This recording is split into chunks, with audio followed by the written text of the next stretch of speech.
Cool. Well, hey everybody, and welcome to the third day of doing the Talos Principle 2. I'll be honest.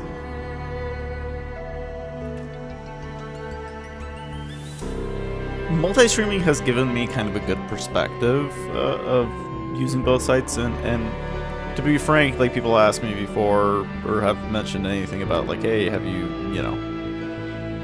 thought about, like, if you were going to another platform, right, like, what would you choose? And I'm like, yeah, YouTube. But it's kind of weird, because YouTube seems kind of inflexible, I guess, is kind of the word towards it. And strange, because it's in a sense that I have from it so far, it's like, okay, you basically will say, hey, I'm doing this one thing for a stream, and that's it, and then you're making the commitment. Well, like, Twitch is like, hey, update on the fly, like, hey, do this, this, and this. And maybe there's something I'm missing from it, but ultimately I think it comes down to the fact of this might be the last time I tried to do the multi-stream to multiple different channels, and then just do more VOD things down the line. Yeah, I guess I need to get into, like, some kind of, like, schedule and stuff like that. And maybe, like, taking, like, full series and doing, like, super cuts and stuff like that would be more interesting. It's a lot of time, a lot of effort. And I find myself to be lazy when it comes to video editing stuff.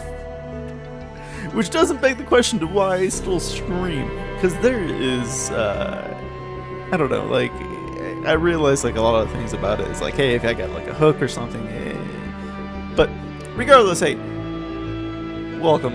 I also still need to fix my mic peaking on certain occasions, but whatever. We got this game. We're 6 hours in. Although, granted, it's interesting that, like, they did, like, a whole lore dump in New Jerusalem, and I have to admit, like, at a certain point, getting that much lore dumped, I was like, God, it's freaking terrible. Are we solving this one, or are we... Okay, so we've done this.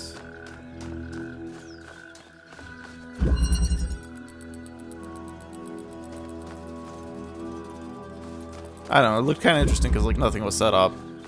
Okay, so we'll have to do, like, some of the other stuff around here. Because I think we left, like, the extras.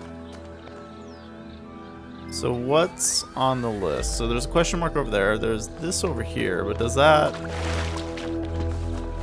No, we resolved it last time. Right. Because we were able to get the thing. Hey, I'm remembering. Memory is faulty. Always faulty. Okay, so what's this then? Oh, it's a hand. Okay. Probably gonna be a little bit easier on me because it's been like a week, and you know. And look, it's just Lithrager. It's gonna be explaining stuff to us on it regardless. The rotting remains of the old world should fill me with melancholy. Even here on this remote island, our ancestors could not escape their fate. And yet, I find there is something pathetic about these ruins that evokes anger and even contempt. I feel it is a mistake to accept this catastrophe with equanimity. What we see here should offend us. When witnessing this triumph of entropy, we should aspire to a warrior spirit. Even a kind of hate of the past and its failures that will never allow such a thing to happen again. This is a dope slide!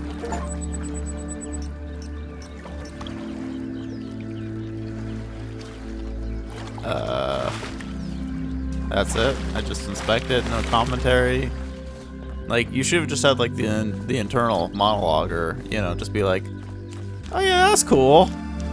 Or something. Anything.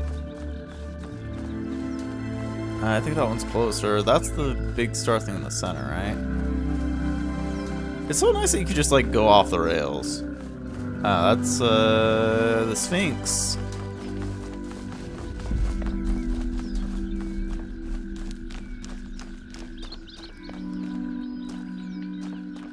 I'm sure this will lead back in, right?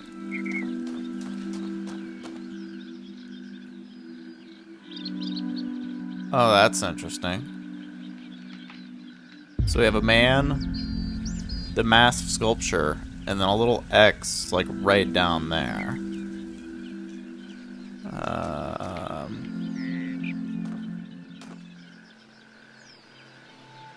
So by proxy, it should be somewhere in that ballpark area. Not exactly like a, you know.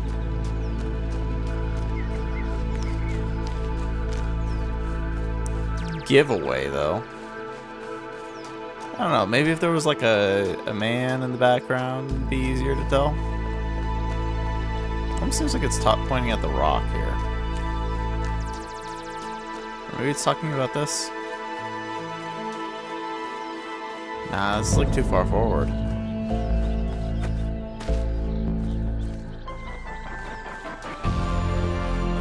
Okay, so that's that. But then what's this? I swear, sometimes the question marks just pop up and I'm just like, oh. Okay, so this is one of the triangle ruins. We can go do this thing. Except for maybe not. Where's the entrance? Or is that part of the puzzle, the concept? The idea that okay, never mind, it's right here. Alright, back into some puzzles, thinking. Okay, so we have a jammer and a converter. Okay, so I can't take the jammer anywhere further. Now, I could jam that, but the problem is I need to jam this in order to get into here so far. There's a red one there. Red one here. There's a hole there. Okay. So conceptually, what I want to do is I want to take this, and that's not going to cut it. I don't have enough space to do this here anyways.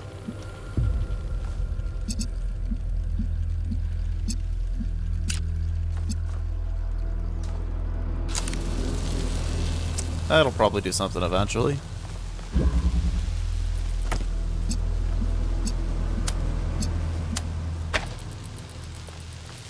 So we get that set up. Take the jammer. We just jam this. Now that's conceptually going to be on. So then I can do this. Let me just go here, take the driller. I don't think there's really much else to drill than that. Seems like the only thing. Yes. So then the question becomes... Wait, is this hooked up to... Oh, so you can get in from... Okay. Alright, so that's open. Do we need this anymore? I think the answer is no.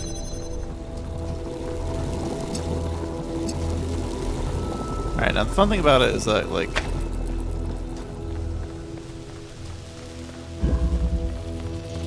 That's there. I can take that over that side. Can I? Yeah, conceptually, if you get that over there, you'll be able to, you know. So we go, just drop that there. I don't know what good dropping that. Oh, wait. There's balloon on one side.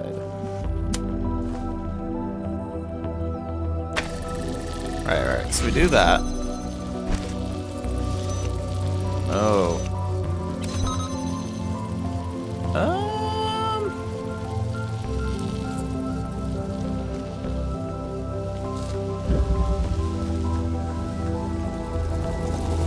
we do about the same, right? So if we do this, this, and then pull it out far enough where it's just within sight of both of them.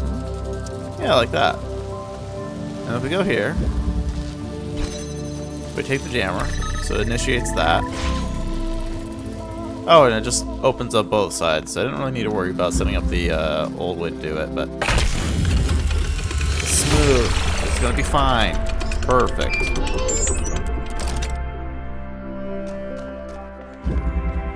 Easy peasy.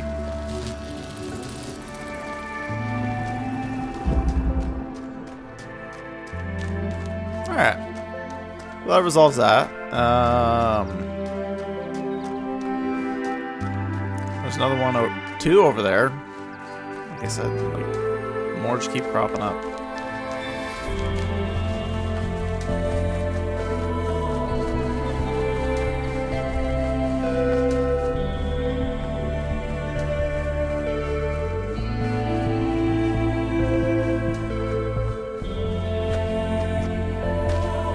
And this game is very much what true sequel should be. The triangle one, so we can get this done, and then we could go check out the extra ones. So it's interesting that the triangle ones are like always dilapidated. Pre-connected. Okay, so I can take the inverter from the hole. I guess I need to. So take the hole, send it down there. I can't.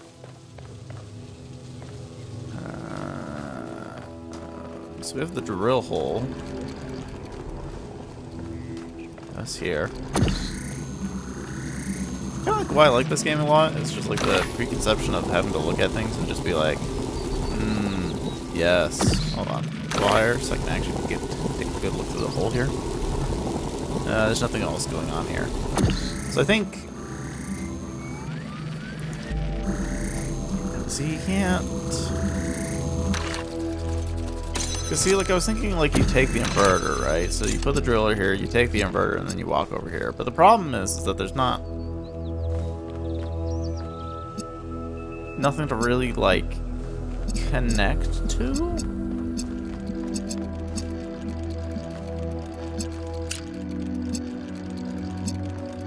Alright, so that gives me red.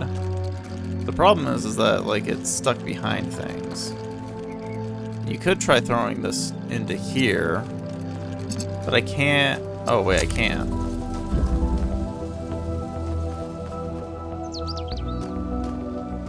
But I can't take it out. So like if I put the converter in there, converter, inverter, it's one of those things. I can't take it out. And the only reason like it would help is if I got that. But how do we get into there? With a blue.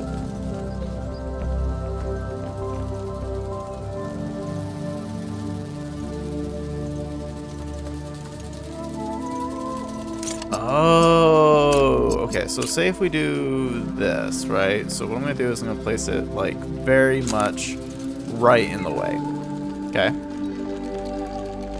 Actually, hold on. While we're at it, since we can keep the connections, do that one too.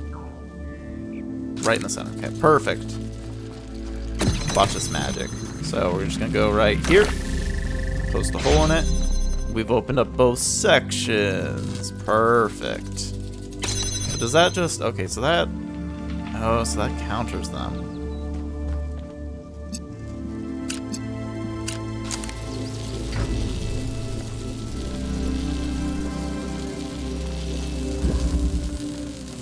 Oh, it's not gonna work anyways, it's fencing.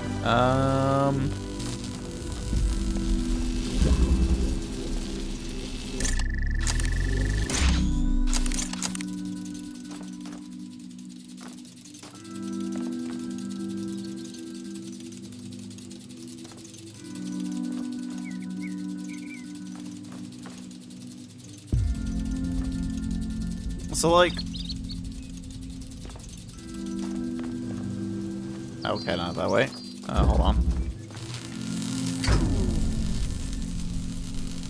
Okay, so that still stays on. Wait, does this not do anything anymore? Okay, so that's completely useless. Unless something's on the button. The only question I have is, so if I say I take this, right, and then I send it on the opposite side here, like get it through somehow, does that even help me?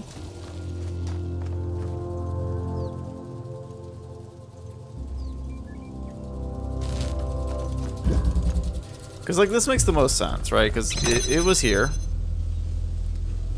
Removing it makes sense. We take it, and then we do something with it. But we can't go through here. That just drops it.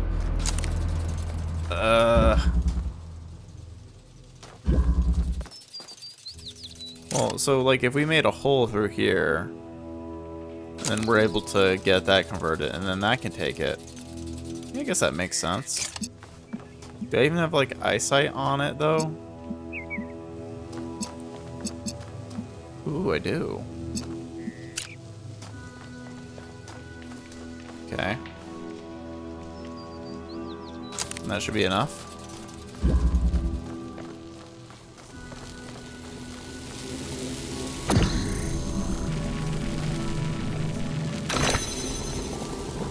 Okay, so it's there. It's through the hole.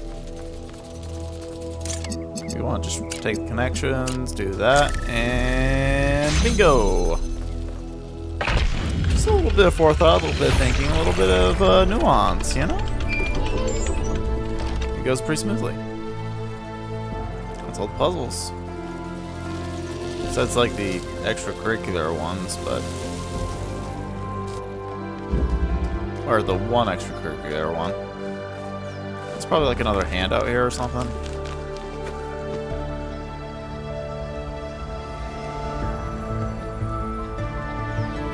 Wait, what?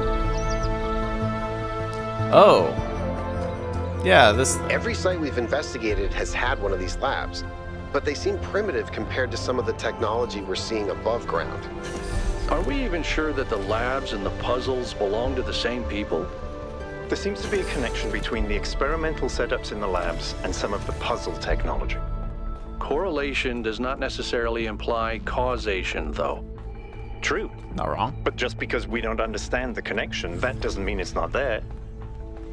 What we have here is two things that reflect each other. We just don't understand how that reflection works or what causes it. Maybe Miranda can tell us. Magnets. Well, that's gonna be an interesting mechanic. After a lifetime dedicated to the written word, I am faced with a task I could never have expected. Writing an epitaph not only for myself, but for my species. In a likely event that Alexandra Drennan is successful, and one day someone reads this, what meaningful insight can I share into this strange phenomenon that is humanity? I spent days thinking about it, but now I'm running out of time, so I'll set down the one thought that I simply can't shake. I didn't have to be this way. With more time, we could have found a cure. With a few political victories, we could have been prepared. Change any factor, even by a little, and we would have made it. This isn't divine punishment, it's just dumb luck. I think that's kind of the general gist of life. Basically, we got where we are on luck for the most cases.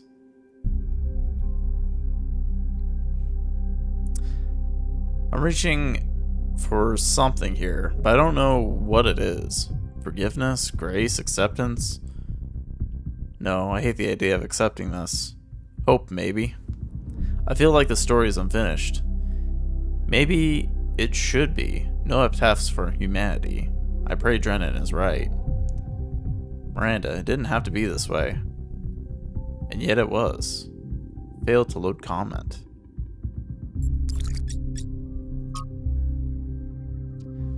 From 51 Tales of Lord Dusane? Ugh. Charon leaned forward and rode. Oh, Charon. All things were one with his weariness. It was not within him a matter of years or centuries, but of wide floods of time, and an old heaviness and a pain in the arms that had become for him part of the scheme that the gods had made, and was a piece of eternity. Or peace with eternity. If the gods have even sent him a contrary wind, it would have divided all time in his memory into two equal slabs. So gray were all things always were, he was that if any radiance lingered, and moaned among the dead. On the face, I apparently can't read today. On the face of such a queen, perhaps as Cleopatra, his eyes could not have perceived it. It was strange that dead nowadays were coming in such numbers. They were coming in thousands, where they used to come in 50s. It is nearly Charon's duty, nor his wont, to ponder in his grey soul why these things might be. Charon leaned forward and rode. Then no one came for a while. It was not unusual for the gods to send no one down from Earth for such a space, but the gods knew best. Then one man came alone, and the little shade sat shivering on a lonely bench, and the great boat pushed off. Only one passenger. The gods knew best, and great and weary Charon rode on and on beside the little silent shivering ghost. And the sound of the river was like a mighty sigh that grief in the beginning had sighed among her sisters, and that could not die like the echoes of human sorrow, failing on earthly hills, but was as old as time in the pain in Charon's arms. When the boat from slow grey river loomed up the coast of Dis, and the little silent shade, still shivering, stepped ashore, Charon turned the boat to where they go back to the world. Then the little shell spoke. That had been a man. I am the last, he said. No one had ever made Charon smile before. No one before had ever made him weep. There's an obvious and perhaps intended interpretation that this is the end of humanity, and the last shadow is the last human to live, but another interpretation is equally impossible, that humanity has achieved immortality, and the last shadow is the last human to die. I prefer the latter.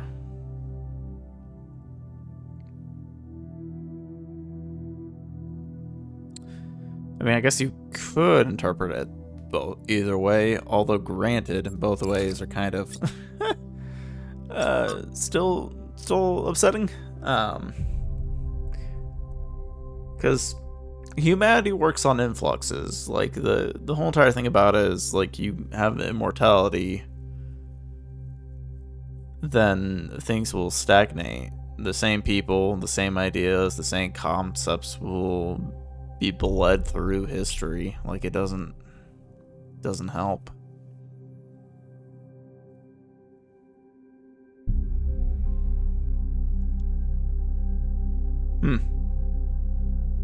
Something about Trials. Wasn't really interested in reading it out loud. No, so it seems like we're gonna have to deal with something with magnets. Which, magnets are always a fun time. Thinking about polarity and conceptually how it goes, flows, and magnetic fields.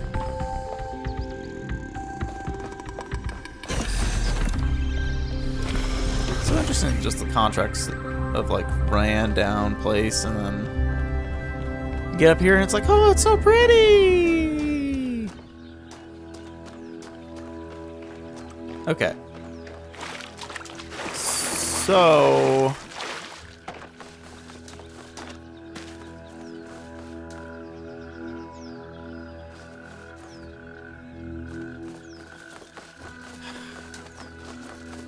guess we'll go back here.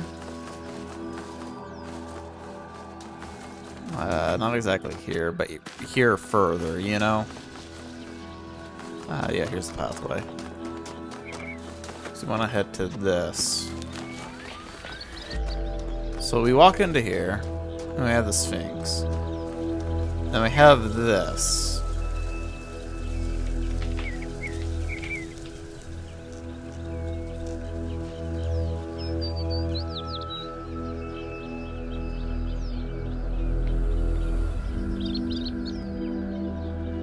Oh, that's like...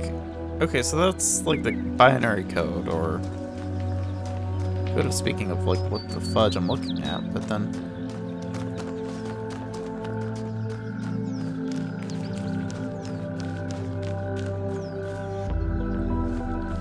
Do you think we just like walk out there?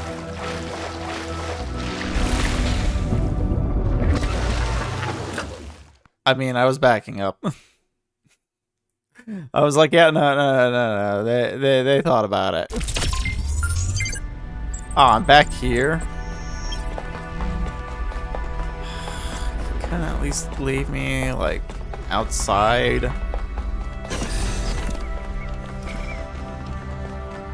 think that's the only thing that's great about this game is the fact that you have this speed. Okay, so person face thing. Wait, hold on. That rock looks pretty interesting. Yeah, that's not exactly like... Okay, it's like this looks like scraggly rock that was like once like a foundation for something of a building, but it doesn't really make much sense. So, conceptually, we'd be looking at something around at what, this part right here? And this rock?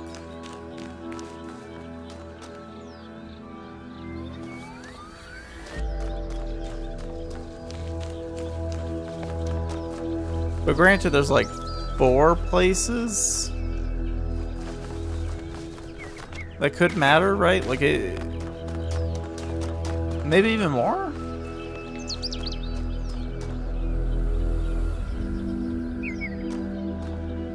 Yeah, because like if you turn around, like this is pretty much it.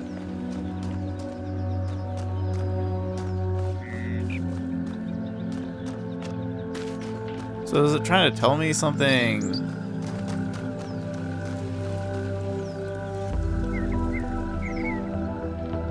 But it also could be like in between the legs. Like the perspective is a little...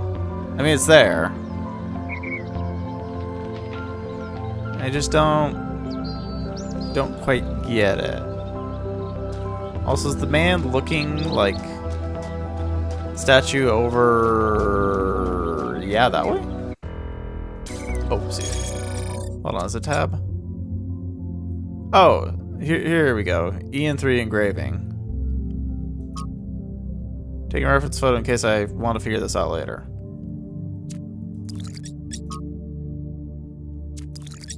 Yeah, so this is what I would want to know. Also, if I take a look at the map, does it have that I have... Okay, so yeah, this is the one star that I need to figure out.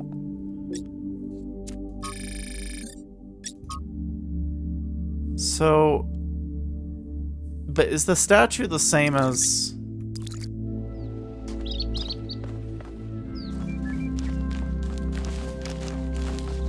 the guy over here? Because if so, then that explains that it would be like straight out ahead. It would be kind of like where this thing is.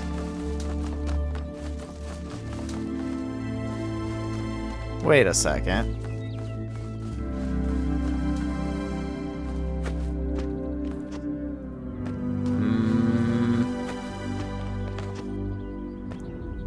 I mean, it's kind of like you should be able to.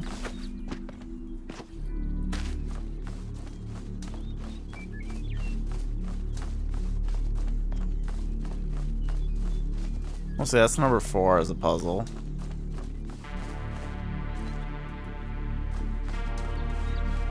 I mean, there's nothing like...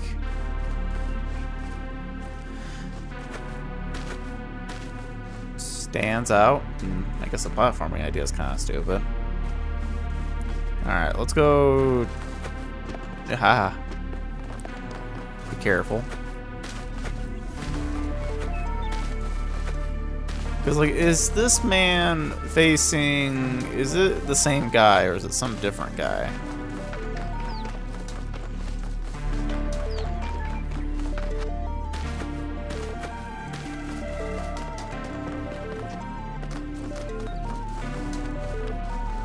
Oh no, that's Pandora. Flipping confused, man. Okay, so that means around somewhere.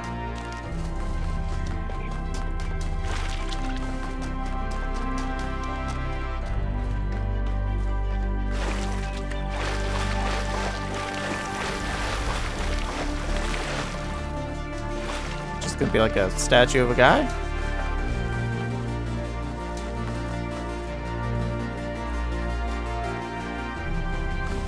What's up with this area too? Like this was something.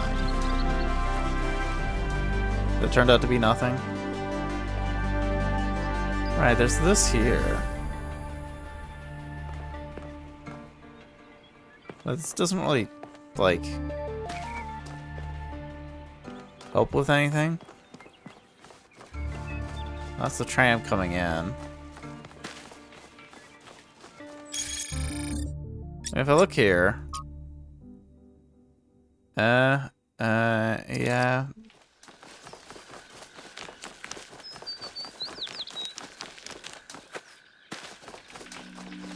I mean, I'm thinking eventually it'll make some kind of sense, right?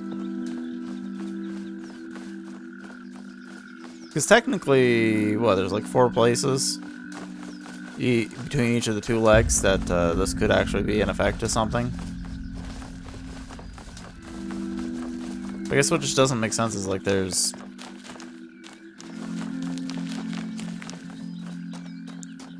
Okay, so that just hits to the center. We don't want to do that just yet. Like, we're going to have to do it in a second, but...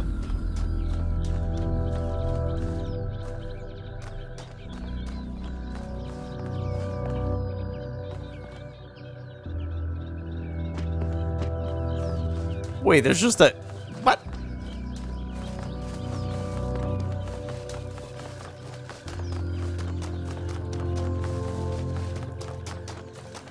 Well, that's a thing.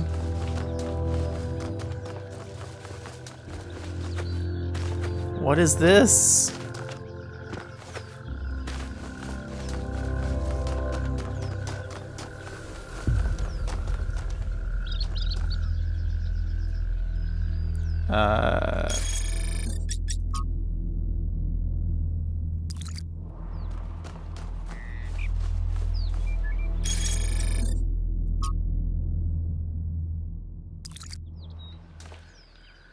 I don't know, so somewhere around there.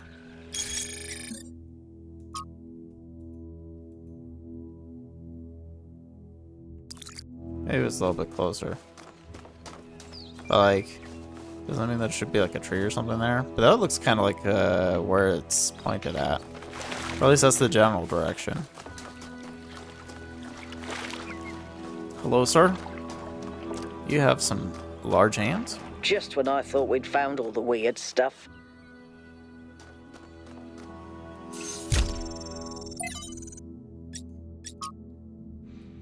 It worked. I made a statue.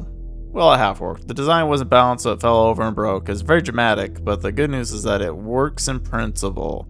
Imagine what we could do using stone, part of the environment, Miranda. Good job, Miranda. Alright, Trevor, what do you got? So, humanity is great. Is it? Really believe that. And that's why I'm here. But I have to be honest with you, individual people, not always my favorite. I'm not the smartest guy ever, and I know that. But there are some people, man, some people are just so dumb. I don't even know if they're actually conscious. Sometimes I think their whole lives might be like a dream. They're just stumbling around, no idea what's going on, mumbling some random nonsense. And the thing you have to understand about our time period is that a lot of these people wield enormous power. They run whole countries and corporations. Yeah, that's right. We've handed over our civilization to people I wouldn't trust to tie their own shoelaces. And if they're dumb, then what are we? I don't honestly have an answer to that, so just please try to do better. That's a lot of work.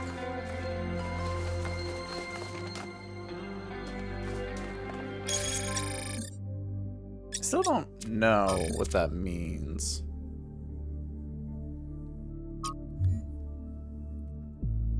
Sorry, research, and then I'm gonna go take a look at the Sphinx logs. Yeah, so it's like, hey, here's a tree line. And it seems like it points out to, like, this direction. Anything going on underneath here?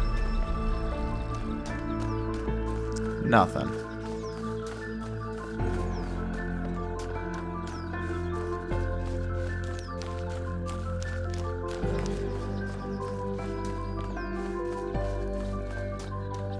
I was considering, like, it made sense for, like, something to be over here.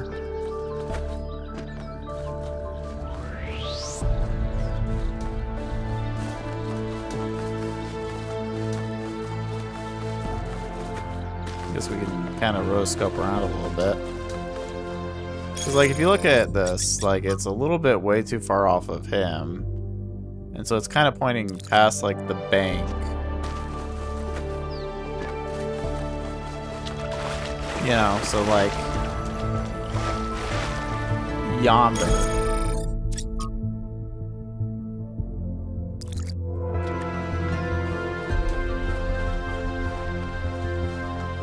But I don't really see anything.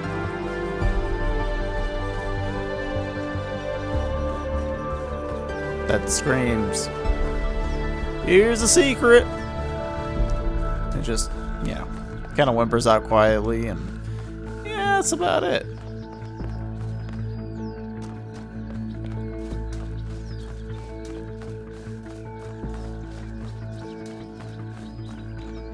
Anything out further? Ooh, what's this?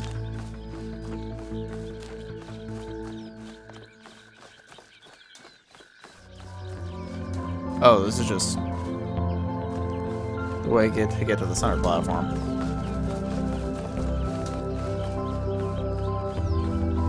Like, I'm like 2 steps closer and like 10 steps back. Oh, hold on. Oh no, that's just part of the thing to get into the place.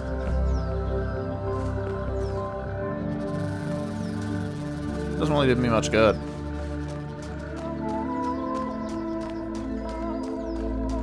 I mean, it's not like I can interact with anything. There's not really much like a, you know,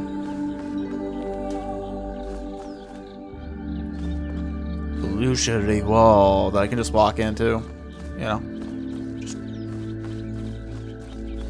I wish.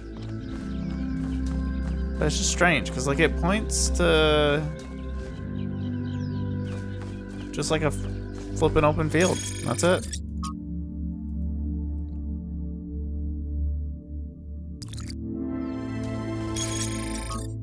You have the statue. I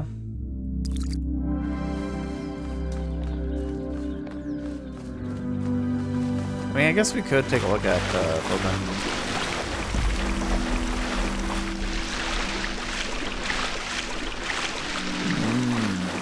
Hopping.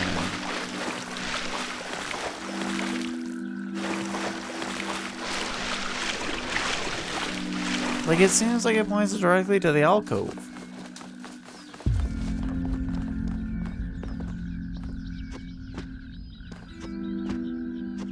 Ba-dum-bum-bum-bum-bum.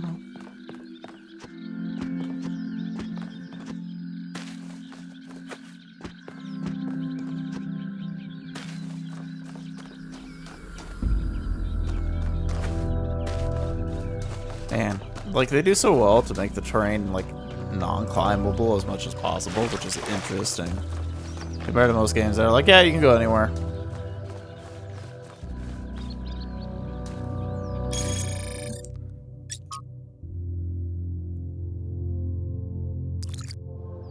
Okay, so there's apparently more trees there that were there at some point. But yeah, no, it looks like, you know, something like that.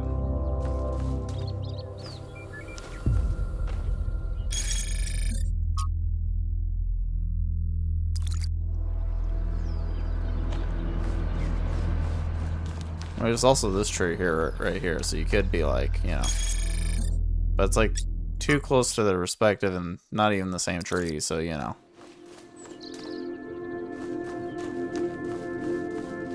Alright, so if like I like hug this wall.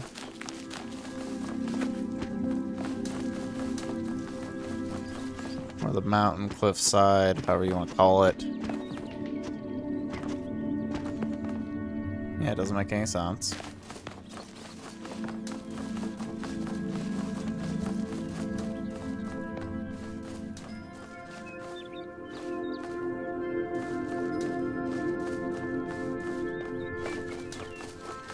Like, I feel so close.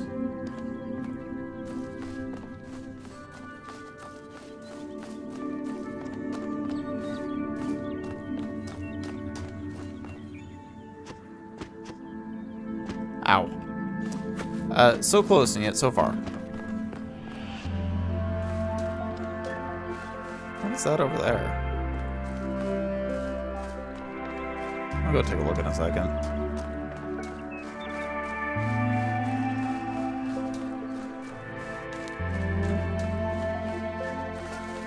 Like, it seems to point directly to here. And it's not like that's totally a symbol of like, hey, yeah, there's just something here.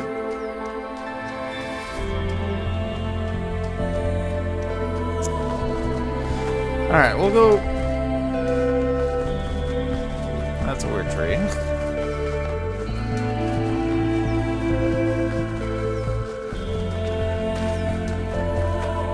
What's this over here, then?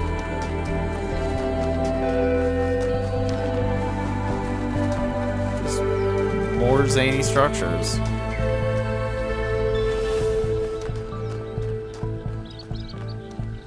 Alright, I guess we're gonna go say hi to whoever is in there.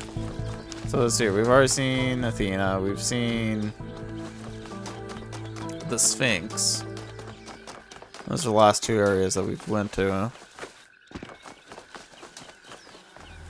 I feel really dumb though. Like, what is...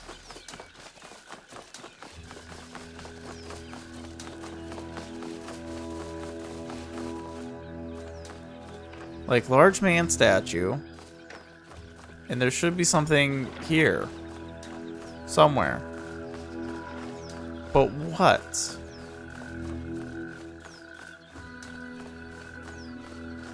At least that's what this is, right? Like, you know, X marks the spot.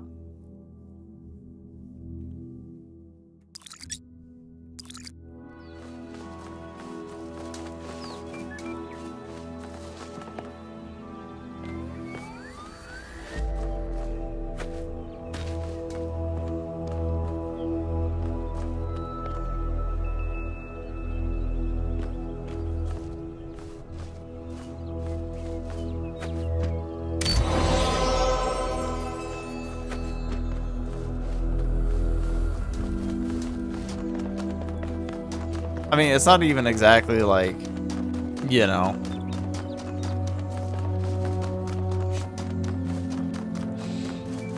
I should have figured it was just a little tiny switch somewhere.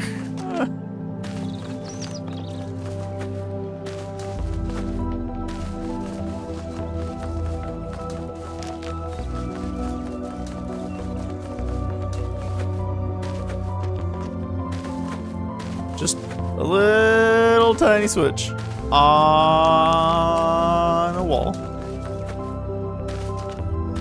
That's all it is. Every day. Every single day. Anyways. Hey, look. Got a fragment. The wheel turns, but without the road, it cannot move. So after this, that means that we should be eventually getting to the point where we can have like golden door time. Which I think is what, like 2 more? No, so I guess like 2 more from here. Right?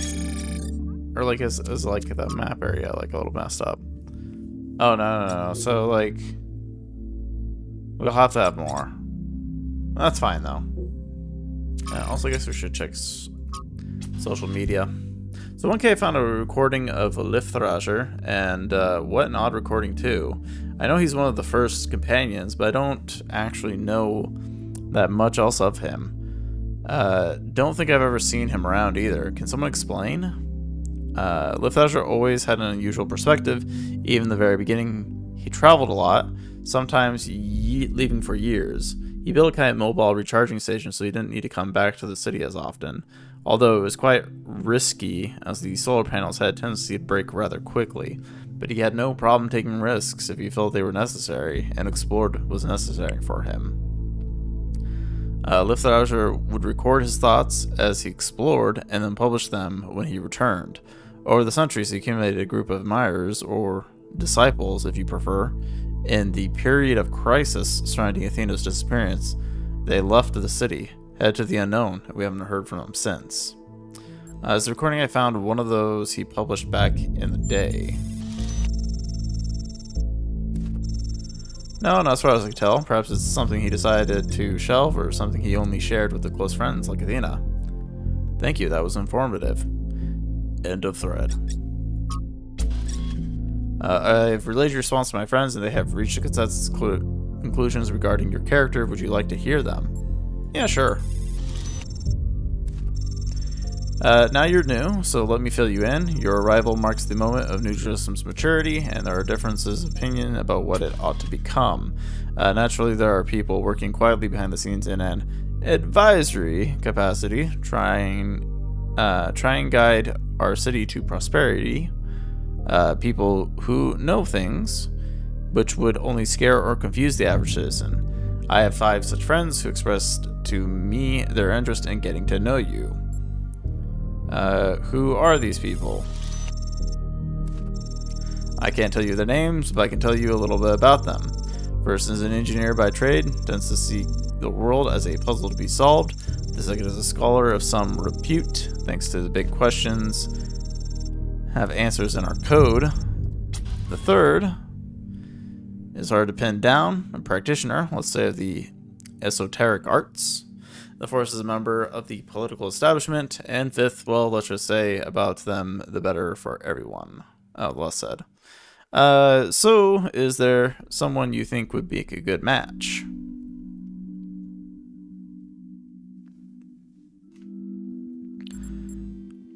I'd rather hear which is more interested in me. I mean, granted, I think... I mean, the mysterious person seems kind of interesting, but...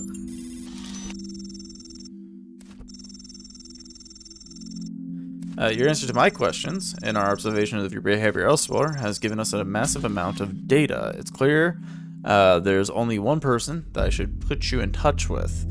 You've shown a commitment to scientific progress and pursuit of the truth. Your support would mean a great deal to my friend from engineering. She's no kind of expert on the human condition, but she's dedicated to analyzing how the world works and using that knowledge to shape our future for the better. I figured that would be the one that I'd get. I am of the analytical type E. So, yeah, I guess so. Okay, I'll send you an introduction in due course. Cool. Oh, that's a lovely painting. Very bitwise. Hi everyone, this is the latest portrait series. I've always had a deep respect for the progenitor, Alexandra Drennan. She didn't just create the founder and save humanity, she also tried to instill us with a sense of beauty and wonder. It is good to be human, Alexandra Drennan. As usual, please keep in mind that we should focus on engagement with the work. Don't ask yourself whether it's good or bad, but how it makes you feel. Beautiful work. Rodam gives me a bittersweet, wistful feeling. She must have been a great person. To me, it really captures her bravery in the face of what Cosmos had thrown at her. As well, I'm not sure it's appropriate to depict it's well done, but I'm not sure it's appropriate for us to depict the progenitor this way. I don't know. There's always interesting, like, you know, pictures of Jesus and other things like that.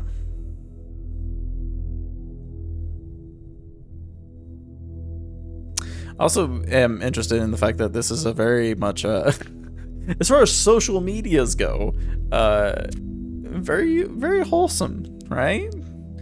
And it's also weird that like some robots will have like an actual person as their icon, stuff like that, or real esoteric different things that not really them, it's somebody else. And then you have Thekla, which is just their picture.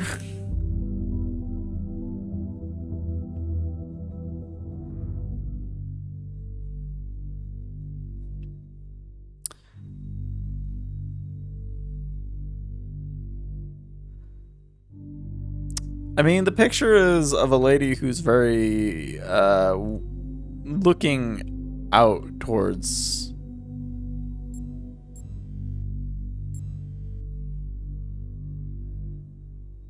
But I think, you know, this might be a good one. You're right, 1K, but that's part of why I'm doing a whole series of portraits. The progenitor herself said that many people sacrifice a lot to the founder could be born. I want to remind us of all of them. Although, we don't have photos of them, some of them, so I'm not quite sure what I'll do in those cases. We'll see. Oh, that'd be interesting. Miranda! For anyone who missed it, Byron's expedition has recovered evidence of the existence of another person, someone not from New Jerusalem. Who could this be? What does it mean? Maybe there's another city out there who says there was only one in the simulation. Maybe there are thousands of people we've never met. I really hope so. There is only one founder. I hate to agree with Thekla, but all the historical evidence we have points to the conclusion that there were some other attempts, but as far as they know, they all went wrong or failed. There's more that we don't know than there is that we do know. The sentence is going to make my brain crash. Why do we think Miranda is from Earth? There's no evidence to support that idea. I really don't think it's aliens, Jacques. Everything here is obviously related to New Jerusalem. I'd like to hear the other attempts. Some people affiliated with the Institute for Applied Noematics tried to set up a secondary site at another dam, but after about a century, the dam collapsed and took whatever was happening inside the system with it. There was also a similar attempt by another organization, but without the test of free will that Alexander Drennan devised. According to Lifthager, it never produced a viable mind before it ran out of power. Could there still be others out there? Theoretically, yes, but even our dam would have collapsed without expensive repairs, and even a nuclear power plant would have run out of fuel by now. Huh. So I'm casting Yakut's cat, Bruce, and he keeps peeing on my charging pod. Is there anything that I can do to prevent this? Clean it very thoroughly so not a single trace of smell remains. I know it's hard without the ability to smell, but we do have some cleaning agents, and that should do the trick. Contact me on private if you need a list. Oh, and make sure Bruce isn't distressed by something. Cats don't like being moved from their territory. Maybe it'd be easier if you just moved him back to Yakut's place and fed him there. No, Bruce is just a bastard. He loves ping on anything electrical, chewing on cables, and generally just breaking stuff. This is normal, and I warned you, Pellegrino. I could have given him to Neith. She's used to him. But he's so fuzzy, and I love him. Ah, cats. Oh, look at that. Paris was an ancient city, sometimes called the City of Light. One of the greatest capitals in the world, home to tradition and innovation alike. It was the birthplace of one of the greatest revolutions in history, the one that gave birth to modernity in its glories and horror alike. The spirit of freedom was born here, was suppressed by enemies and traitors, never entirely faded. It lived on in the minds of artists for many generations. Maybe something of that spirit still remains in us. I walk in the garden without fear. As stars swirl across the sky, and I stand among the tall lilies who lift their faces to the passing eons. Here I will do no harm, and no harm will come to me, for at last my long journey is over, and I am home. Beautiful makes me feel calm and happy. This is my new favorite of yours, I think, although maybe step by step towards the nightingales might still win out. Let's say it's a tie. The words are definitely beautiful, but to me it seems more like a poem about death.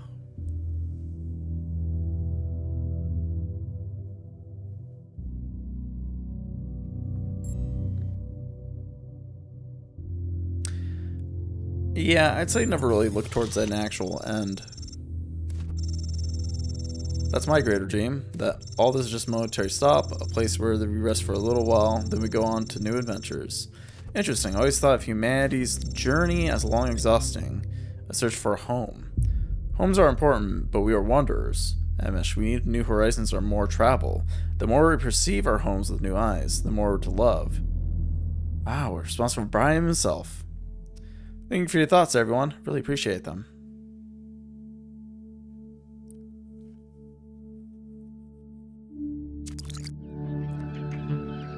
Home is where the heart is. I mean, it's not like conceptually like everybody needs like a little bit of a journey, you know? Let's see here. I need to get up and over here. And now we get to do one of these. Oh, that's real interesting. This one, and then we want to rotate it.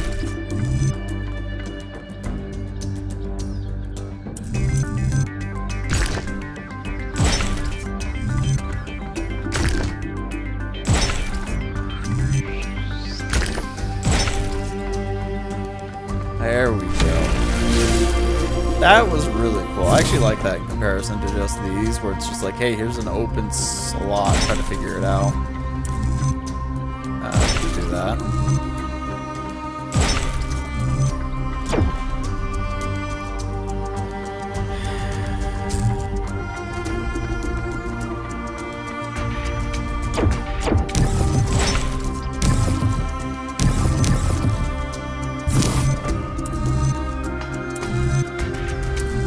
Make the most sense. I guess let's just start there, like that.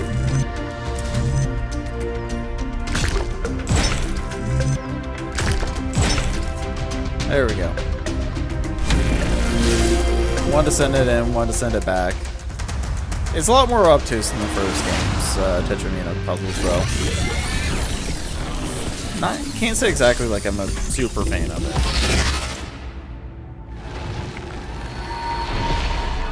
Oh, it's the Sphinx again. Hello. When the craftsman Daedalus was imprisoned in the very labyrinth he had created, his only solace was his son, Icarus. To escape their plight, he fashioned wings of feathers and wax.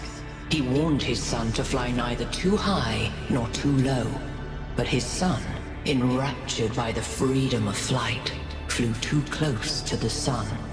Thus the wax in his wings melted, and he fell to his death. What was the sun's error? Ooh.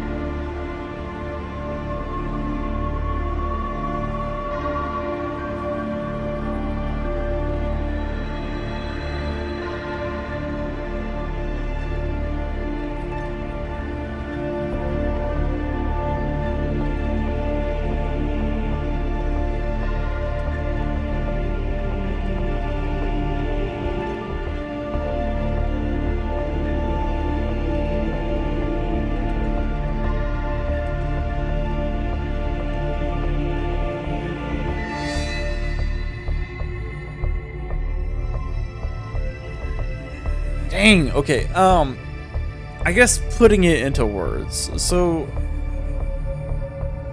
the wings are made max, and he ended up enjoying the freedom of flight. So, hubris, the flame of the sun belongs to the gods, doesn't make much sense, right? It's not like he was enticed by the sun. Then there's disobedience. He should have listened to his father, which it wasn't so much, well, it wasn't so much that he was going against his father as much as he was like, I want to say, like, carelessness makes the most sense. Like, he did not use his wings correctly. but he kind of was. It's really weird. And then in Patience, he wasn't really thinking about flying higher as much as he was enjoying the freedom of flying. And then, I mean, hey, everybody loves a little bit of freedom, so why not Lawlessness? And then Idiocy. I mean, that's a good answer, but I think Carelessness is... Or was it Daedalus who was careless, giving the wings to Icarus, knowing that all young men are rash?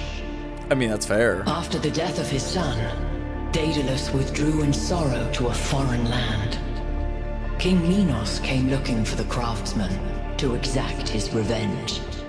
The answer to a riddle revealed where Daedalus dwelled, but for Minos, that answer was his ruin. Consider King Minos burned in his bath as you seek your own answer. So the truth that I may seek may be my own demise. Yeah, like, you guys haven't been saying that for like the past 2 hours. Like, come on. The megastructure, it's opening. 3 receivers, 3 towers, 3 beams, as we suspected. I think this is an invitation. It doesn't look that inviting to me. If Yeah, you but isn't- consider the size of the entire structure, then that opening must be big enough to drive a building through. Or the VTOL. You want us to go in there, into the creepy triangular maw of death? Yes. More of death? I think it looks charming. Byron's right. We're here to explore, and this is a mystery worth investigating. This Exactly. technology could change everything. Oh, Here you go. all right. I'm not winning this, am I? Nope. Let's meet up with the VTOL, everybody. We're going in. Alright, I'm kind of curious where the golden door here is and what it looks like. Oh, is this not? Oh, yeah. Okay, so here's a pathway here. Is the golden door even on the map? Or on the little compass thing? I'm sure we're gonna come to another one eventually, right? Oh, there we go. There's a little placard. It's that way. Is there any right path branches off?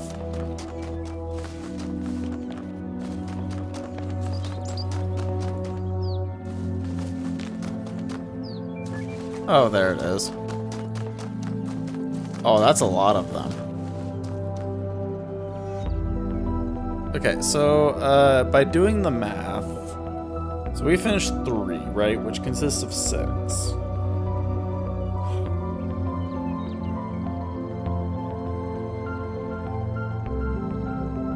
So that, what, leaves 3, 6, 9? 9, wrong button. Map. 3, 6, yeah, so that means all of them have to be completed before we get to golden puzzle territory. So I guess we're just taking the train.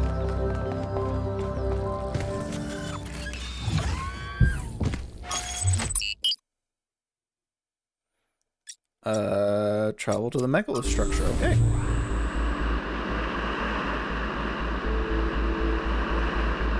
Done deal, boys!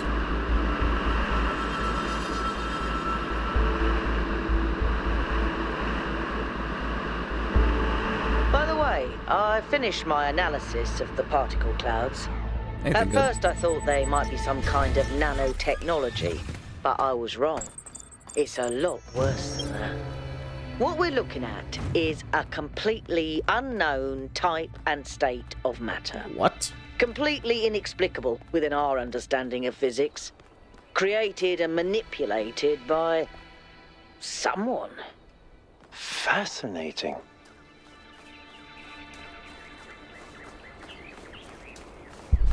Wait, so what's this over here? Alright, wasn't this like the church at the very beginning?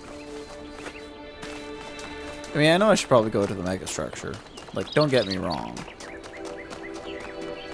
But I also want to make sure that, like, hey, if there is anything that, like, I can do, that's, you know. big brain puzzly.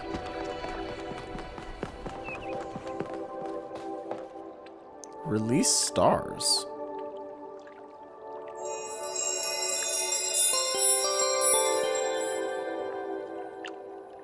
Cool. That's 6.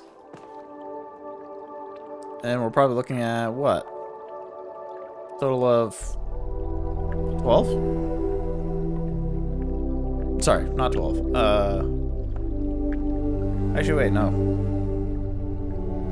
3 sections multiplied by 2. Hold on. So 3 more, each with 3 worlds, which is 9. Wait.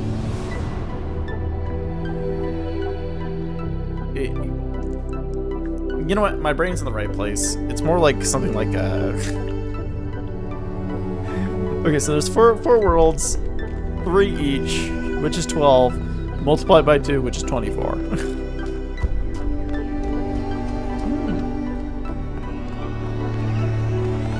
These games are pretty crazy. Like the fact that like they're traveling this far without any impact to like light and stuff like that is insane.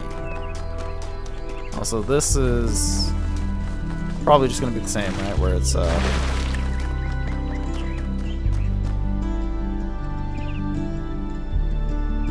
now these doors are different.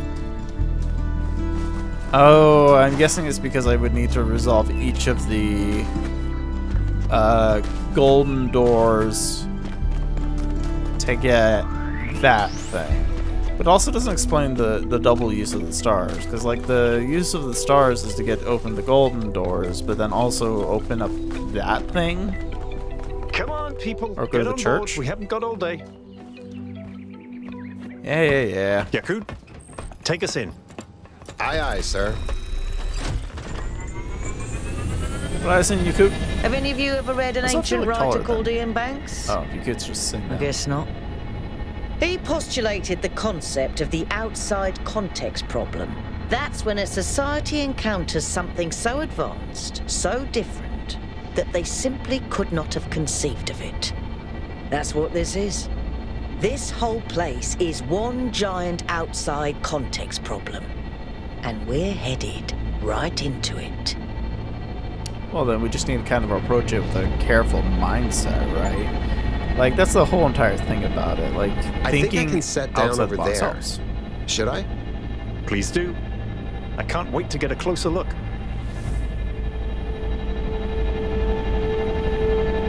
But they also say curiosity killed the cats, so... Yeah, this is, Setting down. Okay, like, everyone. interesting We and... need to explore as much as we can, separately if need be, but stay in touch. Record anything interesting you find, and pay special attention to any clues as to who built this place and why. The schematics we found in that lab were extremely incomplete.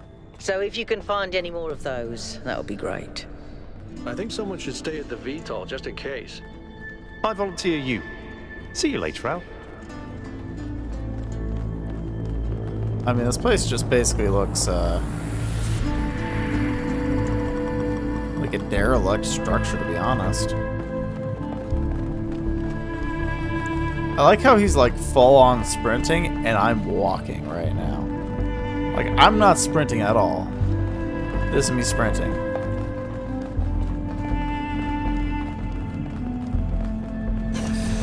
Oh, it just opens up, okay. It's like an escort problem where it's like you're walking so much faster than them.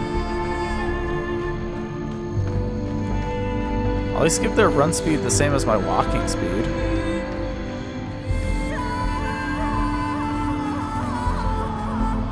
That doesn't seem like something I want to go down just yet. Good job. Good luck, Yakut. Oh, Brian's taking this way? Okay. Let's, oh, you're already on the palm reader here. Okay, Melville. Good luck. So what's over on this side then? The Sphinx?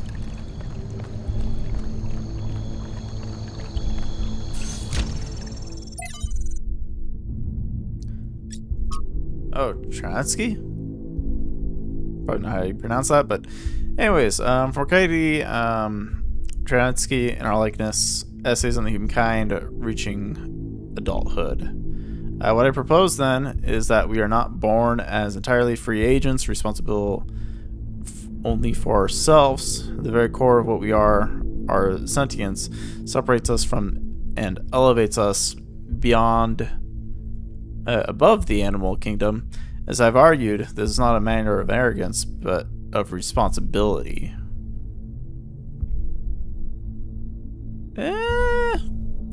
However, this blessing also demands something else from us, something more personal than responsibility, and that is loyalty. Our ancestors, less atomized than we are, experienced a crude version of this loyalty, swearing allegiance to tribes, races, nations, and other such semi-fictional concepts. This fragmented understanding was easily exploited and led to many conflicts. We can condemn them for that, or we can choose to believe these were necessary historical steps towards our growth. But above all, we must stop indulging in such childlike behavior. Our species can no longer afford to believe in Mother Russia or Uncle Sam. Neither, however, can we afford to indulge in the adolescent rebel's misanthropy.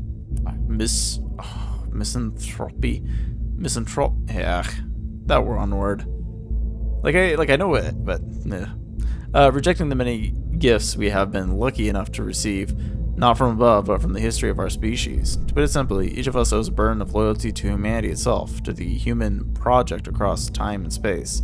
This is not a minor matter or some abstract issue for philosophers. It's profound and significant part of every human life. It is a universal source of meaning and the insight that can bind us together and set us on a path for a bright future. And it also a division, a line that must be held against those who preach the gospel of self-annihilation. We ignore it at our peril. Chernyshevsky, like Drennan, stood to his belief to the bitter end. Without him, the archive would not exist, and we owe humanity a loyalty. So we owe more personal debt to those individuals who gave everything for our story to continue. Whew. I feel like really rough reading those in person. Like, granted, if I was reading them more, there's a Sphinx. Reading them more akin to, is that Prometheus on the side there? Is that probably somebody else? But I'd have to get closer.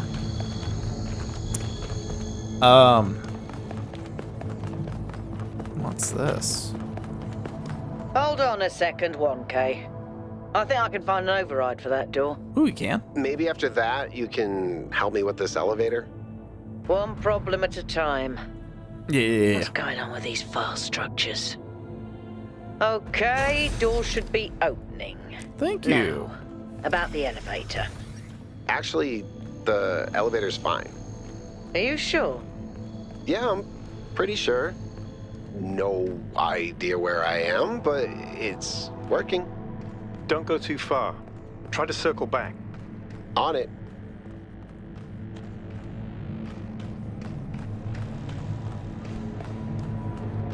Anyways, back to the point at hand. That's a long drop.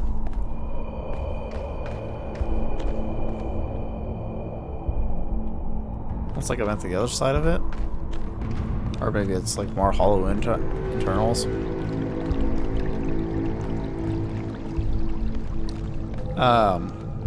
But yeah, no, like reading it like internally, it would make a lot more be fine for myself. Hey, 1K, can we talk for a second? That Little whole weird. thing with the elevator just gave me the creeps. Sure, what's up? When we first arrived here, I was really excited. It's such a huge place. The technology is so advanced. If we figure out what it all means, we could really change the future of New Jerusalem. The mayor says we have to avoid repeating the mistakes our ancestors made, to stay humble, to not reach too far. And that sounds very abstract, but I've seen the ancient cities.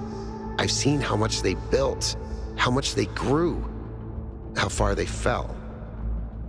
So I've been thinking, what if all this sets us on the same path? What if this is too much power for anyone to control? Ooh. Yes.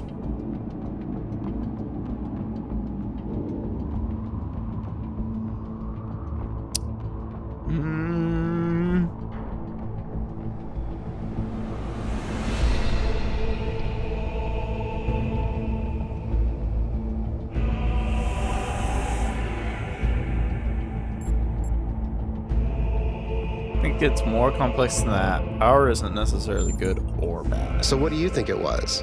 What made our ancestors destroy themselves? Ooh. Lots of things.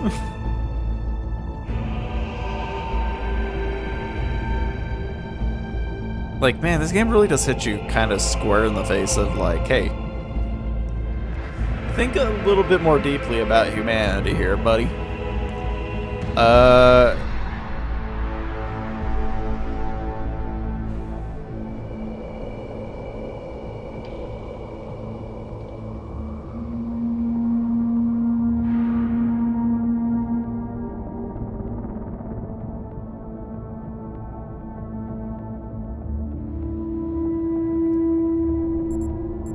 Say this because realistically it's just luck. I mean, they did survive for thousands and thousands of years before this happened.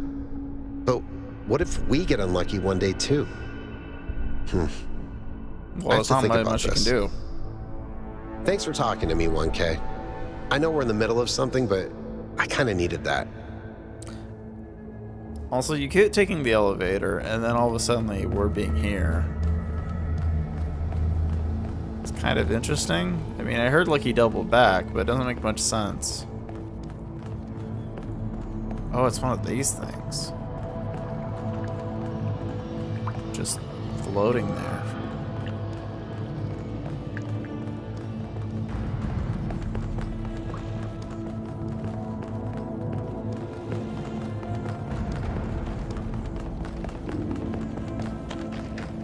Looks like another set of puzzles. Same pattern, 1 gate, 3 receivers. Like some sort of fractal symmetry.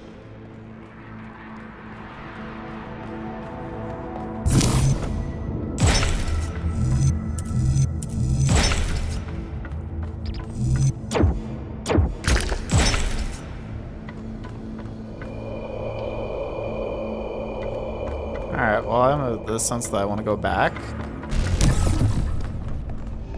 Oh, I just took it away. That's great. Okay, I was expecting this way to be the way forward. I was expecting the big elevator to be.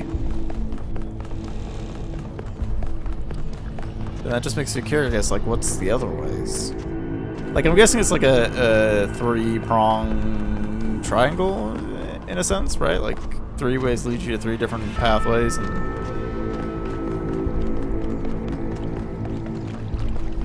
this way does lead down, but like, why is there an elevator? Well, I guess. Does anybody make a 2-story elevator? And I'm not talking about like, you know, the personal home elevator where, you know, you can basically just get in it and it takes you up and down the stairs, right? Like, you can get the equivalent for an escalator. Okay, so I can't do anything with that because my level is still on it. So then what's the other way here?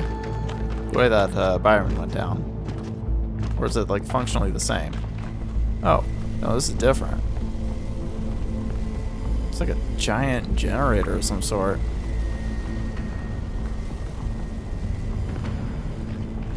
He's got some cool looking goggles there.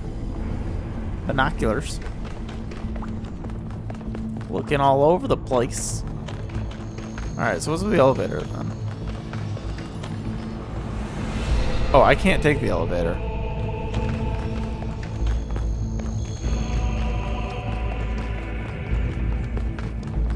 So this is technically the only way. Okay. Or maybe I had my choice of elevator, but the elevator is now kaput, gone, done and over with.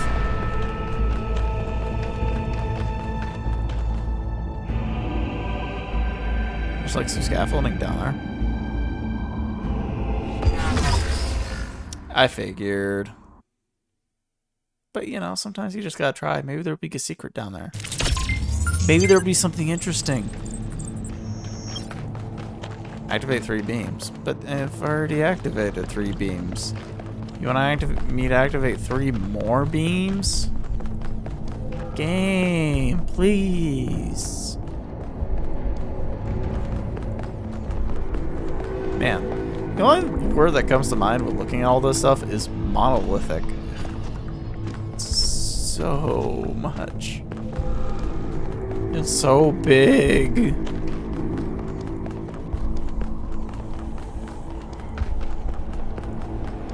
Actually, like, I have like flashbacks of Outer Wilds.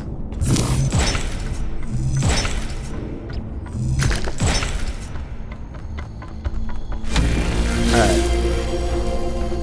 Okay, so that's locked it into place now. Now the question is... okay, so that's the way forward to the beams. So I guess let's head back this way. That looks like it'll give me the green beam. Maybe.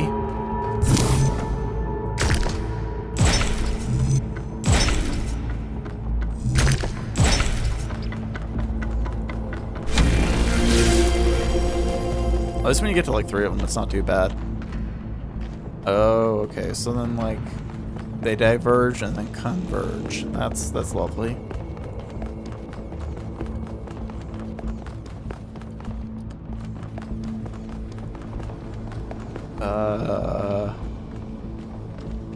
I guess this is the way to one.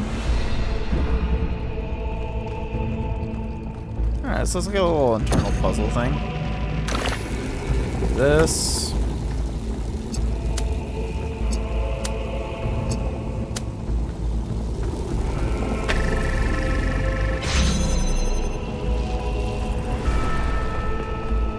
Not too bad. Oh, hey. Looky, looky. Giant green laser. There's nothing else here. This thing's huge, though. Well, I guess if it's gonna point at green. Good job, 1K. You should just be saying job. Job okay. Because who knows? Maybe it's not wasn't good. Maybe it was terrible. But I did a job. So we can count for that. What's up here anyways? Can you imagine you just kept bolting forward and all of a sudden leave falling off? Kind of embarrassing.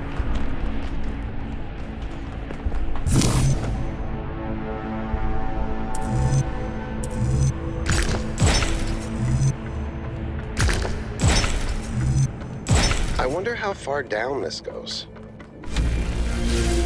I don't want to think about that. Alright, what's this? Okay, so we have an inverter. Let's point to another inverter. It's causing red here. That's where the blue thing is, and that's going to point to red. And then another inverter. With another inverter or no, that's actually just a connector.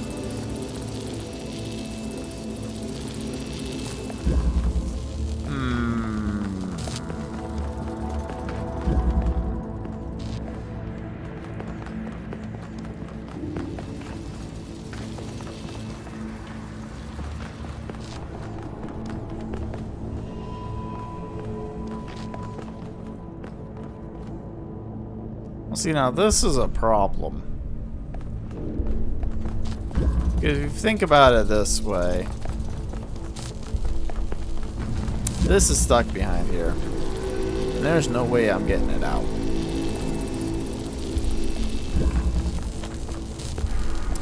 So that's got to be the way it is.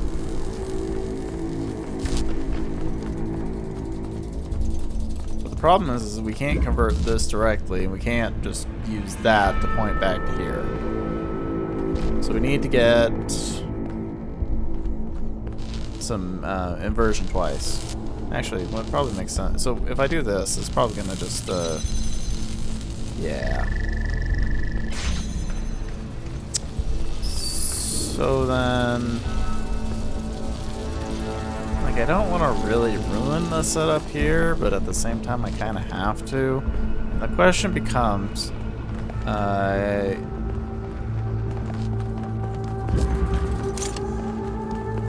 we?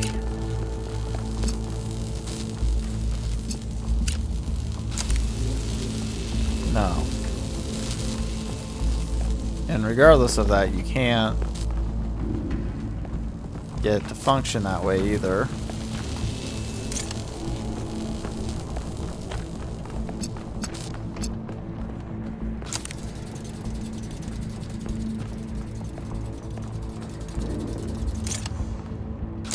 Actually, wait, hold on.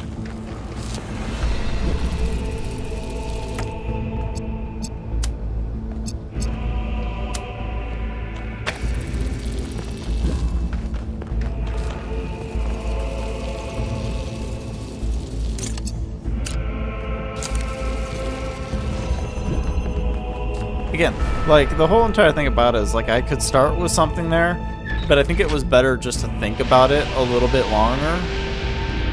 Just to be like, you know, hey, I have a concept, I can make it work. Okay. I think we could go back now. Back down this way, over here, and I think this is probably gonna carry me over to the next section. This is madness. Even the walls are bursting with power. Ooh. Walls of power. We just solved the energy crisis, boys.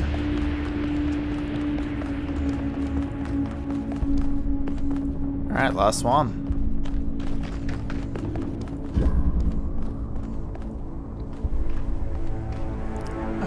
Green, blue.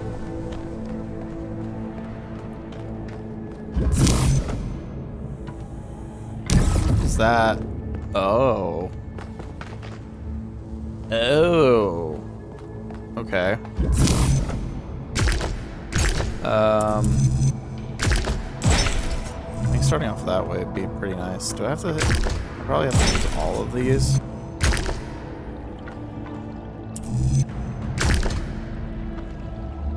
Okay, this is not great. So don't start with this one.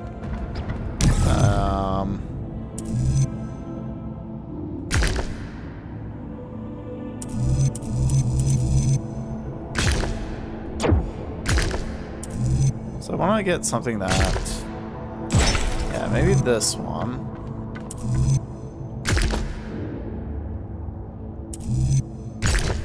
Yeah, so that doesn't really do much for me. Yeah, and then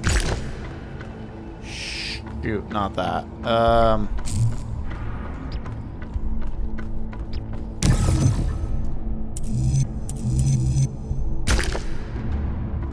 Okay, so this is obviously not a good starting piece. So how about this one? Starts us off very strong. Not that one. Not that one either. That one right there.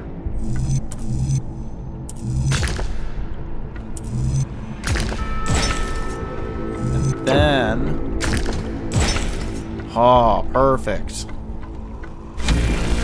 Move it out.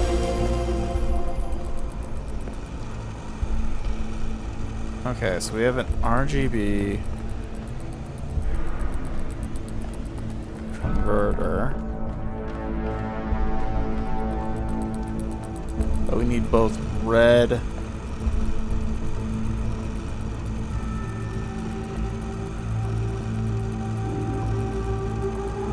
and blue.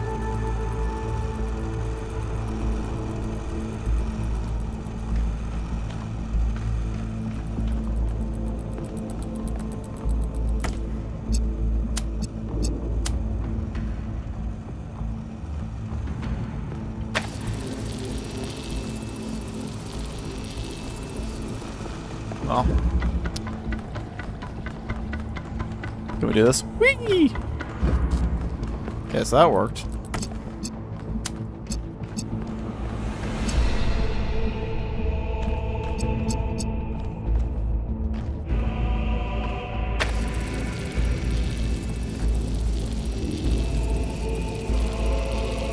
And now this is interesting, because... like, I got this far, right? But...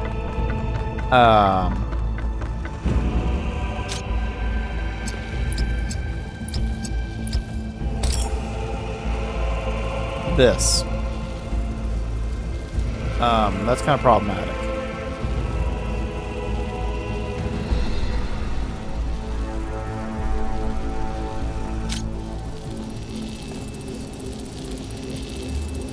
Ooh, you know what? If it wasn't...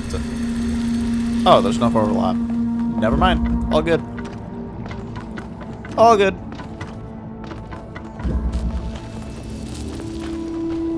I was worried I'd have to do a little bit more finagling of the blue one. But it's fine. Ooh, blue laser. Flip the lever cronk. Wrong lever cronk. There we go. Uh-oh. The gate's open. 1K if you want to. Go ahead. I'll finish up scanning this. Thanks. Let me just go into the lion's den. Why don't you? I have to figure out how to get back over there now, though. Like, most of it should be just, like, clean cut, but I think I have to do, like, some finagling of, like, yeah, these things. Yeah, that should be fine. Yeah, why not? Yes. Hey, look, it was just click, click, click. Knocked out of parts of the system. I think I've tracked down some more schematics, though. Let's see. This might do something, or not.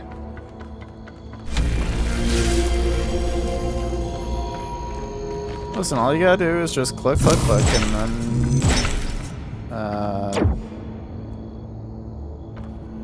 yeah, take that, please. Rotate it.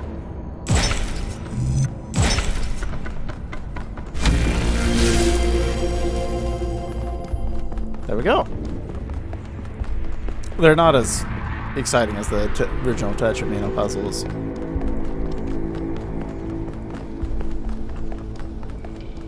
Like, I like that there's more Tetramino puzzles, but I want more of the original ones. Making them all fit into a square, beautiful experience. Palm reader, okay. Question. Well, if you got a question, I might have an answer. I was doing some reading while the last trial was running, and I came across something I don't understand.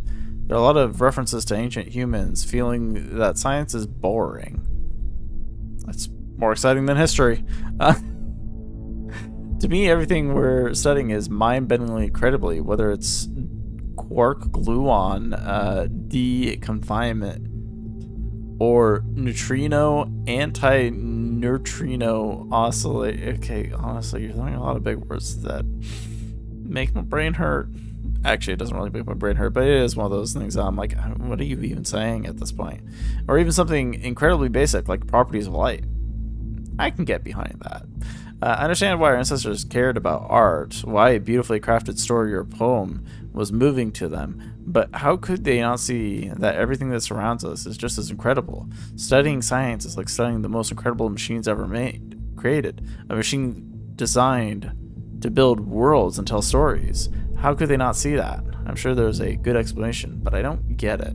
I think, you know, the whole concept is like, the more you deal with something, the more norm it is, and oh gosh, that's a lot of...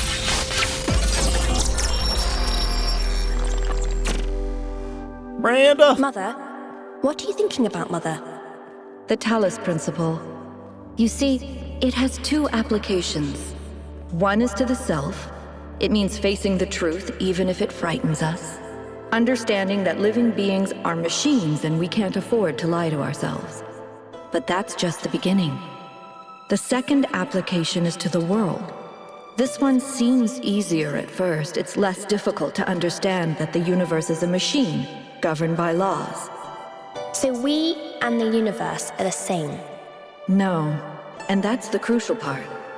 We are conscious. Consciousness is rare, unlikely, but it's also the foundation of everything else.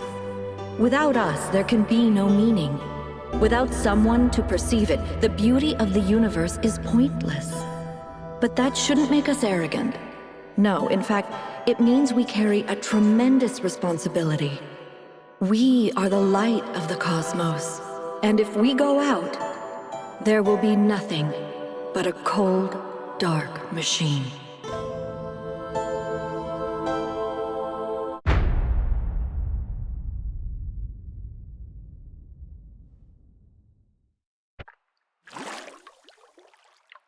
Athena. The founder was here? She could still be here. What if this is why she left, to build all this? We have to look for her. I'm reading some pretty big energy spikes. I think we better scramble. But she could be right here, right behind the next door. I could turn around a corner and walk right into her. If she's really here, she'll still be here when we come back. But right now, safety needs to come first. Let's go, Byron. You're... Oh. Damn you, but you're right. Heading back. Alright, gonna board the VTOL. Man. Like, they're innate, I don't know how to describe it, but like, they have a very distinct... Whoopsies! I knew one of these times was gonna happen. I tried too tried too much. Starting me out in the wrong direction, buddy. I don't know what the exact word is for it, but they have like a Was really... that really the founder? I think so. It was her. For years, I've wondered what happened to her, why she left, where she went, why she didn't tell me. If the answers are here, I promise you we'll find them. We just have to be careful. Follow protocol. I mean, there's an innate, like, I still very much can't believe fondness the for founder built this place. Has she been here the whole time? We don't know that she actually built it. All we know for sure is that she was here at some point. Of course she built this. Who else would have the kind of vision necessary to accomplish something like this? The question but I is also why? just And why saw like her in a this? vision. Why recreate all these aspects of the simulation? What is she trying to tell us? It does seem like it might be a test. Listen, it just I could can't be like a imagine any terrible other book. explanation. But why is it so broken? Or does it just appear to be broken so that we have to learn how to fix it? I hate this. Well, I know one thing for sure. Everyone in New Jerusalem is gonna go absolutely nuts. I mean, it's not wrong. What is this one, by the way?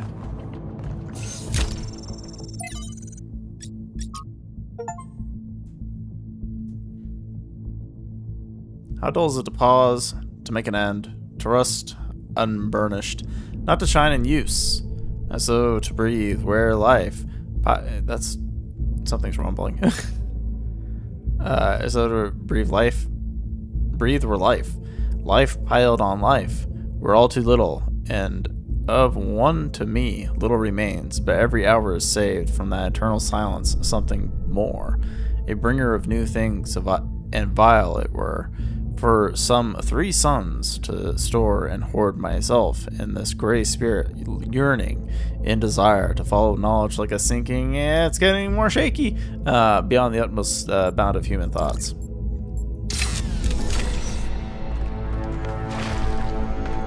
Like, man. They're really leaning on we have emotions aspect. It's getting real rocky here, though. Let's go! All right, take us back to base camp, Yakut. Yes, sir.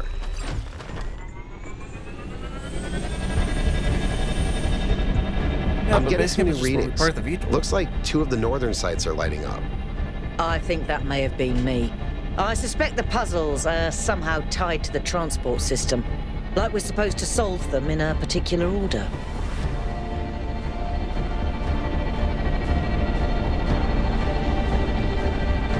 Yeah, but if we've already solved these 3, then what good is it to go to the other ones?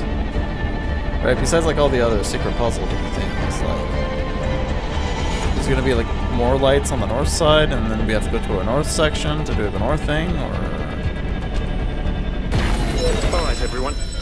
Our main objective is getting back into the megastructure.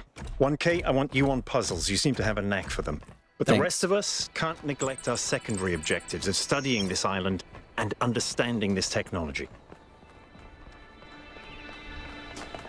Alright, guess I'm going somewhere to do more puzzles. Whee!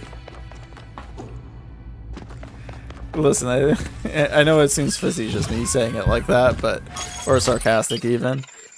But I like puzzles, so okay, wait, is this wait, these are the same, but then it's displayed differently. That's interesting. Okay, but see, this is north 2, so we might as well go to north 1. You should be headed towards an island off the northern coast. The terrain's pretty rough, so be careful. Yes, it has several, actually. Oh. How irritating. What? Part of the conversation was a cutout. That's interesting. Oh. I see.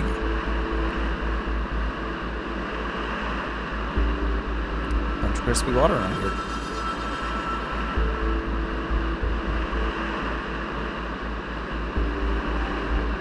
So we see where the elevator in is, but I'm guessing it's... Oh. 2 elevators?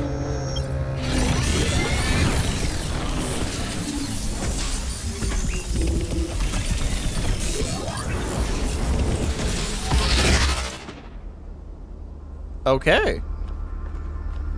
2 elevators. Mind, body, do... What the? Oh. Am I getting confused about which one's actually me eventually?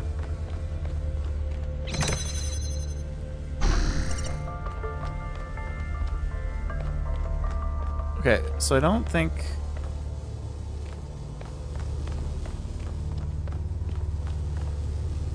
Now hold up here. So you can go click this button down, which opens that. Which is cool and all. But that doesn't really help us. So I need to go into here. Alright.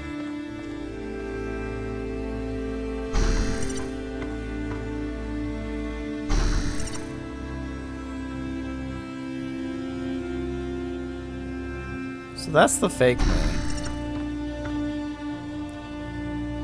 The real me looks really unamused, to be honest, which is interesting. Okay. Alright, you, fake me, go into here.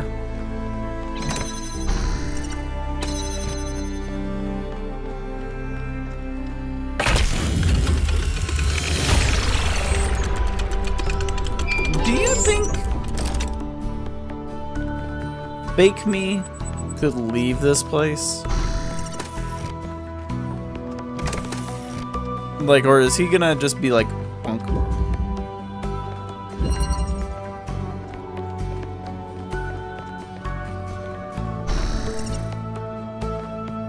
Fake me? Oh gosh. Real me now looks like fake me. His eyes are open. Do you think there's anything about like keeping your original body intact the entire time? All the way through?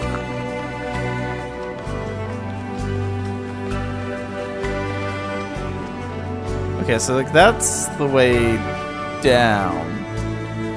I think I kind of like this a little bit more because it's more condensed than some of the other places. Leg up. Okay, so if I step on both of these, that doesn't really make a difference. That's platform.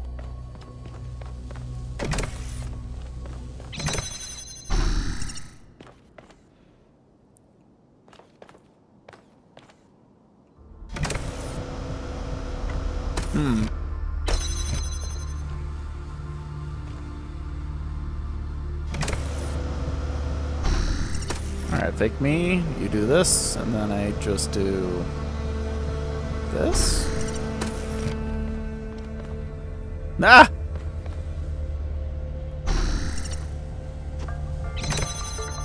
And I can just take the platform from you, right? Mission accomplished. It's not too bad. Alright, bye, fake me. Any further insights on the particle clouds, Melville?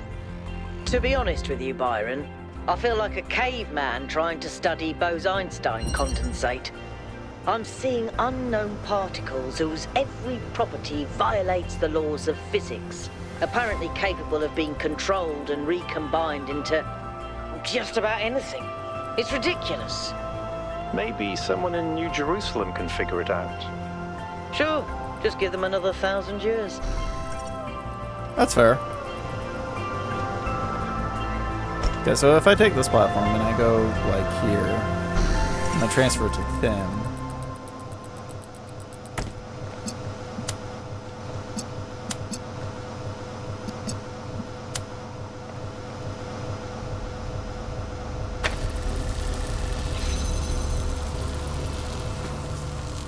Okay. So, but if I'm here like this, and I just go over to here, it works. Nice, smart. That was quick. It's like a really neat concept to go, like, using dual body stuff. It's really weird, though. 1K. Hello. I've been watching you solve these puzzles, and this body replication tech is incredible. Yes. It just casually blows up the very foundations of our society. And the fact that, like, both of us can be quote-unquote the same person. Making even just one of us is bloody hard. We're not like toasters. You don't just weld together a couple of wires and a motherboard and call it a day. I mean, not to most mention computer how buildings like hard that, it is to even find some of the materials. And this thing just, poof, Well, new close human. enough.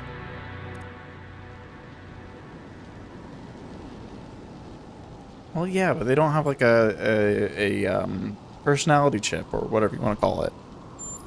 Conscience. It was. Or was it? And even if it was, sorry to be heretical, but does it matter? If we can figure out how this works, we can finally, easily create more people. We can grow. We can expand. We can build a real civilization. Isn't that worth pursuing?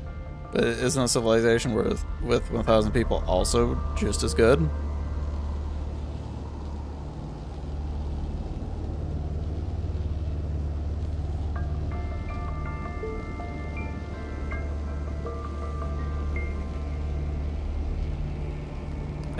I guess, like, this is my concern. The mayor seems to think so. But why? What are the actual reasons?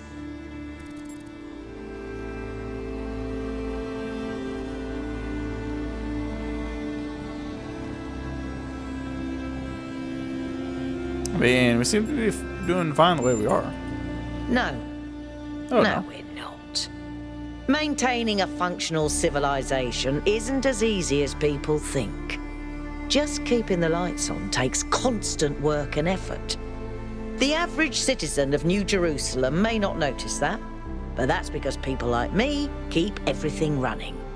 And to tell you the truth, right now, it's all falling apart. It's slow, so most people don't notice it.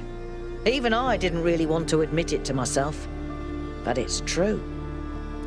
But the question is like adding more people going to resolve it?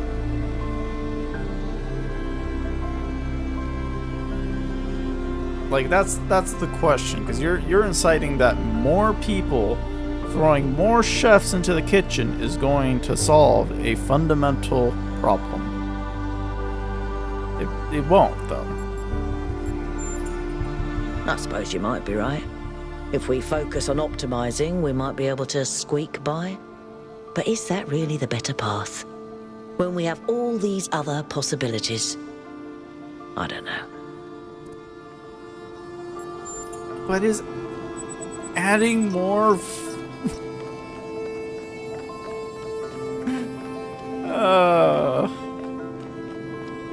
This body replication technology is proof of just how vital this expedition is. We may not know how it works and what its limitations are, Oh, it shows but the time technology already. itself isn't even what really matters. What matters is to expand our imagination, to realize that other futures are possible. What the fudge And is that? 1K, just think about this. If we had stopped making new citizens, you wouldn't be here. And isn't it wonderful to exist? Simply to be in this world? Consciousness is a gift.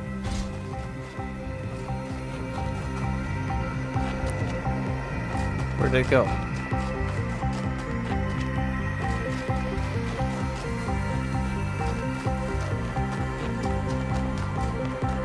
Is it this way?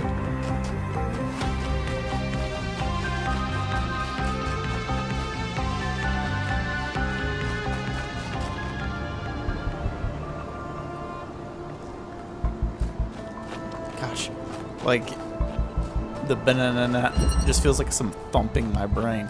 Passing through, so this is going to be one of the challenge ones, which should be fine. Alright, so we got a cube. That's nice, I love cubes. And we got a me and a platform. Alright, what can you do, me? Ooh, jammer. Now there's two me's. And we got a platform. Okay, so then...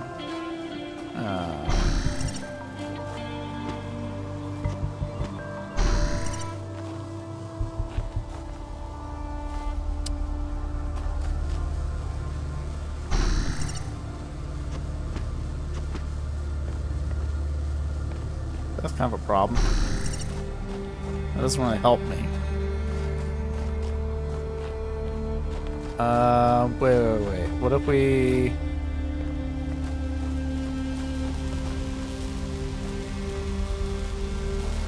See, I would have assumed that I would have bonked my head there, but okay.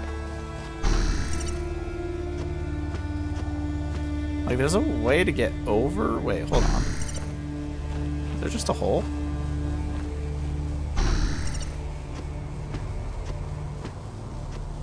I think that's big enough. We just gotta, you know.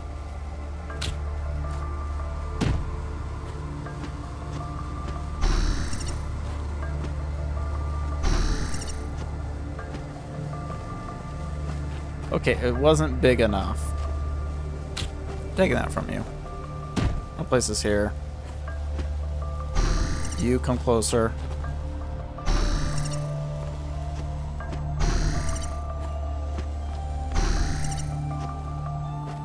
That's still not enough either. What the fudge is going on here then? Like, I was thinking that would be conceptually what I need to do, right? Like, you get on top of him, and he moves the thing.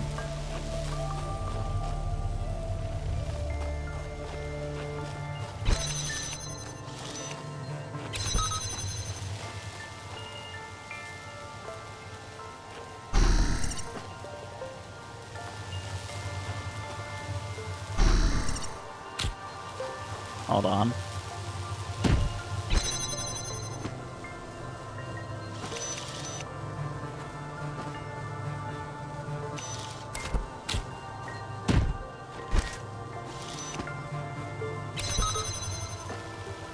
Wait.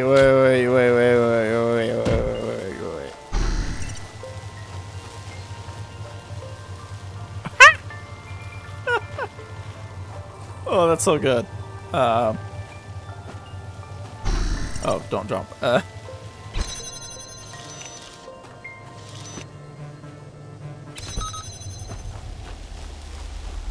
can just take it and move around with it. Okay. That's great.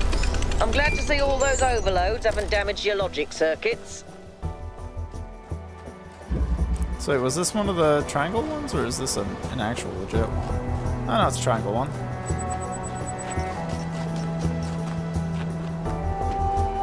Where did the blue thing go, though?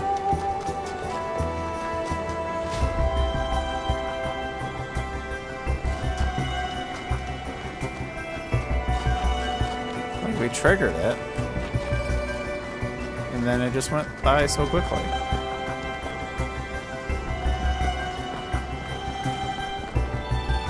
I guess I'll find it eventually, somewhere.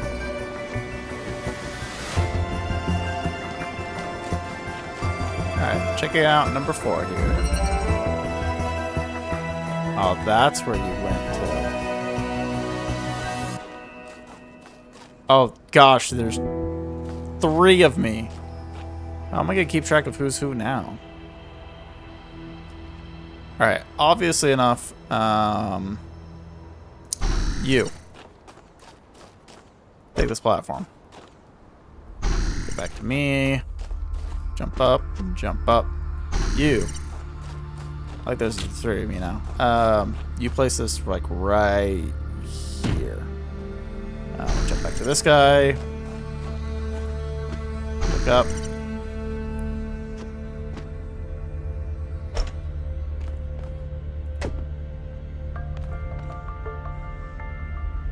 So the question is like, okay, so I need to like stack myself 3 high because I obviously can't get to that right now.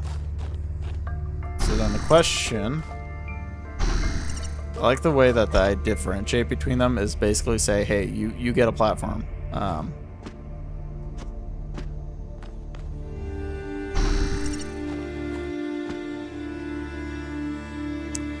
Oh, I get it now. So I jump on one, I take control of him, he jumps here, and then he jumps on here, and then he goes down to that one, and then we just go...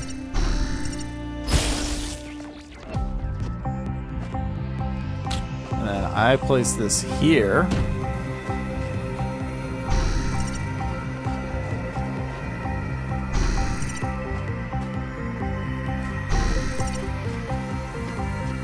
Jump like that, jump like this.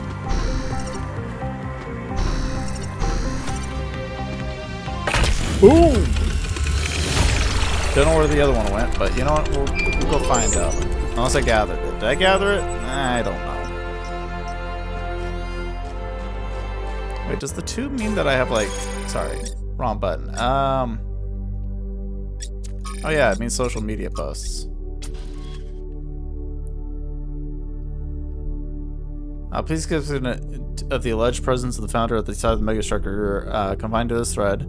I'm still in shock. I wasn't even sure the founder was still alive. Of course she is. And now that we've reached completion day, she has sent us her sacred messengers.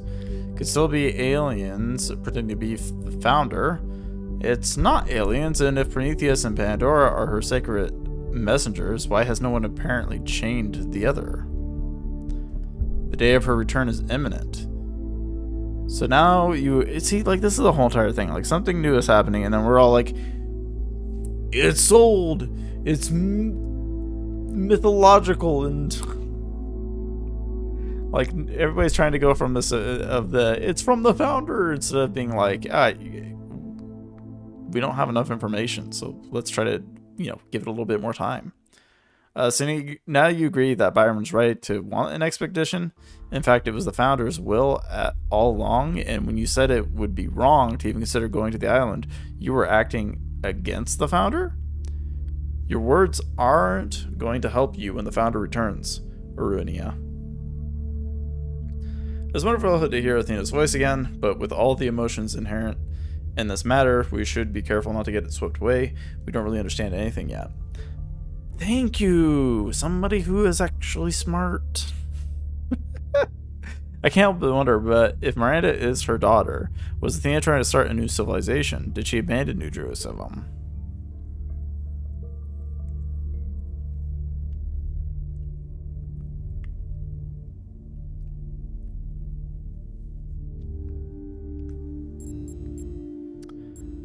Ooh, I'm between like the top two, but I guess, you know.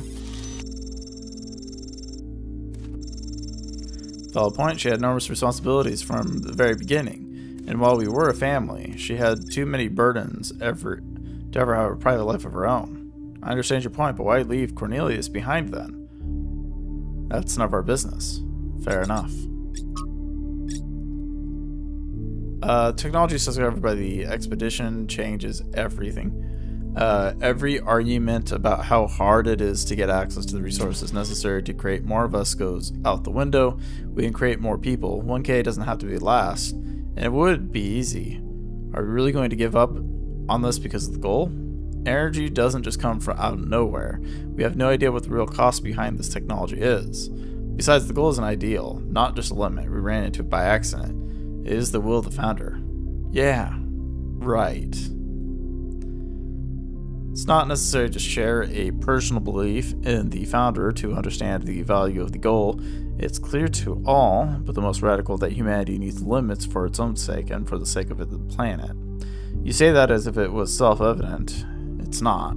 You're smuggling a whole host of misanthropic ideas into a conversation under the disguise of reasonableness. Your premises are completely rotten.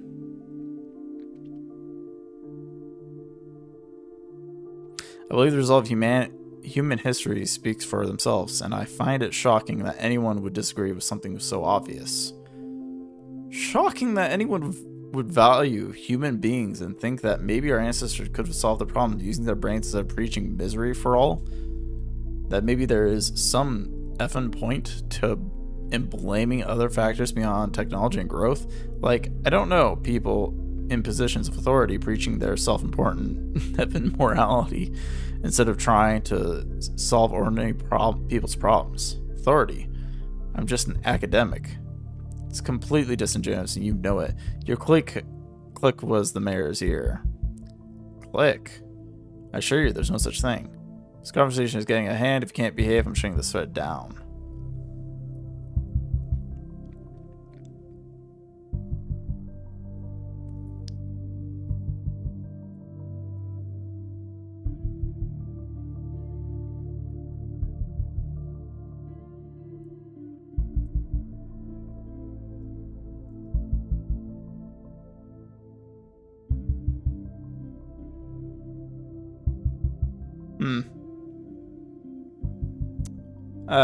You know, it's irritating, but it should be allowed.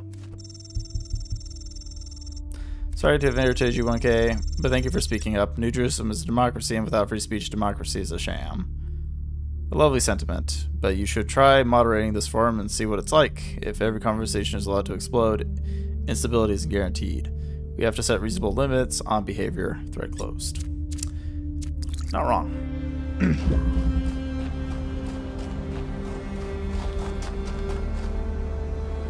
Okay, so we got that. Oh, hey, it's just right there.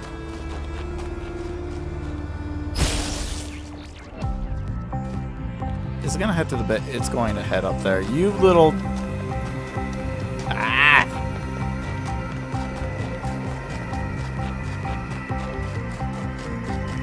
Can you just be mine?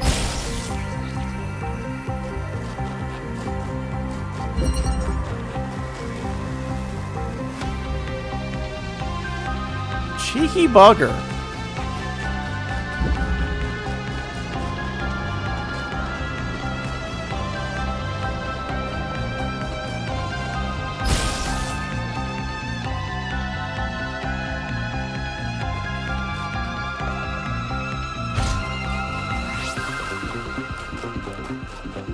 Come back here.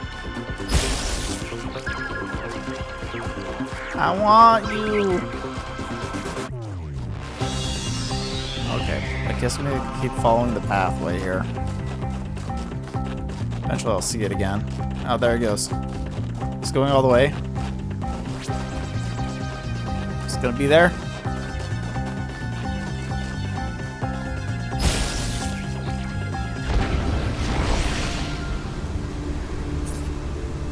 Find my sprite and follow it until it leads you back to me. Well, mission accomplished.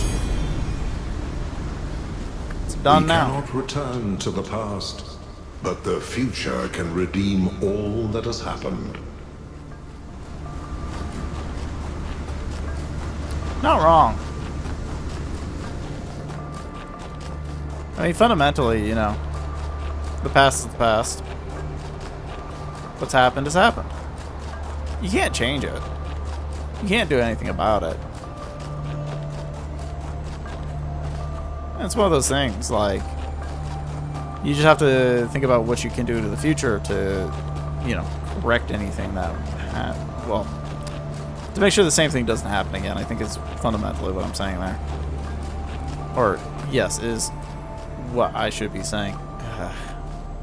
Confusions.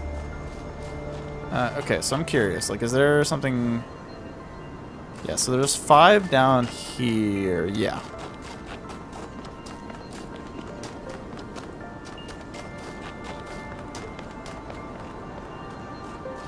And this game has like a gorgeous setup. Beautiful. Alright, number 5, here we go. The gift. Alright, so red and a thing. And a thing. Ah. Oh, and there's a me up there. Okay. Oh.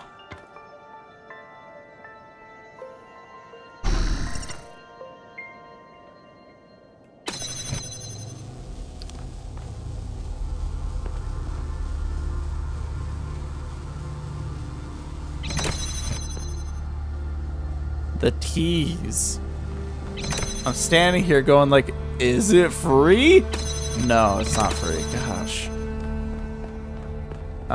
So I guess the question is, okay, so that does that. So I guess what I want to do is I want to jump over here, right? And then we take the cube.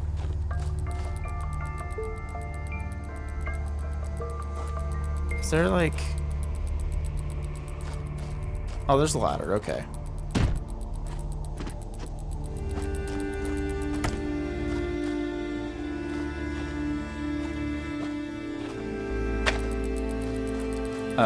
Me? Can you hold this here?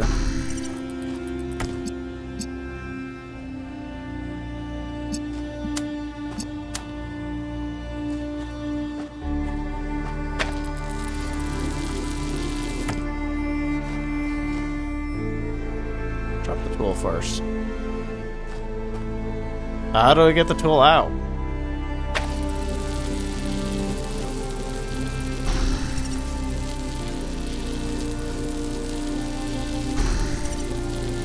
This from him? I can't.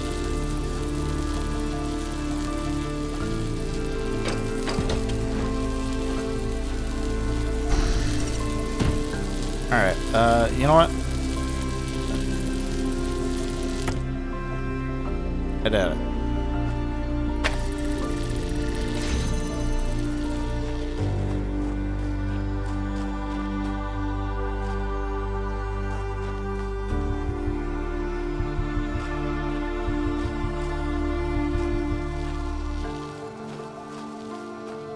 Alright, I'm gonna stand here, fake me.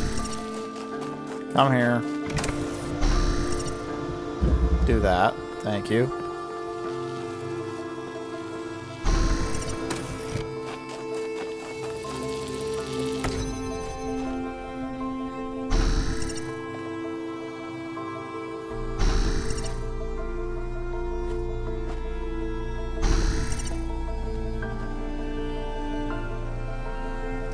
Doesn't really help. I can't just take it from him.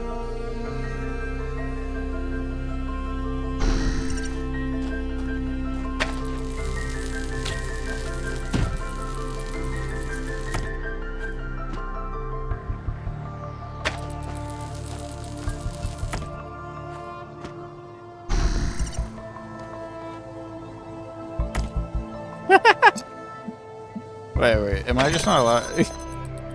There we go.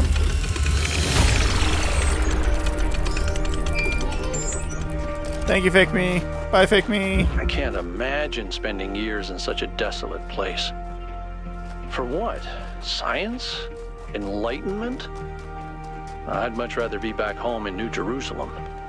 I think it's beautiful. It's in more its about own way. freedom.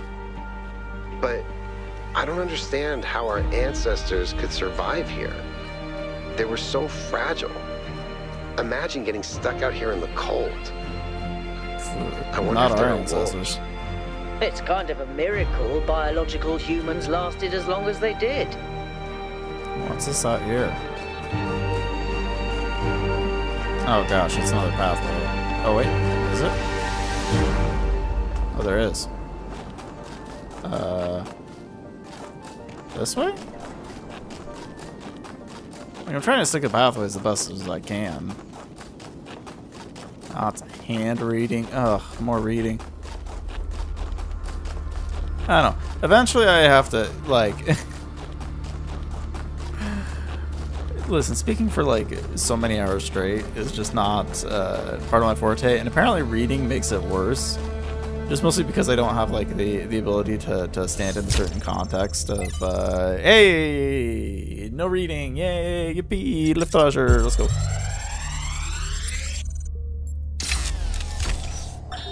As we continue exploring the cold northern reaches of the island, the contrast between the harshness of this place and the softness of New Jerusalem becomes more and more pronounced.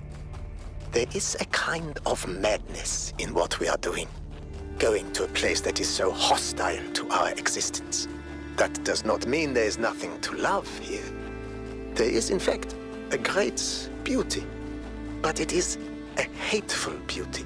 A beauty you can only love because there are places that are not like this.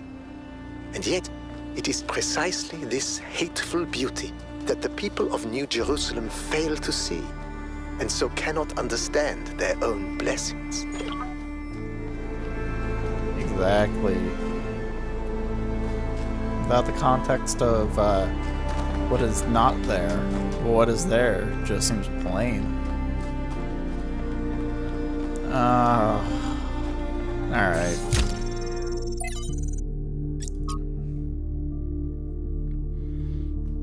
On a personal reminiscence of Mictu, there are some people whose true importance you just don't notice at first. People who are quietly hold things together without making a big deal of it. That's what Cornelius was. Always by Athena's side, he calmly and carefully helped us all stay on track, reminding us of our shared humanity and the values that we had brought us this far. I cannot imagine how painful it is that there have been when Athena left him behind. When he went on this so-called research expedition, most people thought he was looking for her. To be honest, I thought he might never come back. No surprise when he finally did. I still don't understand how she could leave him. They seemed to love each other so deeply. After he returned, Cornelius was different. He founded the Museum of Simulation and very rarely left his premises. The archive scholars doted on him, but he walled himself off, becoming almost as much of a recluse as Eustathius, and only then did I slowly understand how much of the city had lost. Oof. God appears and God is light to those poor souls who dwell at night, but does a human form display to those who dwell in realms of day. Excerpt from Considerations by Eustathius. While it is hard from our vantage point to fully believe in any of the ancient religions, I must admit that I have come to believe in the existence of a prime mover, not a designer as such, certainly not in a interventionist god, but some force that set the universe itself in motion. I do not know if it's possible for us to ever truly understand this being, since it must be defined by definition exists outside our understanding of reality, but I do believe that it exists. Does it look upon us with love? Are we entertainment, perhaps? Does it preserve some memory of us when we die? All of this I cannot answer, but I do not disbelieve. those who honestly speak of having experienced some manner of brief communion with this entity. It's simply too common an experience in human history to easily discount. As the motion of the universe proceeds from the Big Bang, so whatever forces animate us, whatever constitutes the true foundation of our conscious, proceeds from the prime mover. What do you think about this, Mother? Wow. Calling it out right here. I don't believe in any prime mover, but I thought you should read it because Eustachius is an intelligent person, and he came to this conclusion after a great deal of thought. It's important to respectfully consider points of view we don't agree with. True.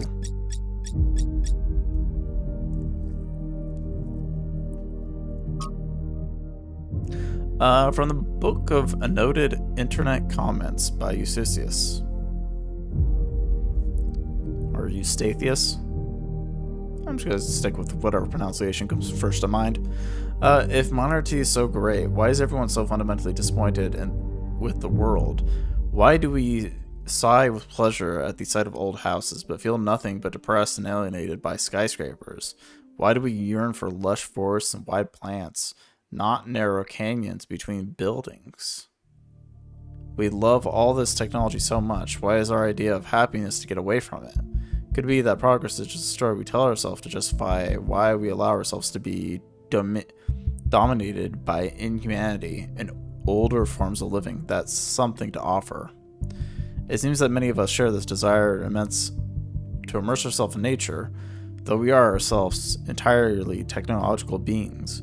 We enjoy and value the Earth's diverse and unpredictable biosphere, but does that mean that progress is just a narrative, as this ancient commenter suggests, or is it mean that technology progression and a love of natural world are not in fact mutually exclusive? And yet, if this person was left on his own somewhere in the wilderness, he would feel nothing but terror. The appreciation of nature is rooted in the experience of civilization, of safety. True, but he's still right. So much of what our ancestors created in their last years was alienating to the majority of people. And the question isn't one of modernity, but of control.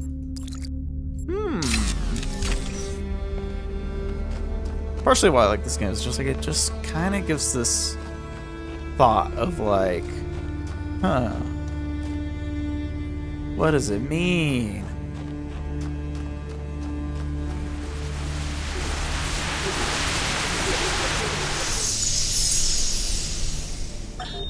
If we believe that life is inherently valuable, if we think that other species are worth preserving, and we recognize that most of the universe is barren, then it follows that we have a duty not only to defend life, but to spread it.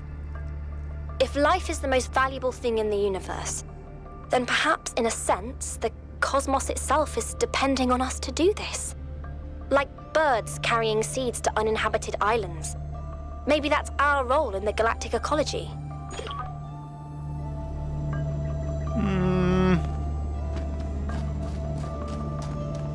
That's one way to view it. Just trying to think about this conceptually. Okay, let's pause for a second here.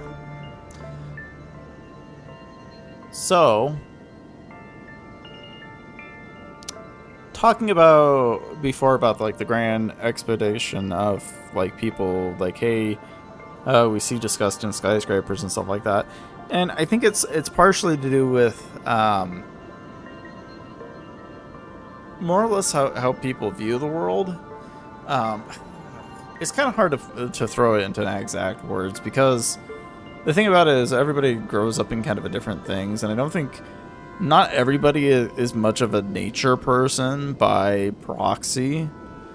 So, but we have developed ourselves to a point where, you know, nature doesn't really, it isn't really exactly, yeah, I think this is as far as I can take that conversation, because it's like, I appreciate, you know, more quietly places than I do big cities and stuff like that, where less people are and stuff like that, but I am also technology bound. I can say that. Like, it's such a hard thing to conceptualize into like a good point or a good like function of something for it. But anyways, I guess regarding what she mentioned, like I don't know if it exactly would be a duty of us that's needed, right? Like, oh, you are here, okay. What do you do? What does that do? Okay, that opens this. That's cool. Not really useful. Okay, so now we can open you. That's also cool. You can also step on that, which makes red appear.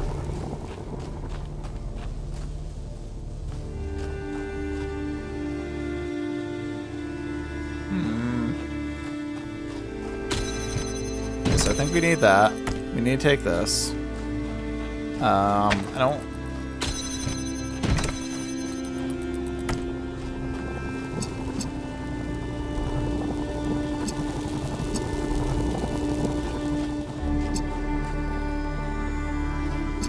So, like, I want to... Well, I want to give this to him.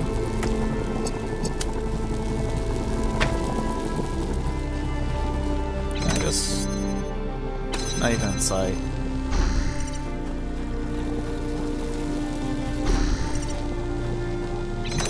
Still not in sight.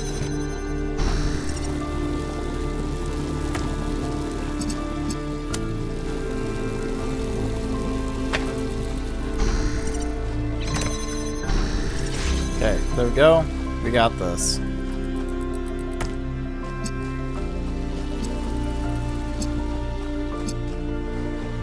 Okay, now the question becomes getting that over here. Here, you want to take that back?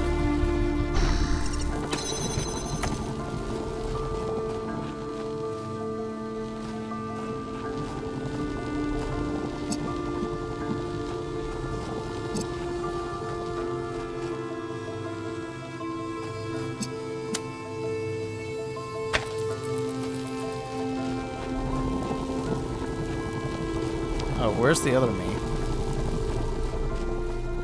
Oh, there you are.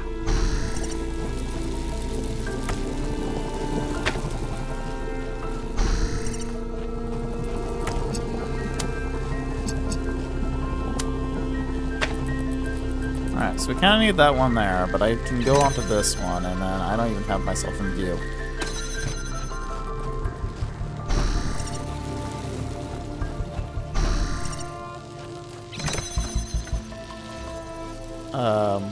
Am I still not in... So he's lose track of yourself. So easy. Lovely though. Oh, private message. Linux. Well, okay, my name is Linux. I'm an engineer in the city. It seems we share a mutual acquaintance, Doge. Thinks we could work well together. Yes, I was interested to meet you. I like to connect with people who put facts before faith, so I'll be direct. The powers that be prefer to keep our society in stasis. They'd rather you were the last of our kind than seek new ways for us to live. They'd rather avoid the big question than reveal answers they may not like. But I can't accept that it's wrong to use what we know to solve the problems before us. We wouldn't be here without technological solutions, learning, growth, mistakes. Those things are what we are. I can agree with that. I know we both have hope for the future, and your expedition beyond the city walls presents a rare opportunity, which leads me to my purpose in contacting you. But before we get to that, I know you're an inquiring mind. What would you like to know?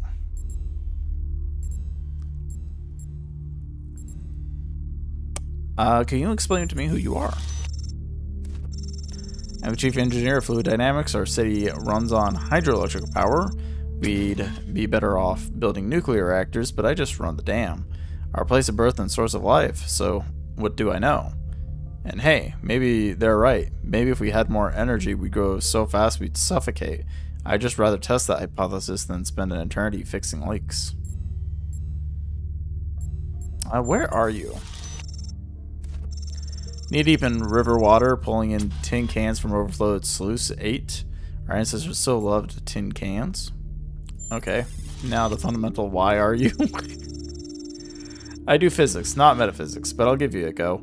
I suppose at the beginning there was nothing, and nothing implies something, and zeros and ones got progressively more complex until eventually you and I popped out. That's actually a pretty solid answer, dude. I just want to know what you want with me. I think the island you're exploring holds knowledge far in advance of our own. There'll be a great pressure on your team to leave it hidden, but those secrets belong to us all. We all deserve to learn and grow. I just want you to approach your work using scientific outlook you've been programmed with. Ask questions, be open to answers which challenge your assumptions, and above all, if you find what you find has consequences for us all, you mustn't keep it to yourself. We've already encountered advanced technologies. I mean, it's already been posted, so. I know Byron and I have been anticipating this opportunity for some time. I'm certain you're going to find more. I wish in return I could share everything I know with you now, but that time will come. For now, I need to ask what you keep your relationship between us. The dynamics of in New Jerusalem are complex enough. So, what do you think? Are you willing to work with me?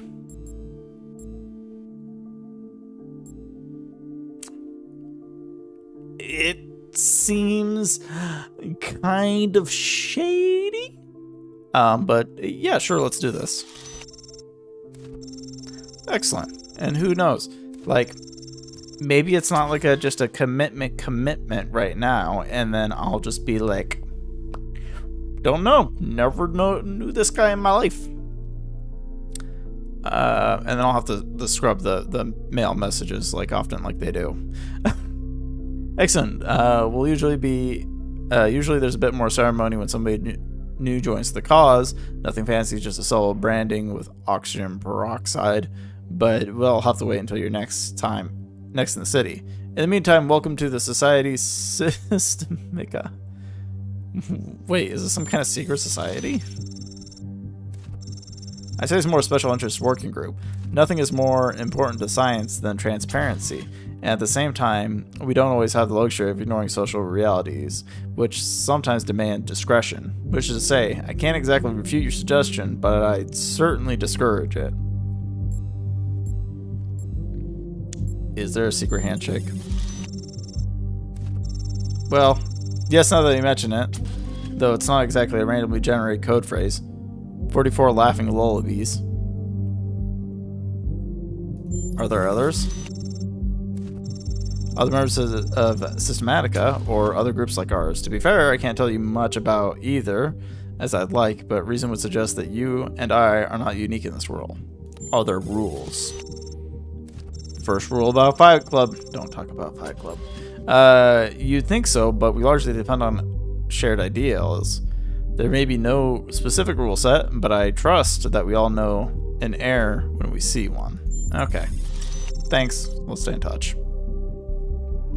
We all know an error when we see one. Yeah, you know, I can't quite put my finger on what makes this what it is. But I'll know it when I see it. Flippin' policy. Alright. I'm guessing that one's probably 7, and then that one up there's... Okay, no, wait. 8's over there. So then one of these is going to be the mystery puzzle.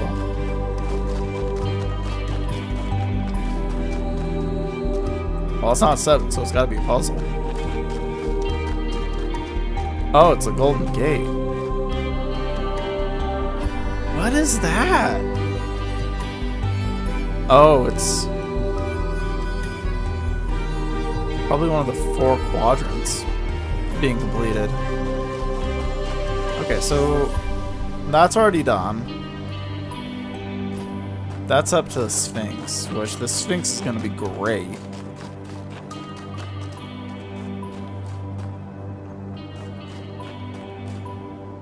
That's a long trek. We'll do it on our way down. If I remember. I'll probably remember. You know what? Before we get into 7, let's go check the Sphinx out and see what it's got to offer. Maybe it's just going to be like a 1-2. Here you go. Solve my riddle.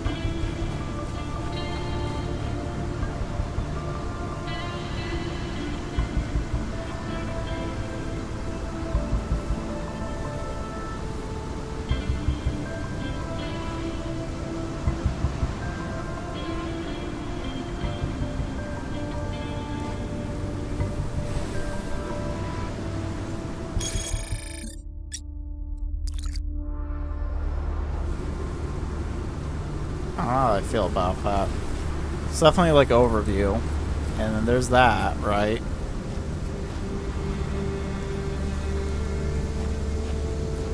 But then is it talking about like other islands?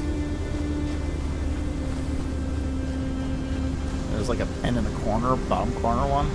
I really don't understand it. But I think if I like go too far out from this place, like if I try to go run to the beach, like I'm gonna get nuked. So, wait, what? What is this?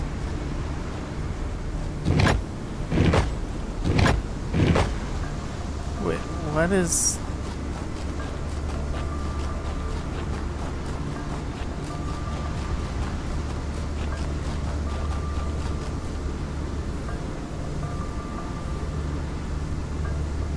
Maybe I put an A in it? But, I don't get it. In fact, I can't put an A, because, like, that would need, like, a 4. Yeah. I mean, you could do this.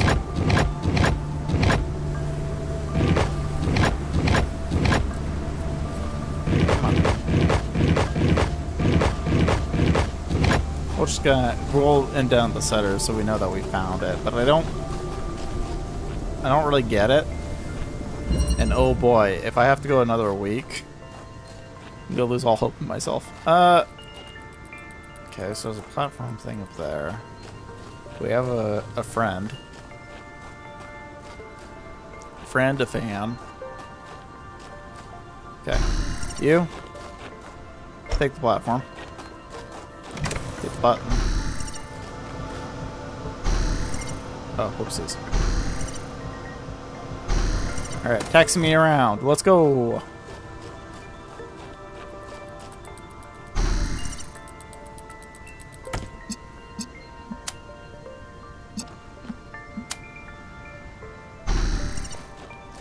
Da-da-da-da-da.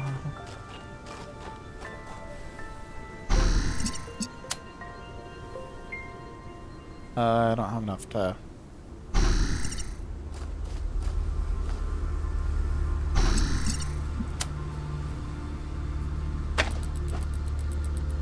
Okay. I have no idea what this will do for me, but I'm assuming I could just go...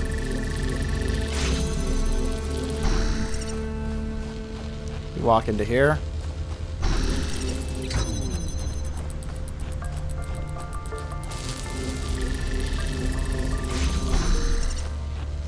And then mission accomplished. Congratulations! That one looked difficult. Yeah, it didn't feel too bad, especially with like playing the other one. What do the buttons on the side mean, though?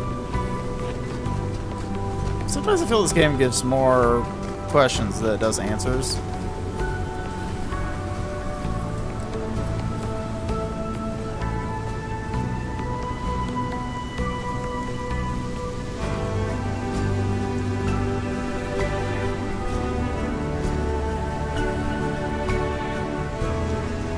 What was that?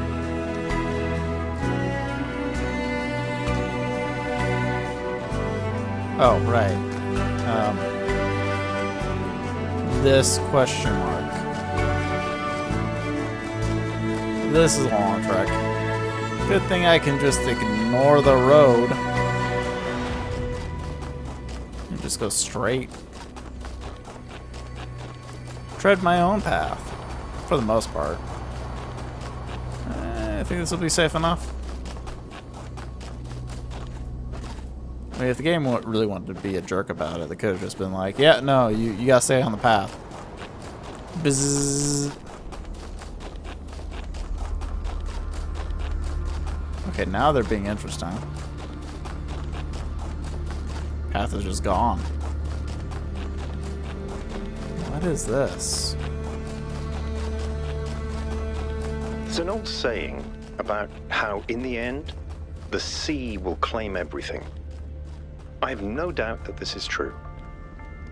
In the long history of the human species, entire regions have disappeared under the waves. Places like Beringia and Doggerland still echo in our cultural memories. But we shouldn't forget that life began in the sea. We are the children of the sea.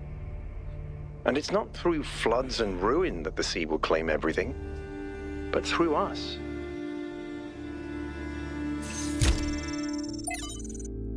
I thought it was more like nature will claim everything, though.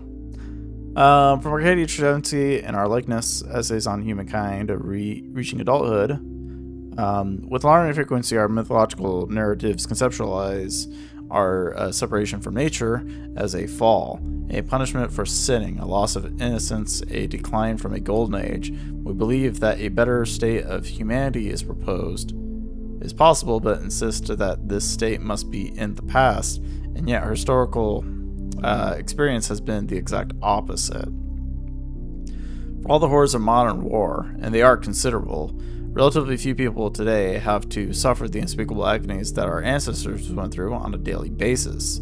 It is doubly ironic that we place our golden ages in the past, but very rarely ever consider that life was actually like for the people whose genes we carry. Now, how cold they were, how hungry, how frightened in the cruelty of nature, that unspeakable pains they must have experienced when they were sick or injured, how many of their children they had to lose, unable to help, begging the heavens for mercy and never receiving an answer. The past is a slowly receding tidal wave of grief. The battle for human emancipation is not over yet, and the path has been far from straightforward, and yet in but a few thousand years we have eliminated a great deal of suffering that before must have seemed unavoidable and eternal.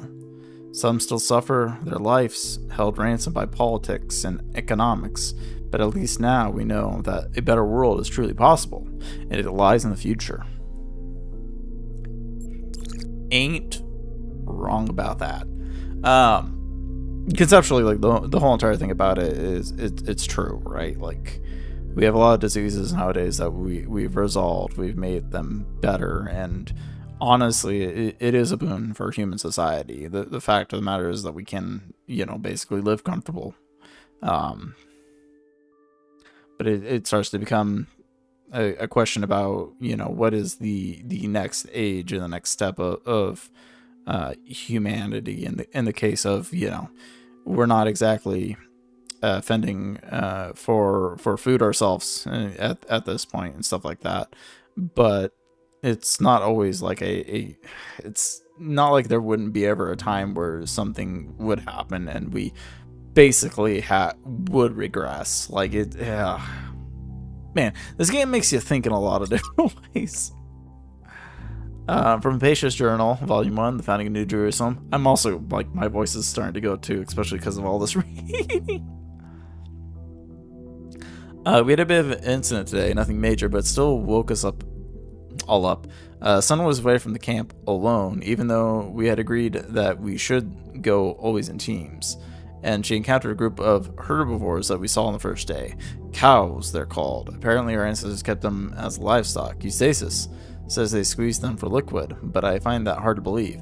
But I digress. Sun encountered a herd, and just as predicted, the animals were passive at first, friendly even. Sun decided to abandon her survey to study them for a while, which went well, till a group of wolves, formerly dogs, type of pet, entered the clearing, causing a stampede. Sun is alright, only managed scratches the bodywork and a few torn wires, but it's a close call. I guess we've gotten a little complacent, a little too comfortable. But we'll have to be more careful from now on.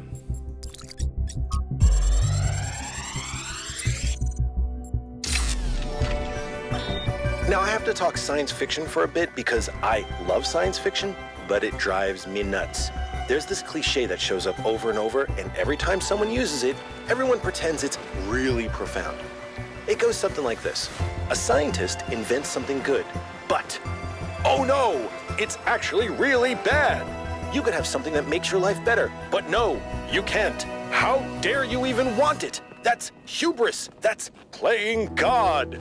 And it's never anything that reflects the real world, right? It's never, oh no, you invented a vaccine for cervical cancer.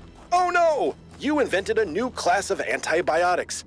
Oh no, you cured malaria. How dare you? Those diseased mosquitoes are way more important than human lives. How did science fiction become so reactionary? You know, if we all thought this way, you guys wouldn't even exist.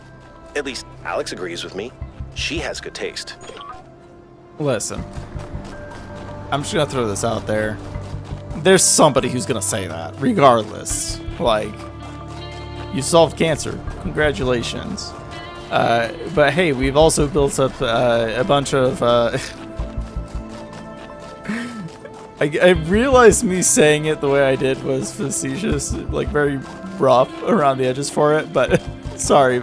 The point of the matter is that medical industries have also built up a bunch of industries about curing certain diseases, in quote curing in quotation marks, or at least functionally having it so that people don't suffer with them.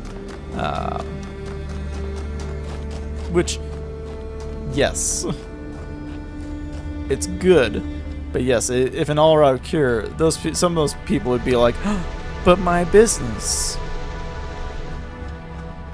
which is just dumb.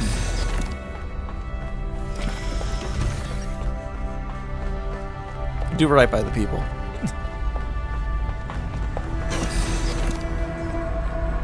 Oh, it be me. Oh gosh.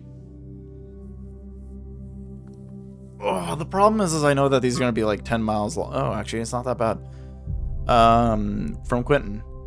Dear founder, I've never got to know you. People tell all these stories about you, and I don't know what to believe. Some people say to ask Cornelius. Others say Cornelius is too blinded by grief. Some say Byron stands for the truth. Others say he's a fanatic and a radical, and we should listen to the mayor. There doesn't seem to be a way of getting a straight answer. Well, that's what society's all about, dude. Why have you abandoned us in this chaos? Why can't you just come back and sort everything out? If you're reading these messages, don't you care?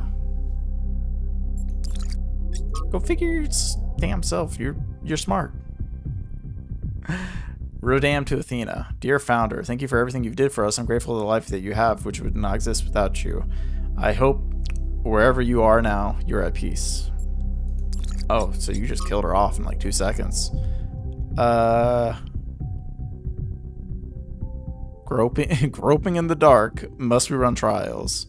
Maybe God was just trying to make an apple pie from scratch. That's true. And fair. Alright, so these should be the schematics for that lovely thing in front of us. This looks like it has something to do with energy generation. Am I reading this right? What is this? Oh, great. This was the one I was worried about. Oh, great sacred founder, I believe I have discovered the truth that our so-called leaders have hidden from us, the absurd and strategic goal they have us working towards. This hubristic completion day foolishness was never your true intent.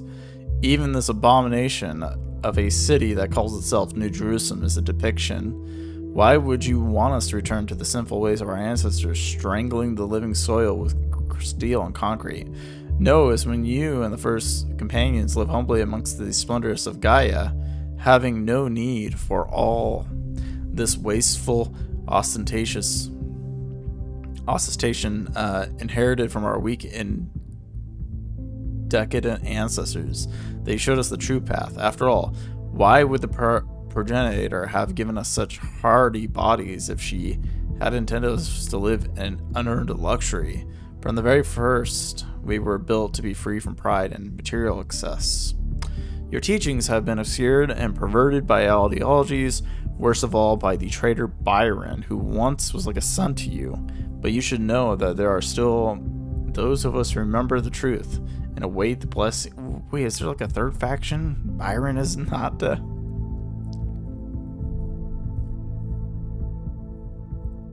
I called Byron a traitor? I don't understand that part, but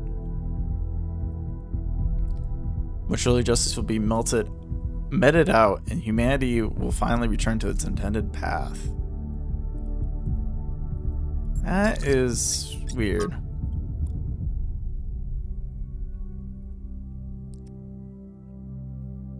Yep, here we go again. We assembled on the vast green lawn outside the reactors, beginning to slowly wind down. The workers were solemn.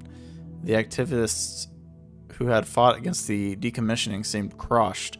There was supposed to be a speech, but the spokeswoman had lost her notes. Outside, the protesters cheered. My eyes were drawn to the discarded anti-shutdown banners, endlessly reciting the facts, the statistics on mortality per trillion kilowatt hour. Lifespan of reactor, minimal land footprint, almost zero emissions, no intermittency. It became a jumble of words, a litany, almost a kind of glossolalia. Yeah. As far as the protesters outside were concerned, it might as well have been an alien tongue. One thing was clear to them, and it was enough. The technology sound of the compound was deeply inherently wrong. It was a sin. Could not help but think the moment on August 6th, 1945, when the sky erupted above Shima Hospital. My imagination could never be fully encompassed it. How do you imagine more than 70,000 people annihilated in an instant? An ancestor of mine was in that hospital. He went from being a doctor, a husband, a father, a pacifist, stuck in a terrible ward, to being a pile of bleached bones covered in rubble, all in a single second. Not an accident, but because of the choice someone made. Not because of a reactor, but because of a bomb. Just 2 days earlier, contradicting his campaign promises, the Prime Minister had suggested that the use of tactical nuclear weapons would be an acceptable risk for the conflict continued. Very few seem to find this particularly shocking or outrageous.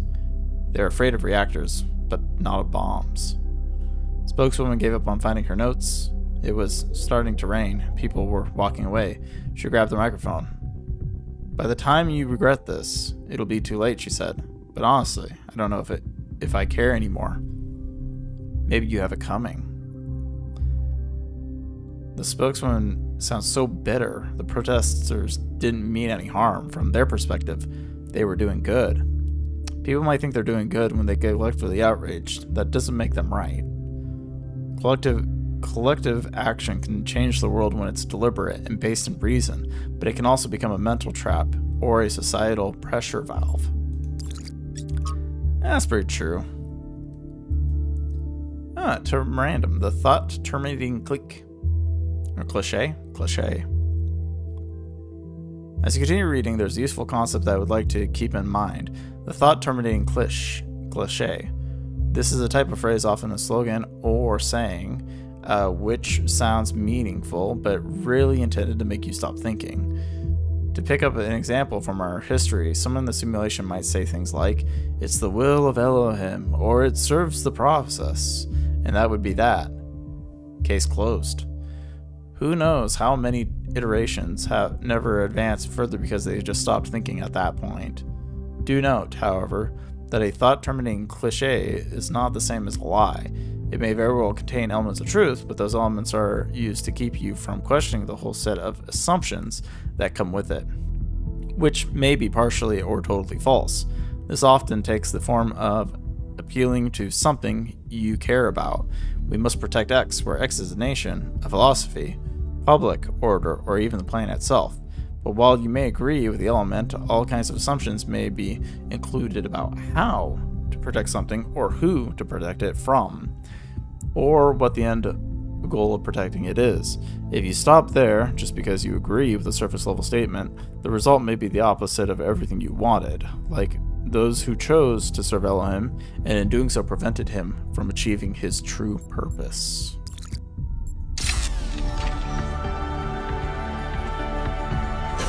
not wrong. Like, if you basically leave somebody in a vacuum and say, hey, yeah, you're doing a great job, buddy. Say that while looking at myself in a test tube. Often it goes back and, you know, slimes in somebody's face. Whoa. Bright light.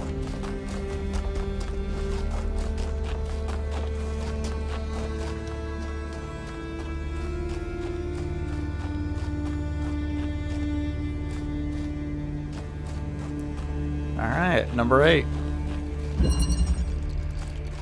Drilling party. Okay. Okay, so I see a drill. Made a way up.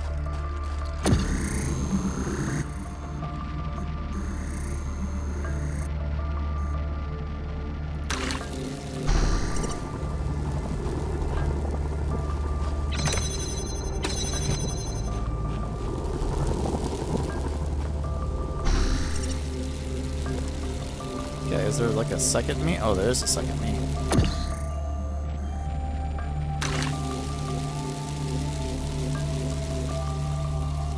But I can't control him from up here. That's a thing.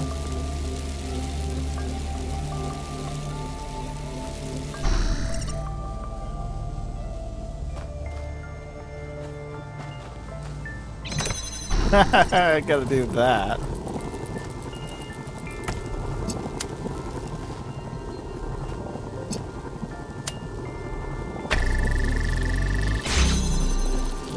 Look at me, I'm free. Actually, hold on.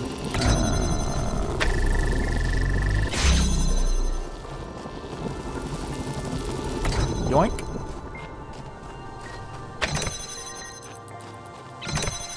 Ugh.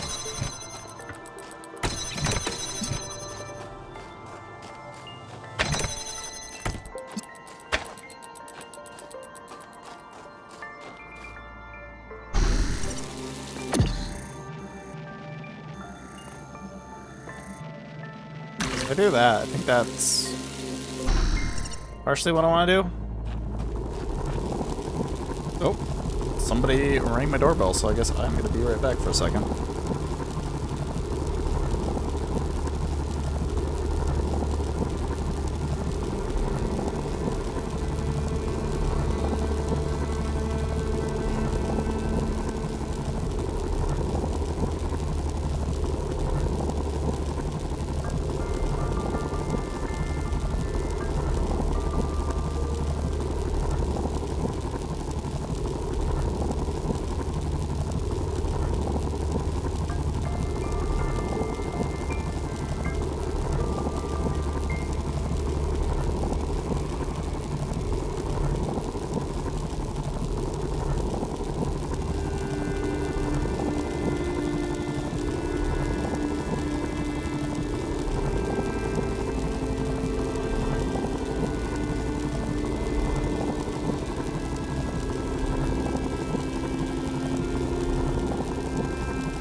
Anyways, where was I on this? Alright, so we have him. We have 2 things out now. We don't technically need this here anymore.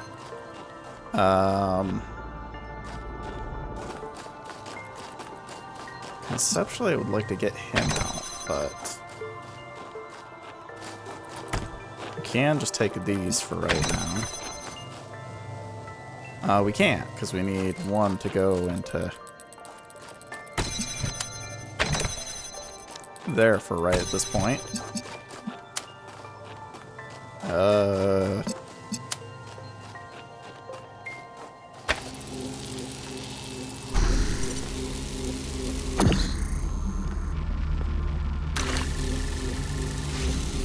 Okay, so that works.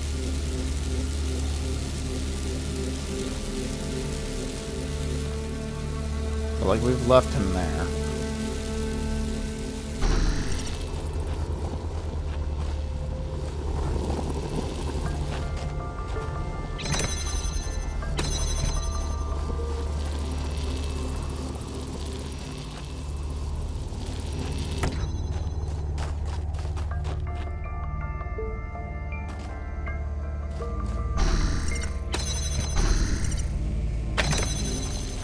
Yeah, see, that doesn't work.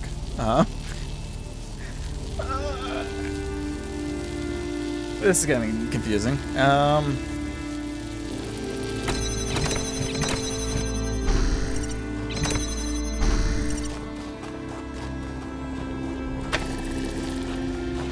That makes sense, but like the problem is that I can't just get through here.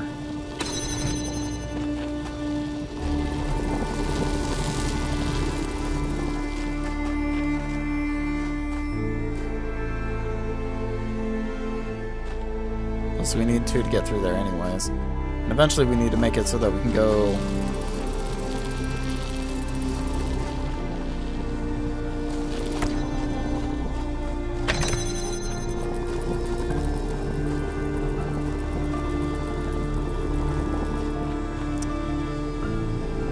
Would I be able to...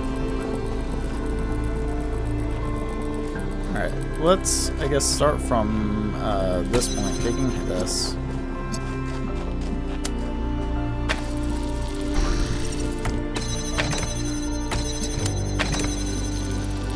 Okay, so now we have 2 of these guys. And they can be out running around, doing whatever they like.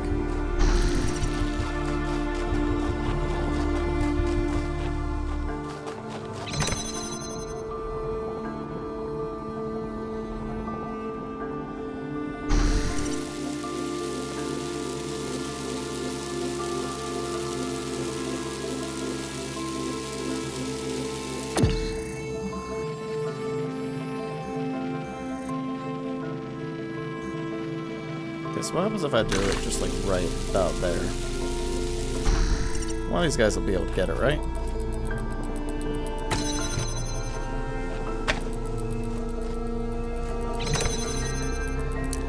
Oh, but I can't get...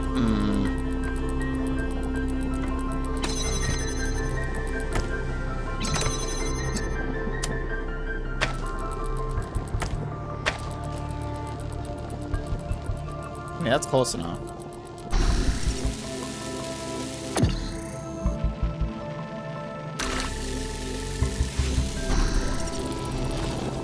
Alright, he's through.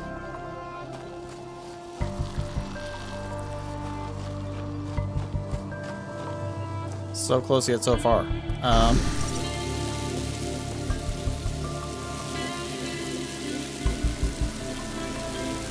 Oh.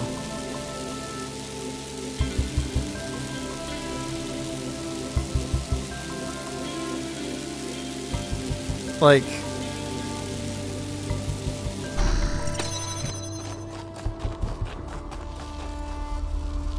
Oh, I don't even have...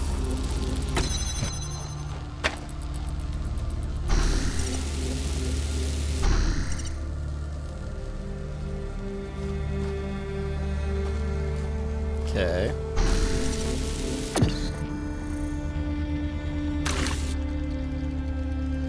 Ah!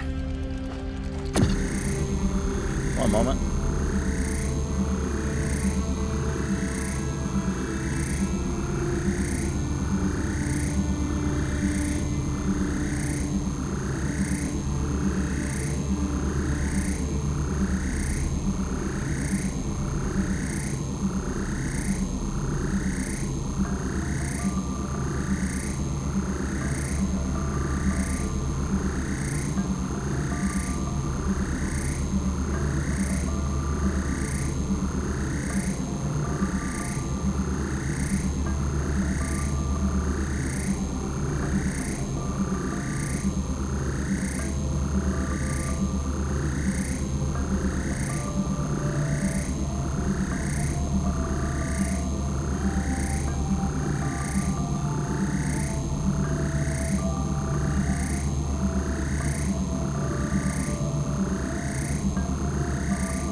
Alrighty.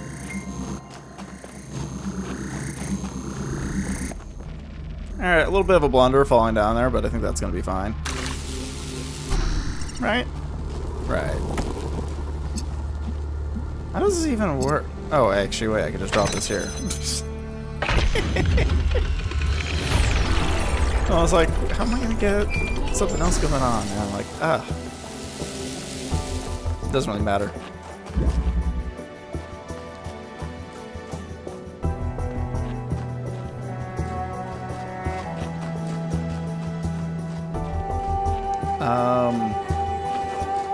Wait, where is that? Oh, it seems like it's a spiral down from me. Yeah, okay.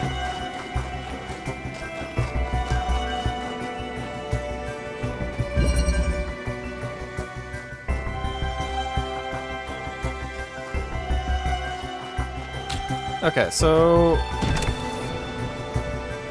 I can jump up to here, which allows me to access. There's a way back. Okay. There's a me in there. Okay, the only way to get to me is to do a thing.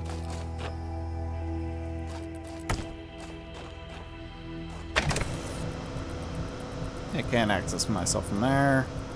That's blocked. Ah. We can do that, that. And then I can probably do this. Take control of me, pop me out. The fake me. There we go. Okay, and then we have blue.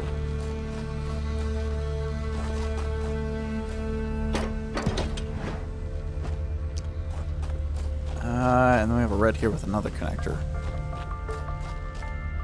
How? Okay. So part of it is going to have to be...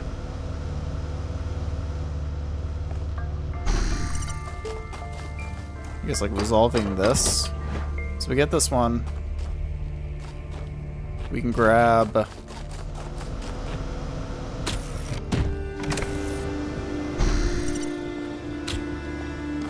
cube to take it over here. Which is good, right?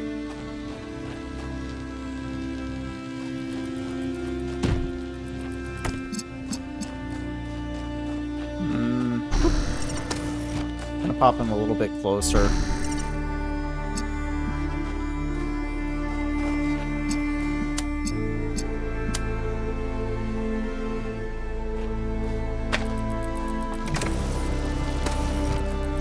A little bit closer. Make him in sight, please. Okay, that's good. And grab that connector. So now we have two connectors.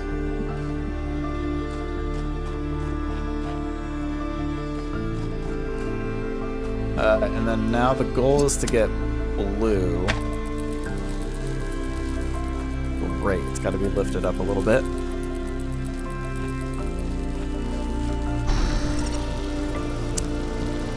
There's not a way to take the cube back, though. That's, I guess, going to be the rough concept about this one. Because there's no...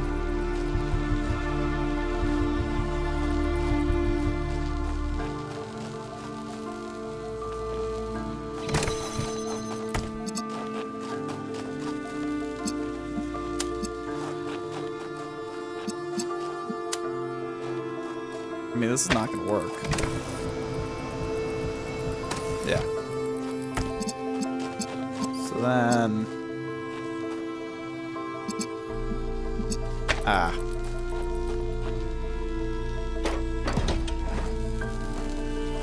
So if I grab this... Wacky! Push me up there.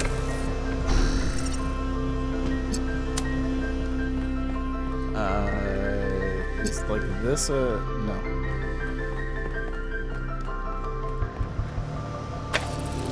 Yeah, but like this ain't gonna work.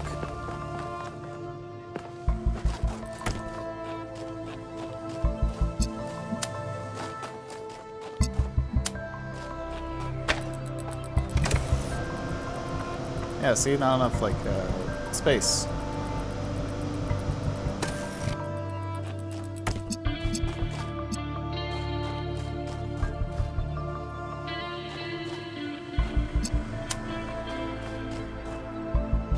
Yeah, because the fact that like you have to go like all the way through here to even get it to...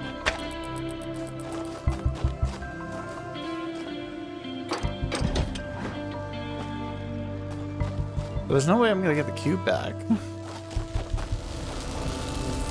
That's the part that gets me.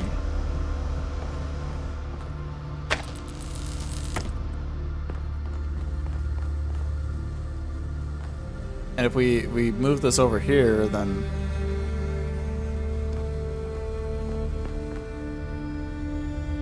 There's not a way to get it back, right? Or am I wrong about that?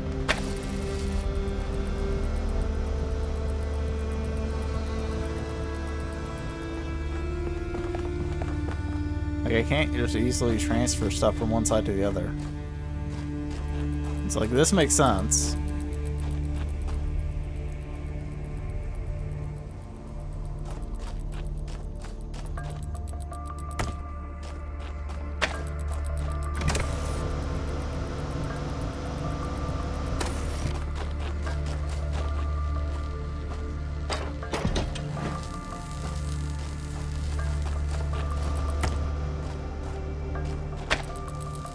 That's blocked.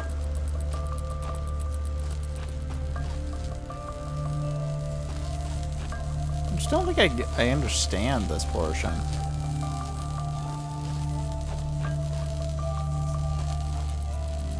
It would make sense if I got the cube back, though, because then I could... How do I get the cube back? There's two of me. That helps.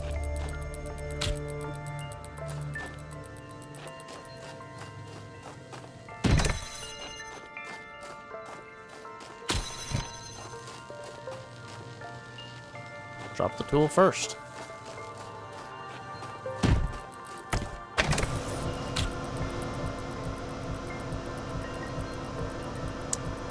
Maybe. Hold on.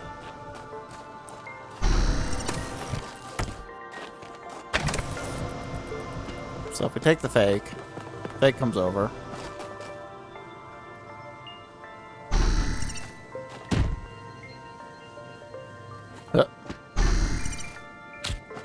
No, he just takes the box.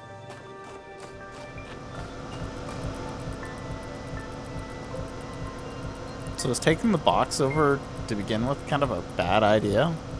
Well, no, because then, like, you can get the upper section here. Like, it's no big deal.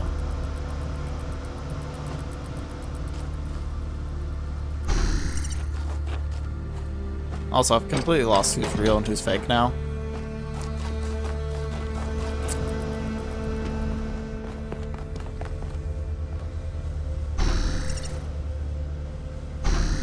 Hi. Yeah, I can't pick it up from here. Like, that's the only thing that makes, like, sense conceptually, is, like, we get it right here. And I'm able to... No, actually, it still doesn't make sense.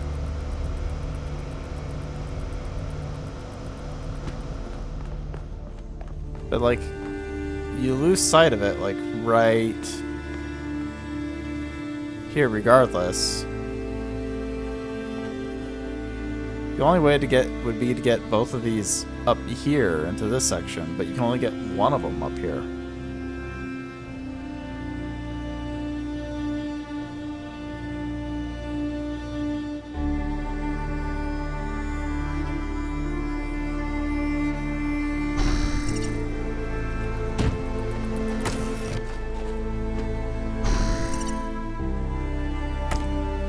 Okay, cool.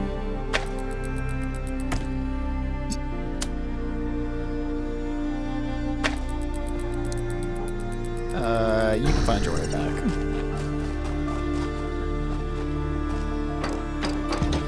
Who's even the real me? Oh, wait. I need, I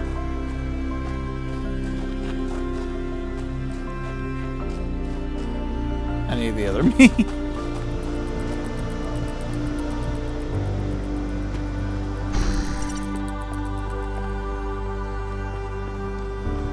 Are you the real one or am I the real one?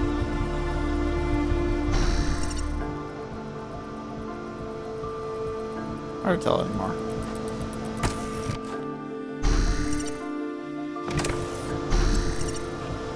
I mean, probably in the grand scheme of things, it doesn't matter in this game.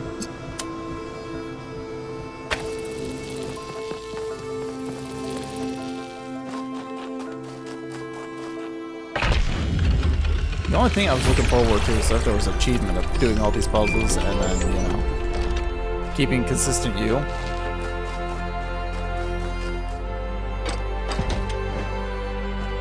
But hey, who wouldn't want a new body, right?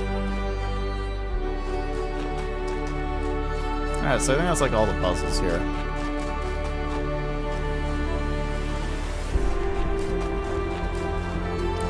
Except for a mystery puzzle. Which I have no idea what it means exactly.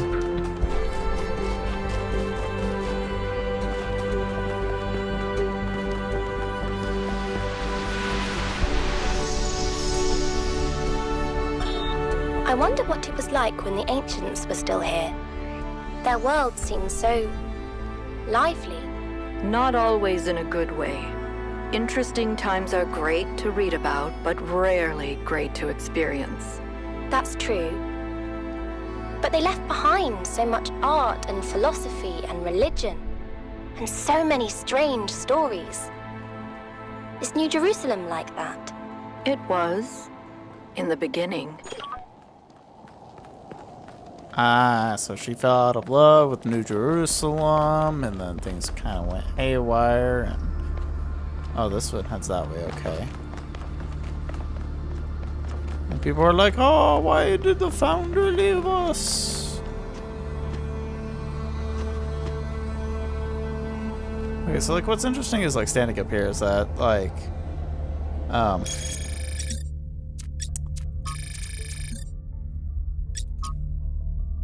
This is the thing that we got. So, like, an A, C, there's, like, a T here. Oh, maybe it could have been a T.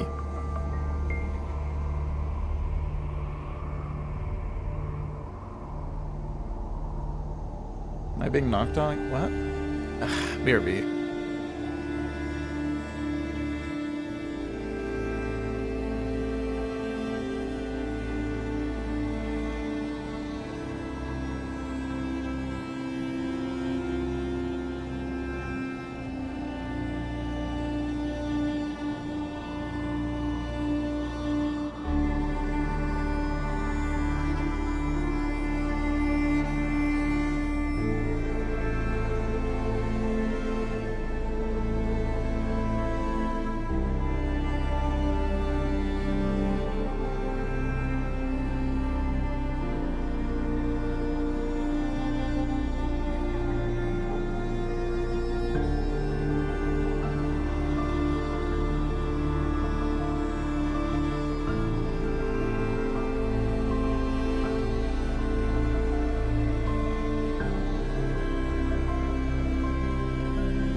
you know, let me just put it this way, for what's been going on. If you want to drop by and you want to tell me, like, hey, here's what our services are, fantastic. But, like, man, these guys are pushy to a point. And I understand, like, I don't have a great way of saying no.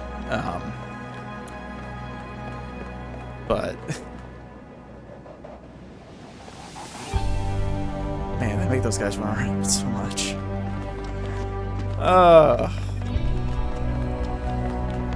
Anyways, regardless of that,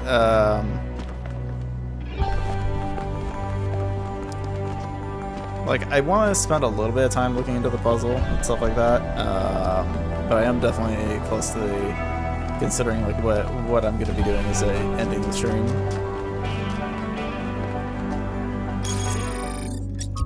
But I mean,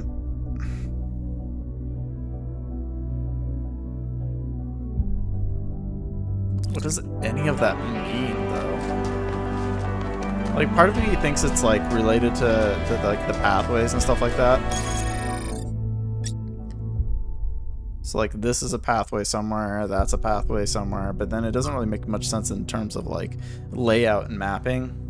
Because a lot of these are straight jumps off of the thing, and it seems like this is, like, the entire area. Right. So let's consider, like, this being part of this area here, right? Then if we go down here, it says T.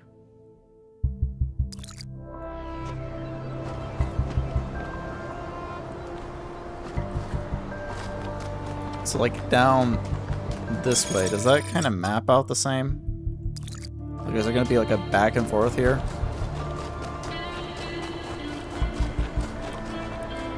Well, not to this thing. Here. It's fine. Joints are okay. There's not really much of a back and forth here, though.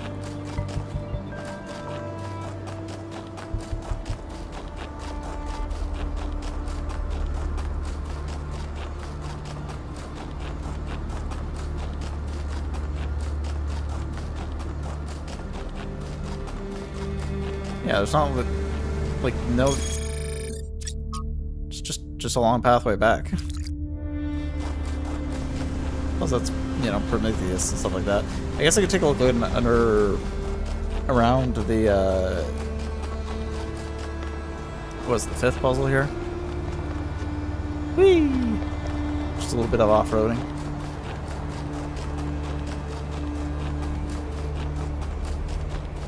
Wait, doesn't it just spell cat? It says C-A-T.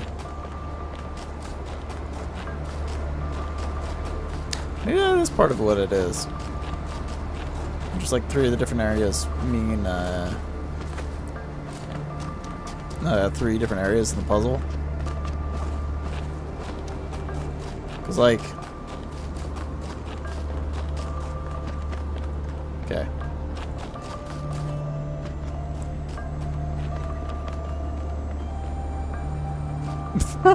She's just standing there. Yeah, see here.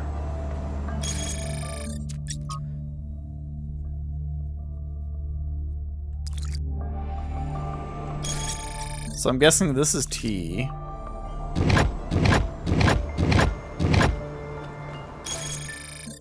So there should be 3 of them.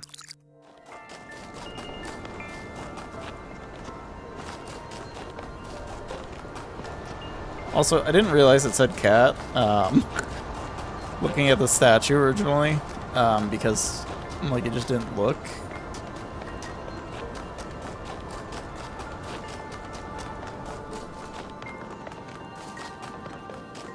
What if all of them just have those, and I'm just,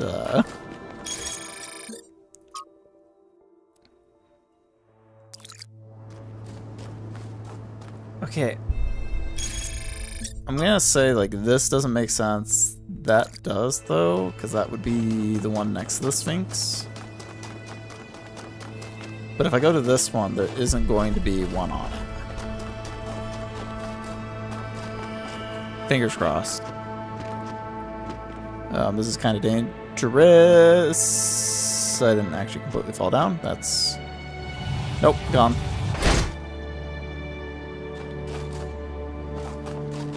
Ooh. This might be worse. I can get back up though, right? You're gonna allow it? Hey, I hit a lot of it. And the question is, what kind of A do they need? Because like C makes sense, T makes sense, but like A is the wild card, right? Because sometimes people do like the whole, okay, this is not good. Yeah, there is definitely not one here. Hey, there's a pathway.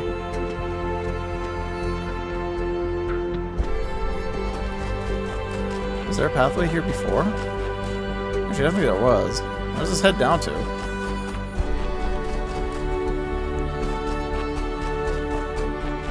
Or up to? Where does it go?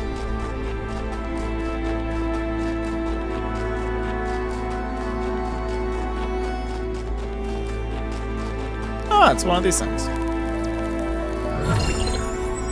And that's... I think you just picked up some kind of decryption That's key. it.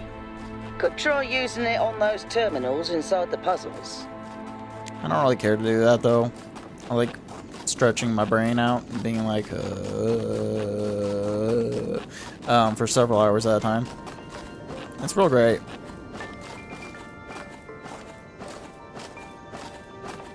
Philosophy. Yeah, you have to be like real careful about where you're at with this thing. Okay, so we were up there, and that was a no. But then this one here. Oh, that's a golden gate puzzle, right? Like that's not gonna. It's not gonna contain one that I actually want. It's gonna contain. It's not gonna contain one though. Like that's the thing. Whoa. Hey, Kai, thank you so much for the rain and everything like that. Hello, Piglin Arts. How have you been doing? I think it's been a while since we've even talked. Never gotten to raid me? That's true. But anyways, hey everybody, welcome. Is this Elder Scrolls based? No, this is Talos Principle 2, which if you've played the first one is like heavily logic puzzle based. Currently I'm kind of just roam around the outside world to check around for like secret puzzles and stuff like that. Just thrown right into it. Yeah, pretty much, but it's all fair for the course. But yeah, a lot of it's more like just logic-based puzzles. So like here's one that I performed where you just basically make sure everything's lined up and it works out all right. But I'm more interested in what's going on the outside here.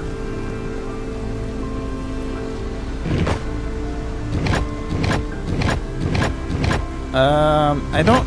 Does this make an A or does that make an A? Is kind of the question. Because like right now what I'm doing is looking at... There we go, this one right here.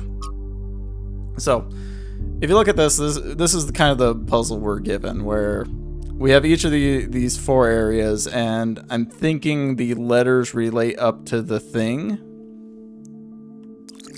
Oh, the game's ginormous. Like, you're talking, there's like 12 different like islands consisting of so many puzzles and stuff like that. And this is just one set. Like, it's insanity. Granted, there's been a lot of reading, and it makes my voice kind of go out a little bit.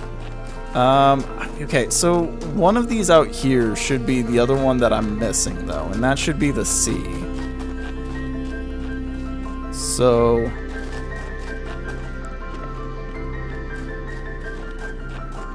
should hopefully have...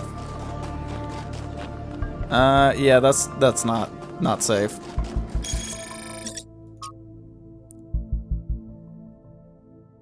Actually, that doesn't make sense. Was there another one out further? Because there's that one there, which was the A. Where's the triangle at? Maybe if I find that, that'll help. Because, I mean, I think this would be it. Lagging on your ended buffering, it could be me.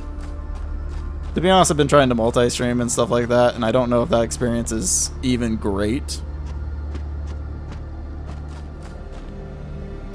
There's nothing. Also, this game does take quite a bit to run in a lot of stages.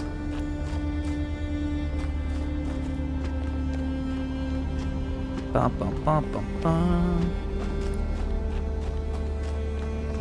How do I feel about multi-streaming? It's not a great experience.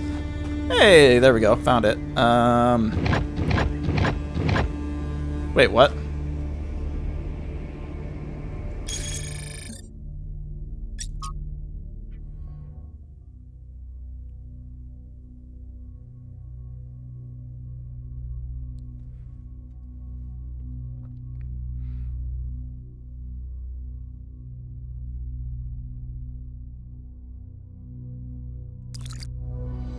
Well, now this makes sense about the, like, more sense for the A.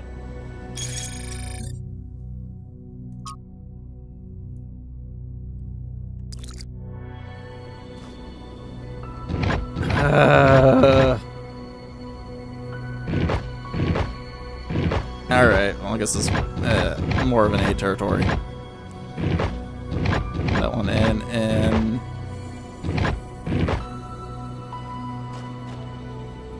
Wait, pattern is already... Wait, it tells you?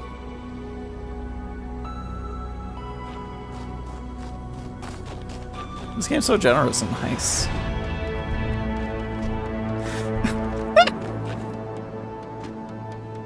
Okay, that was close. Anyways, returning to the multi-streaming thought, like, YouTube is more, I don't know, like, YouTube seems more like it's like, hey, you have one stream, you have an intentional plan, and that's it. But, like, with, Twitch, it seems a little bit more flexible and stuff like that. Like, props to anybody who does it and keeps up with it well, but I just don't think it's super worth it. It's better to have, like, YouTube as, like, a secondary thing for VODs or, like, for super cut streams. Yeah, that's the impression I got. Like, it doesn't seem like it's made just for game streaming by itself.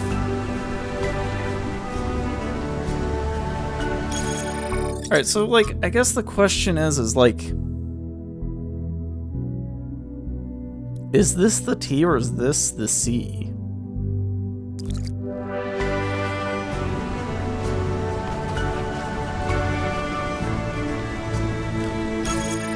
Oh, this is the T. Funny thing is, I was looking over there and being like, oh, that's a diamond over there. Apparently I'm wrong.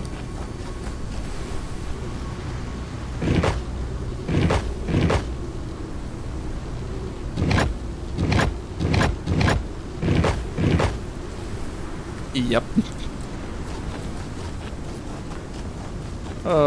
I definitely love to think a little bit more about the kind of puzzles that I do, instead of just being like,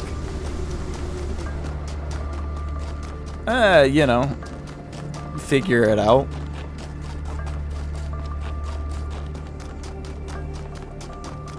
Just by messing around, but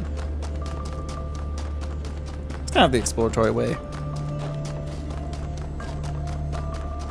Alright, so that means we have to go back to that one.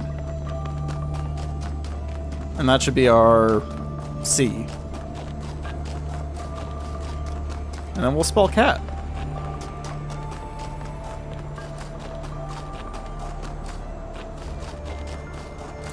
It's weird how they would assume that well, I mean, I guess it kind of makes sense for post-humanity to be fascinated by cats.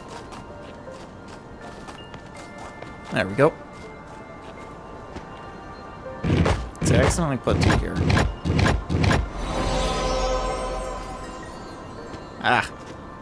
The problem is that I have to also go all the way back now.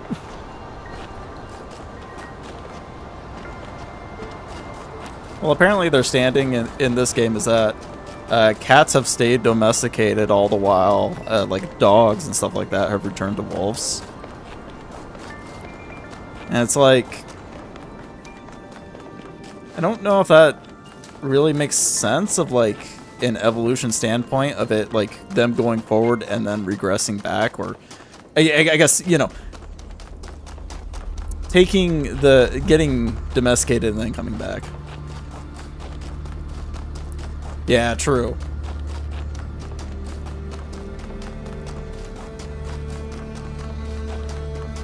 Like a good chunk of them, I guess. I mean, there is such a thing as indoor and outdoor cats, but I guess the concept isn't like quite like they've been domesticated as much as, yeah, they just kind of live with you. Although apparently the cats in this game are little rascals. Yakut's one ends up being quite a rat and stuff like that, and apparently just chews on anything electrical. If the fool persisted in his foolishness, would he become wise?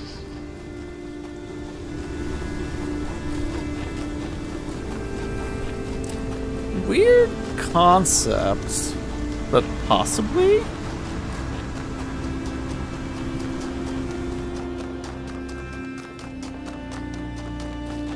Possibly.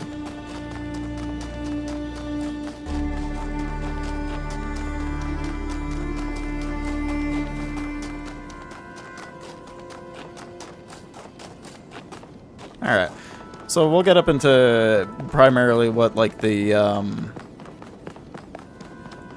don't know, more philosophical stuff that goes on in this game, which is basically just heading up to the top and, going through the ring here. Which is, this game has its own Tetramino puzzles. And this one actually seems like it's more limiting than the previous ones, so.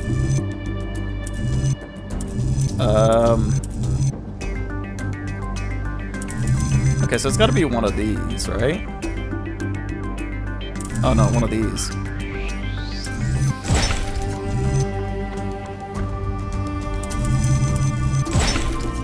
There we go.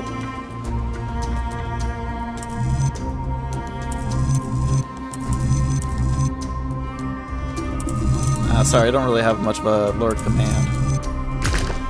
That doesn't work. This one makes sense.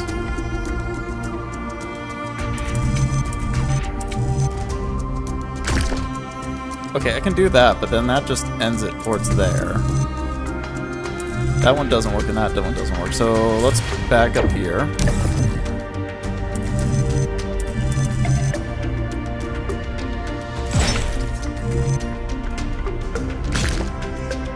There we go.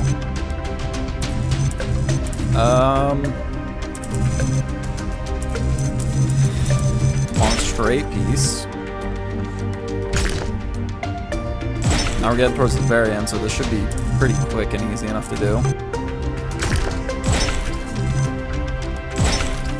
Nice.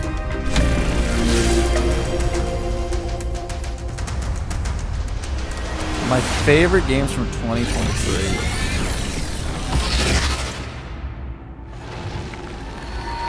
You'll have to give me a moment, but we'll listen to the Sphinx here. For tricking the gods to help humankind, Prometheus was punished by being bound to a rock, there to be eternally tormented.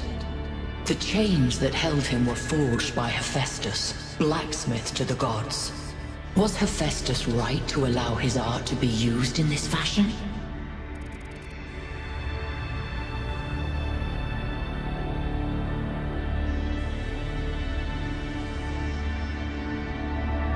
I feel like the Sphinx asked me a similar question before.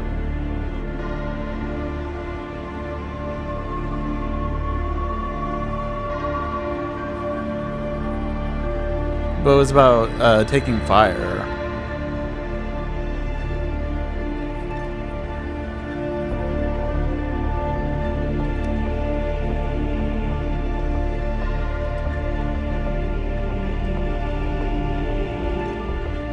They were forged by Hephaestus. So the question is,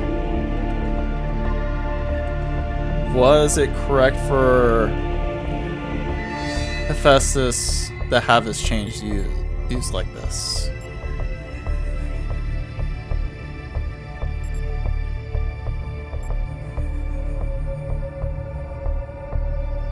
I want to say like this one makes the most sense reading it so far, because while he forged the chains, it wasn't quite.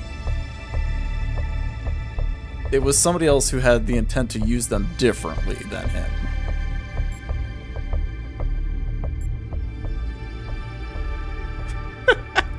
I could just skip the nonsense.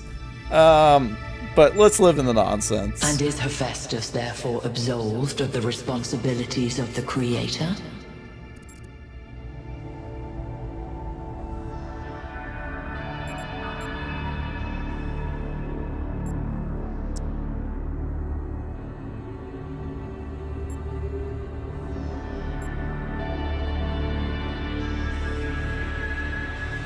See, this game always puts you in these hard spots of thinking about this.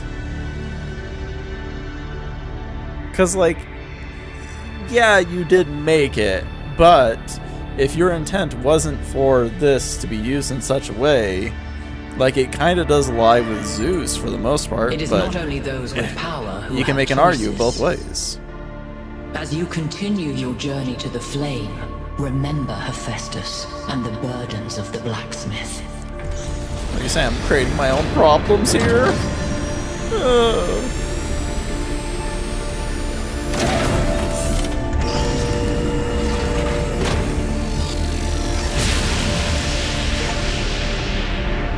pattern is holding. Solve the puzzles, enter the town, speak to an entity, turn on the beam. It's like she's appealing to our past, reminding us of where we came from. Almost like it's a Changing video enough game. elements to make us view our history through a different lens. Or maybe I'm completely missing the point. I don't know. You might have something there. I read about this in a book. It's called defamiliarization. You could? I think I'm actually impressed.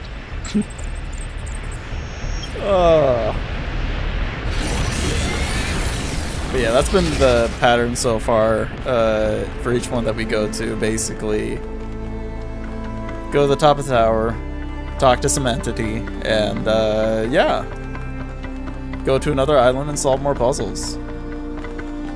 But some of my favorite games. So I did play Tears of the Kingdom, and I'd say that's good, but it was basically like more Breath of the Wild, which not a bad thing. I think I also finished up like Metroid Dread this year. Of course, I've been playing this, and this has been fantastic so far. Does that always have a red outline before? That should be fine. Oh, I absolutely enjoyed Dread and stuff like that. More or less, I kind of like started it and then just returned to it to finish up and stuff like that. And like, You're on your way to an island. Yes. Such a good play another on like island. Sorry, Melville. Well, the it actually previous used to be a games and valley stuff like between that, the but mountains, is so but much it's more mostly sped up and had like a That really good probably fluidity happened to it. long before the founder came here. Didn't though. like any of the Another legacy of our ancestors. main enemy that chases you Do me a down. I can't just favour, remember will the you? name for it. Look for another one of the Founder's labs. We can't get back into the megastructure without getting to the third site in the north, but I need more information to make more fixes.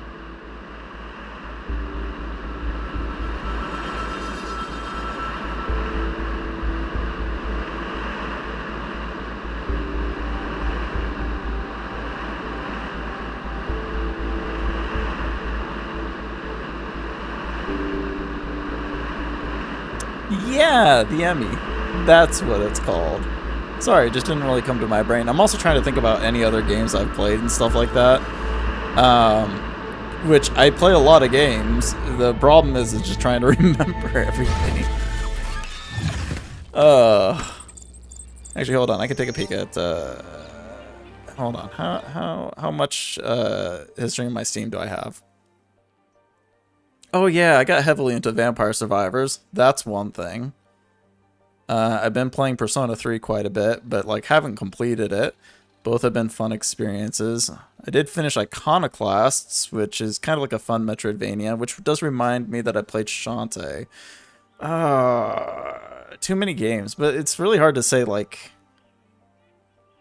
lasting experiences. Like, oh yeah, and then Baldur's Gate is really good. That's true too.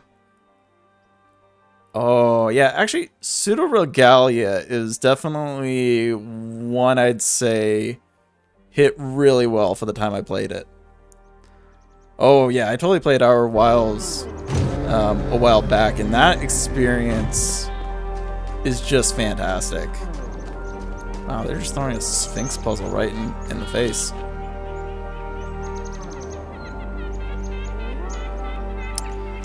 Okay, well, that's wonderful. Outer Wilds still sits with you. Yeah, I can't wait until I forget a lot of things. And then I can get back to it at some point. Because I do have the DLC and haven't finished it. But it was starting to get like a little... It felt like the DLC was great. And everything was so good. But it, like, at the rate I was going with it, I was like, I need to take a break with it. It's tough. It was an experience. What is this? Okay. I guess we can just take charges with us now.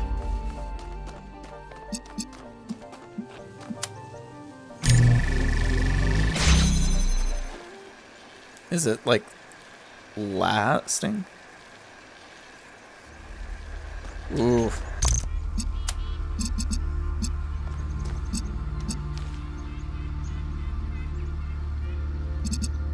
Oh, I get it.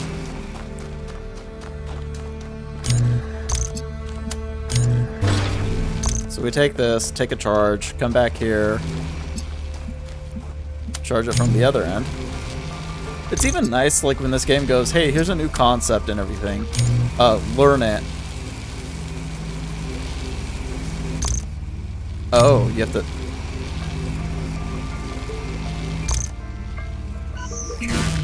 Oh, hold and charge it.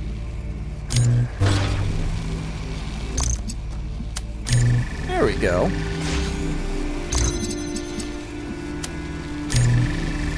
Good thing I only need to go through this once.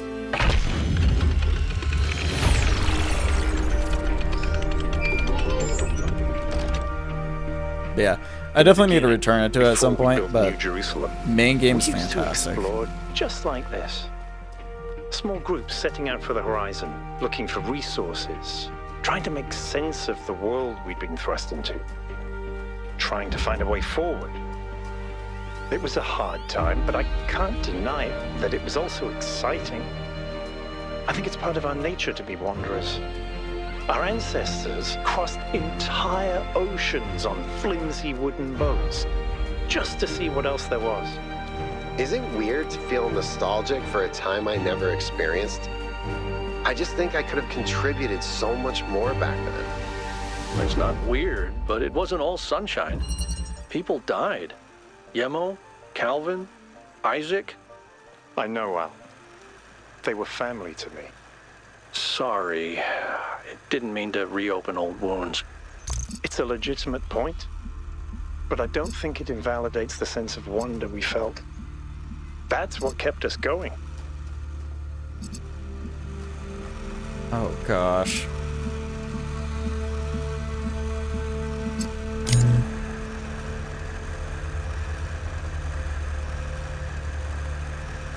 Oh, I get it now.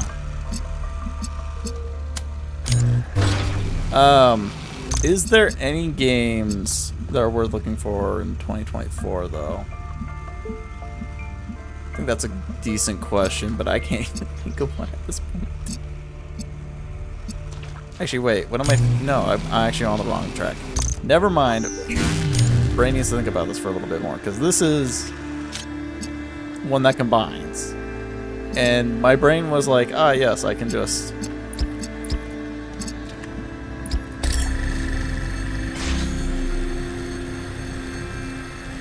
That doesn't really work. Oh. I mean, to be honest, you don't really need a PC nowadays and stuff like that. Like, my... like, conceptually, like, I've bought a Steam Deck and stuff like that, and being able to play games on that is great.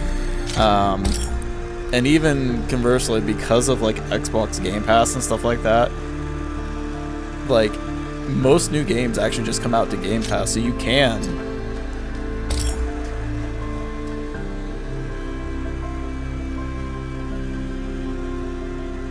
just, you know, buy an Xbox Series S and stuff like that and Game Pass and be fine for the most part. Although, granted, if we do get new... Oh, I don't really want to think about it. Ah. Yeah, that starts to become a problem. Like, so if I need to populate all of these... But then the problem is trying to get this.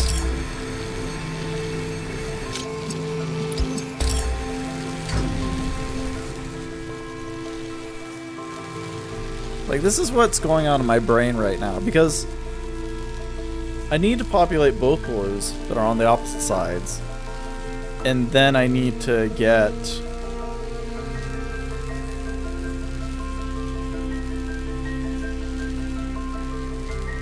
the center green.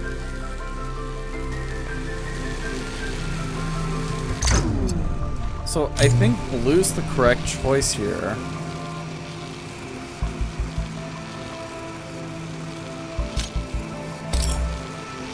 Wait.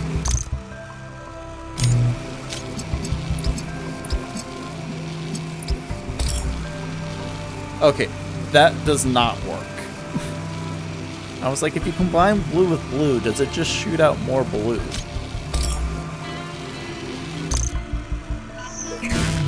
Hi, lasers. Would you please work kindly for me?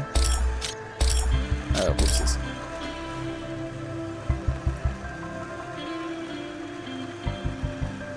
Because that's the thing about it. You can't have lasers cross over.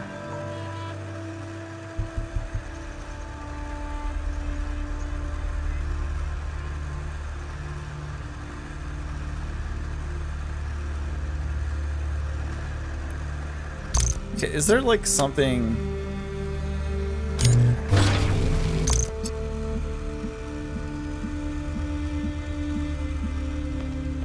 Well, no, because like... Okay, so...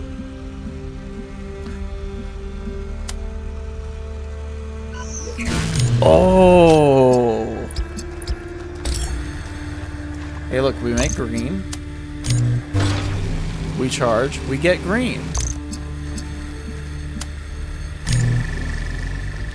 Right? And then we do this. And then we take green, and then we take red, and then we do... blues.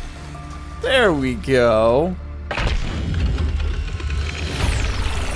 Oh. That one actually really made me think.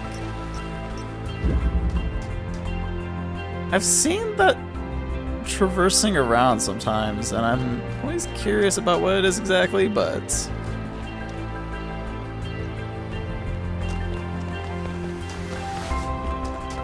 I mean, it's just a blue sparkly thing. I think it's gonna be fine.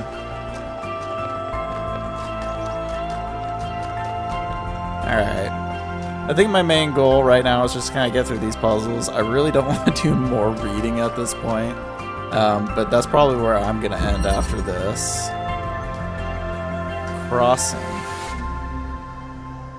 Okay, so we have a charging. Wait, why is that?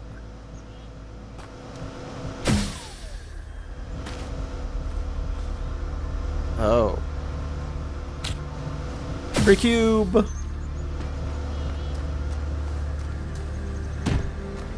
Alright, so first of all, let's jam this.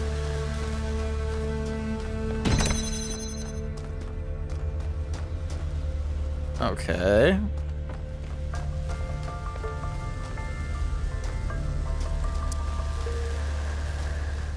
And that probably...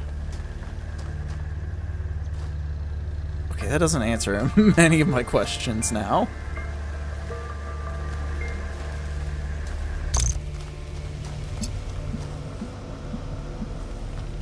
Actually, no, this definitely adds more confusion than anything.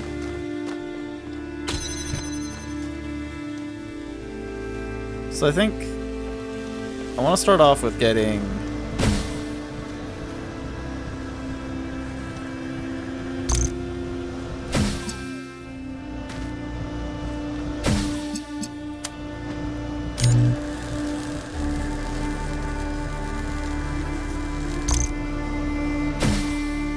There's no way I can...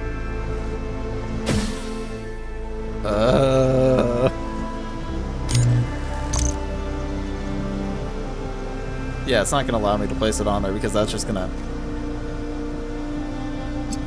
What?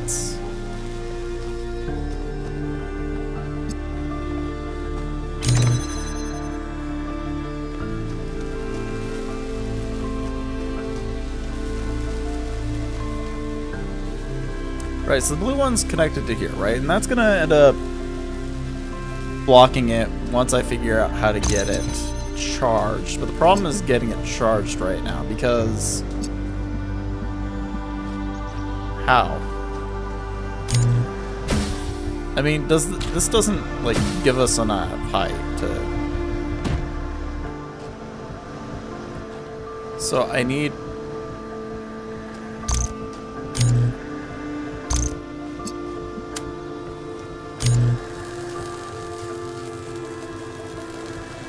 But if I take this, then that just...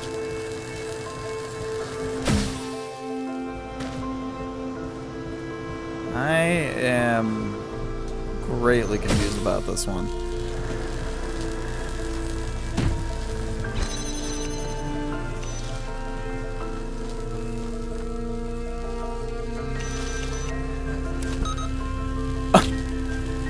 Yeah, that's how you do it.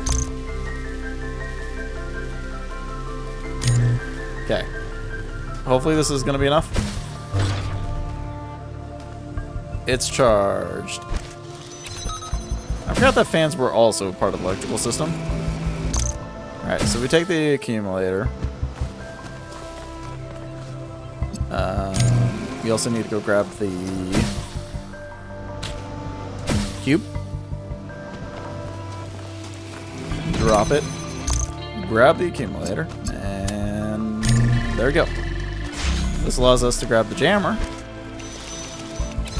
Use that here.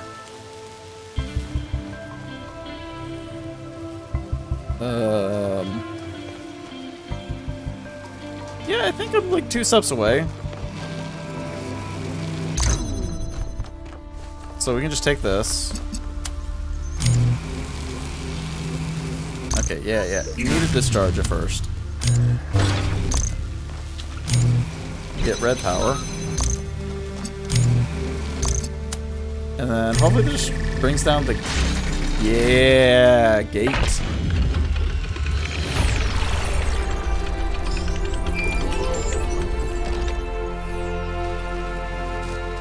There's so much history here that we can't see. The founder must have walked these paths hundreds of times, maybe thousands. Miranda must have stood right where we're standing.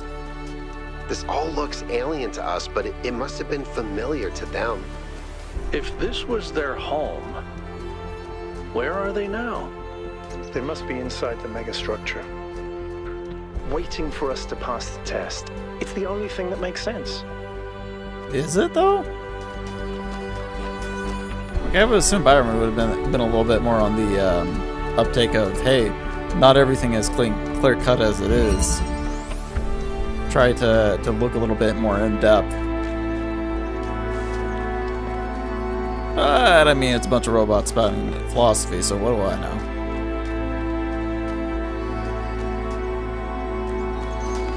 Okay, so accumulators just make this a little bit more interesting because, well, now anything, I can get power to anywhere. So, and oh gosh, this place is huge. So take the time, look at a couple of things, figure out what you can do, and then go from there? Okay, I need to think about this further. So there's red here, and I can get to red there, but I don't have two things in order to do so. I only have one that can. Hold on. Wait. Nope, I'm getting lost in the maze. Okay, that's behind there. So we definitely want the blue to get blue here first. So is there a way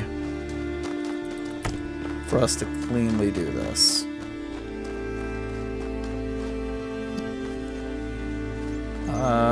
The only way would be from like right here. Or through there.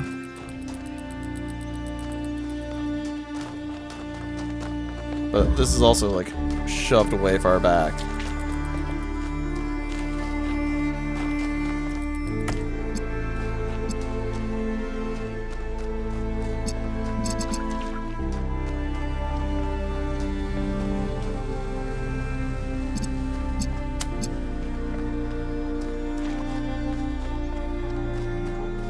Yeah, I guess the main question is it red or blue first?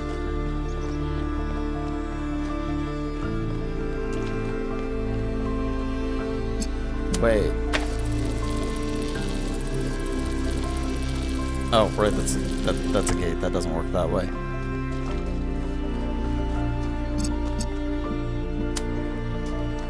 Yeah, this doesn't really work out. Because it needs to be around here.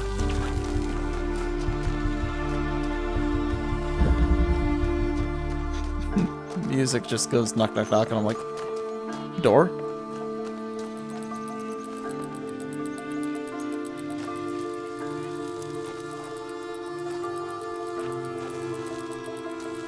So, like, the more I look at this, the more I'm like... Wait, hold on.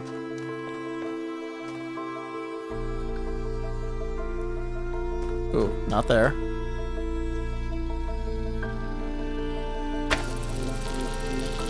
Oh, man, all the way back here. Really having to think about, like, what angles you're pulling off. And now we got this.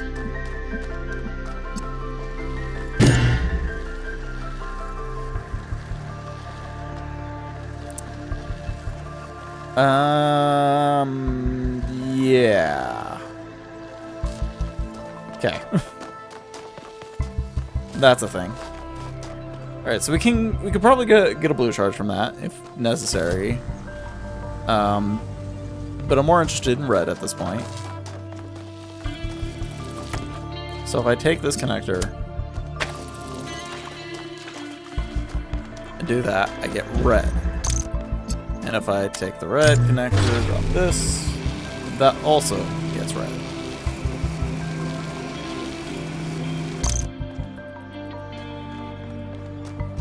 Question is like, where does this become useful?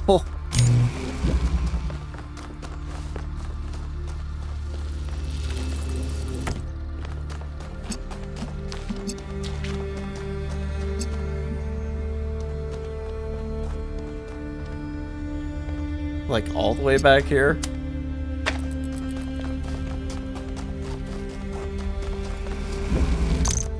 So all we do is just take this and then find out where it is.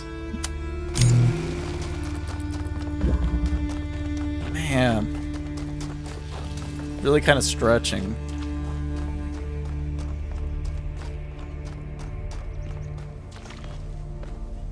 Okay. And the last bit is to get red here.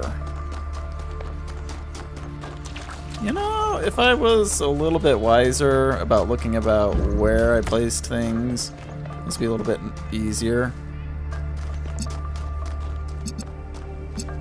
Okay, so here we have that. Can we... Ooh, I don't like this.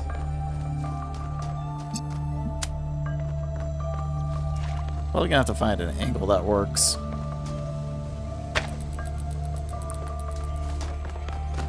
For both of them.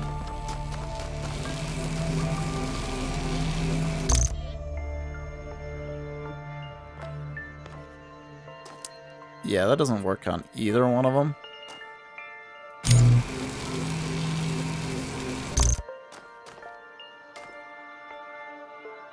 I think we place it around here. That works for that one.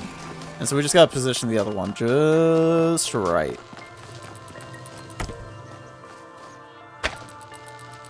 Okay, a little bit back a little bit more. There we go. Just like Goldilocks.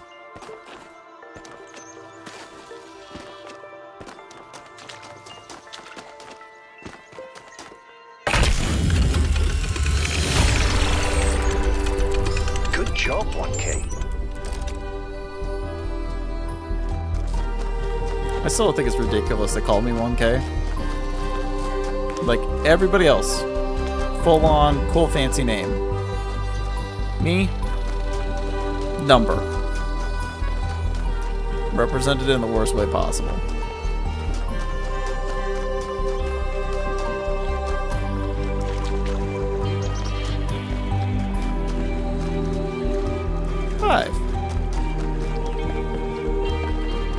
One of these days I should just be able to look at a number, look at the number and figure out where it is. Ounce of forces. Okay, so obviously that's going to allow me to step through. Might as well just place that on here for now. That's dead.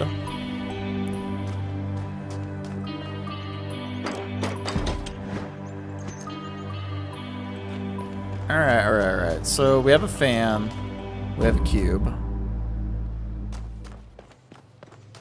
That's the charge. We need to get that populated.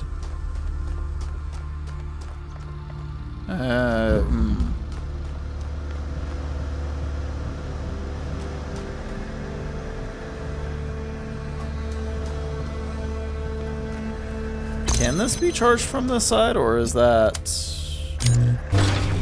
There we go. Easy.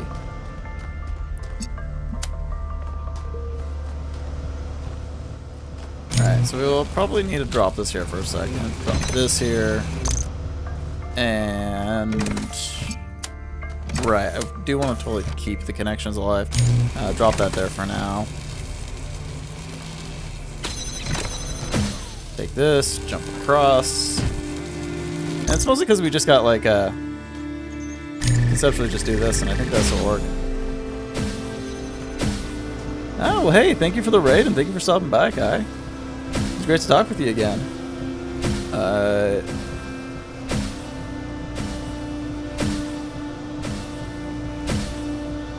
Yeah, look, it works.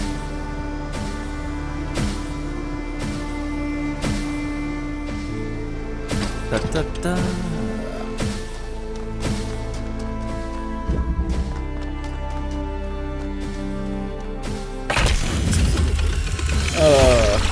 I just remember like some of the old interactions from the first game that just made me go, wow, you can do that?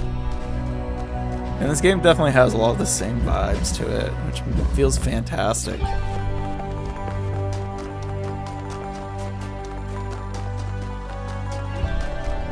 Okay, I kind of need this since I've seen it.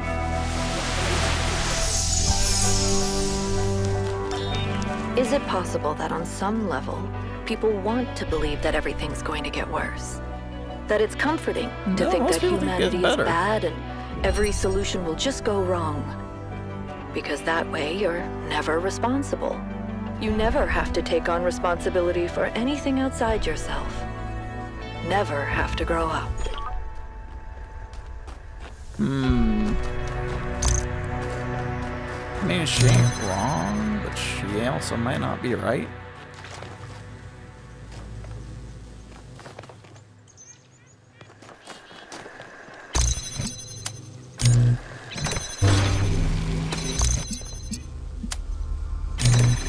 There's plenty of people who are pessimists. Alright, so an RGB converter. That's nice and all, but...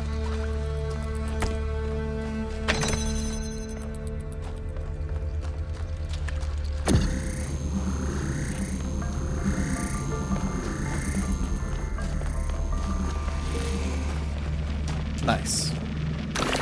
That means I can get through here. Ooh, yeah, we definitely want the storage thing now. Accumulator. Does it make sense to have it here, though? Let's take this for now. Discharge it because we don't want it. Drop that there so we have something there. I don't know. I'm probably going to need to like take that back at some point, but...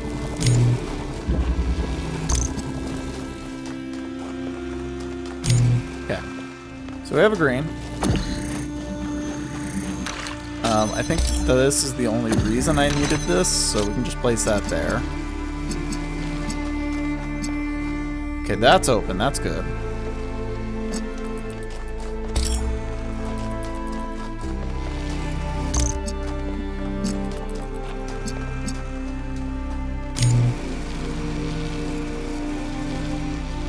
Yeah, we should have enough to do this. We just place this here. Place this there, there.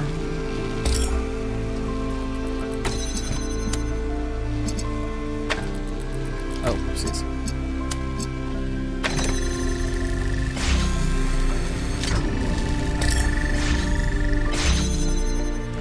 Sometimes it's just all about the finickiness. Having to basically kind of just adjust minor details. But once you get the concept down, it's not so bad. Melville, What is it now? why did you upload a picture of your hand? Why do you care that my hand is in the picture? Your hand isn't in the picture, it is the picture. I like it. It's very artistic. Let's stay professional, everyone. It's not right to make fun of Melville's comically absurd inability to take decent pictures. She's a hyper-advanced humanoid machine, not a photographer. You'll pay for this, Byron. Is this a knock on most humans where their inability to... oh my gosh.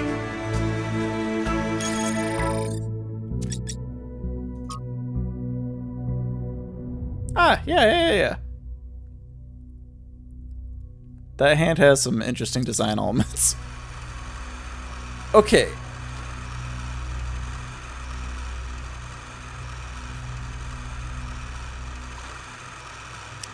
This is going to be interesting, because this is like taking the previous concept, but to the next level, and maybe it's similar. So we start off with this, right, where it's red, right? I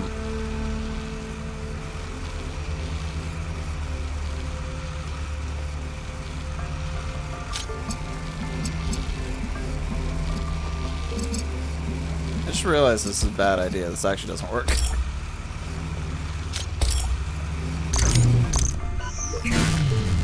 Maybe it'd be better to make a green first.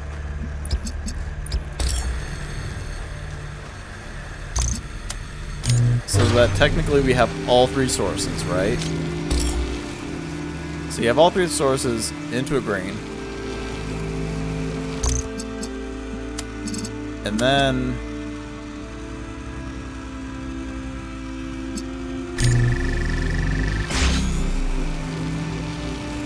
That doesn't work out that way. Maybe we do that, and then we do one like this. Right, so we have kind of two branching paths, and we can kind of make... Maybe a little bit better? Hold on. Yeah, hold... Okay, this makes sense in this front.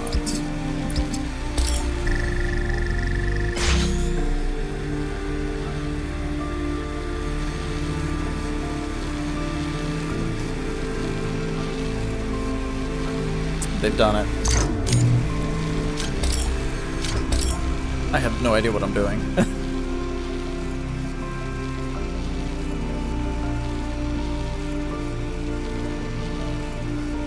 Well, okay, so I guess let's take this as a thought process experiment, right? So if we take blue and green right now, we get the red that we need in the center, and that's it. That's all that's going to be good for now. But the problem is that we can't break this chain at all. So either you need to figure out... So that's going to make red. So if we do this and this, it makes green. But we're at a problem right now because we also need the blues. So it only really makes sense to work from the inside outside, and it only really makes sense that this is red.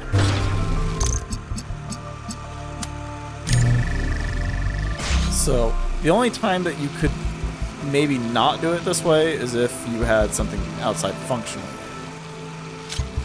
Oh.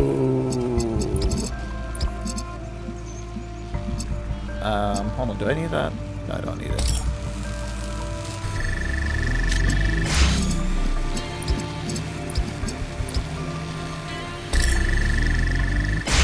It's pretty! Look at these bright lights. Kinda hurts, but... I am so glad I'm not in charge of solving these. Listen, I love these kind of things. It's totally me.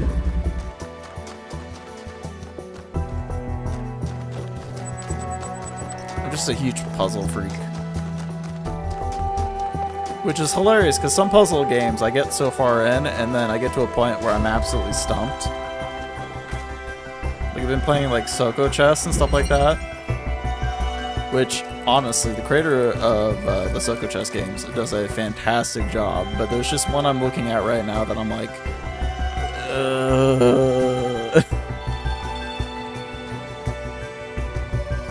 Okay, so there's a red.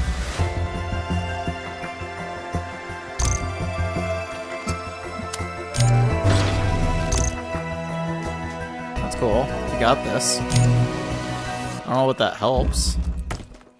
Also, I don't understand why there's a, fan.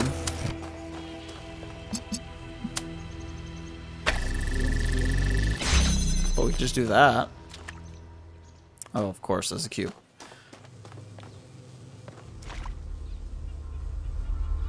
Alright, so eventually we'll end up over here with a cube.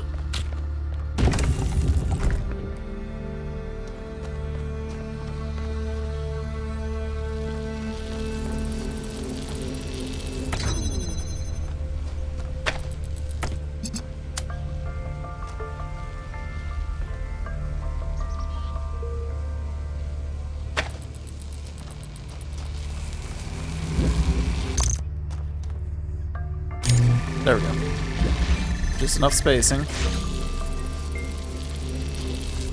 Alright, so that works. We can... I didn't think that through. I guess regardless, we're here with a cube now, which is great.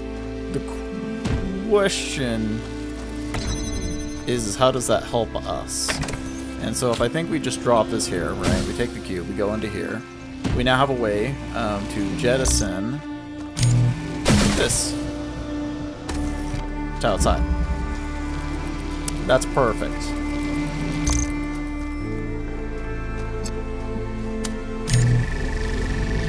Okay, so now we can do this. And now we can take these two. I'm not sure if that actually helps me with anything.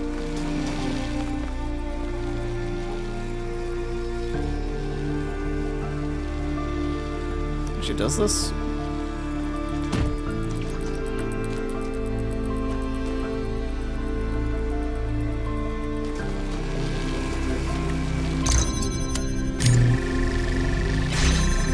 Because we get, like, both of these done, but there's no way to get, like... Oh! Sorry, I had to think about that for a second. Okay, so grab this one here. And then since this is a straight shot all the way back, we can do that.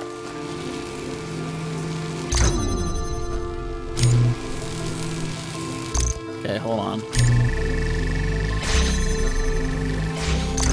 Okay. That's in place. And that's all we need.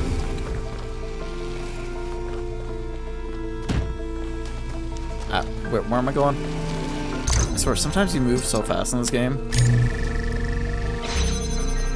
But the speed is what makes this a great puzzle game, to be honest.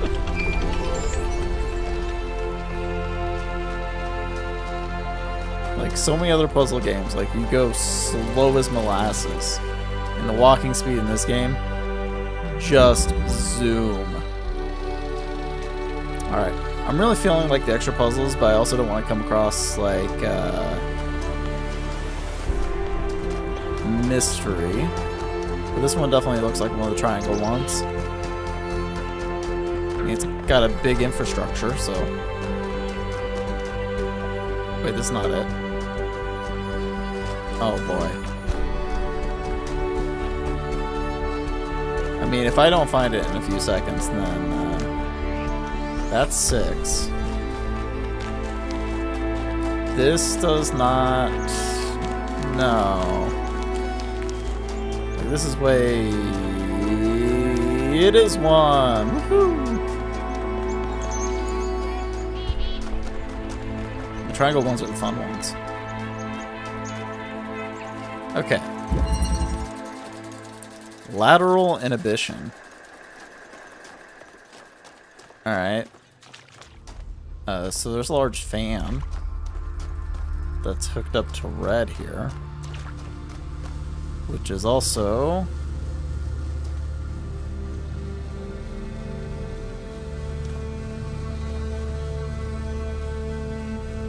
huh.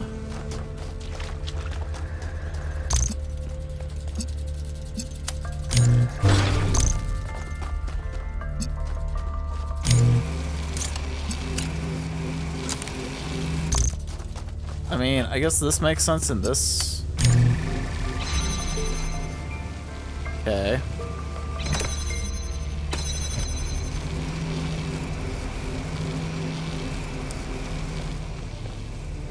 I mean, that makes sense in that, but the one moment I take this, like, it just ends.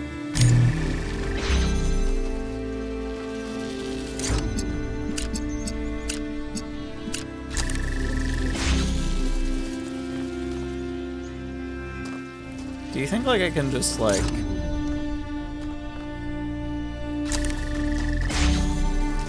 No. There's no way to speed past it.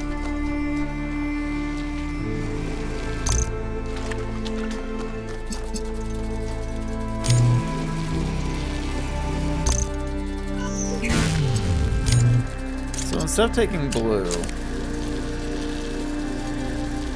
what if we take red?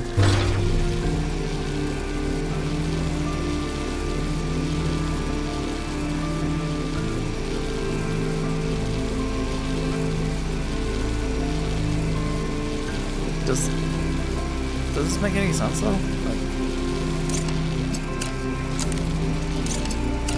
Like if we do this, right? Like it ends up becoming red, right? But if we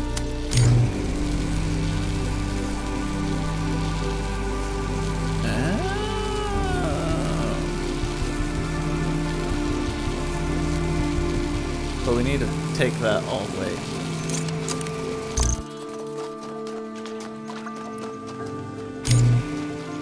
So that's interesting. So basically it sucks all the power from it. And it takes priorities. It's like you may not have any other beams connected.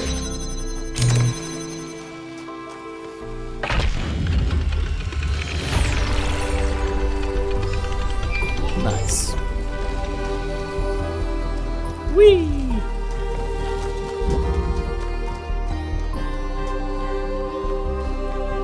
Giant fans are fun. Alright. Question mark, that's not a reading one. I don't know, it's probably going to be a reading one. That one, that's far off in the distance next to the 4, possibly. Possibly.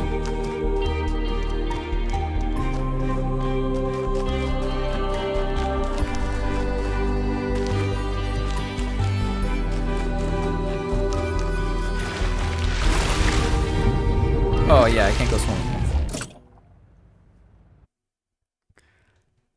Classic, happens every time.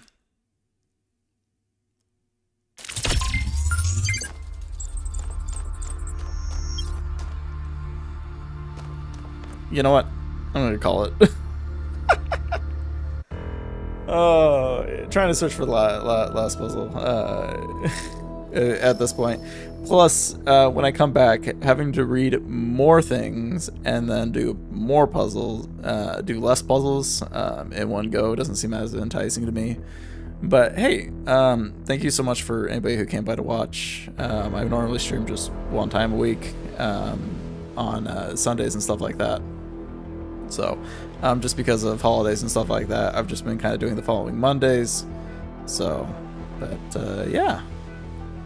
Thanks for watching, and see you another time.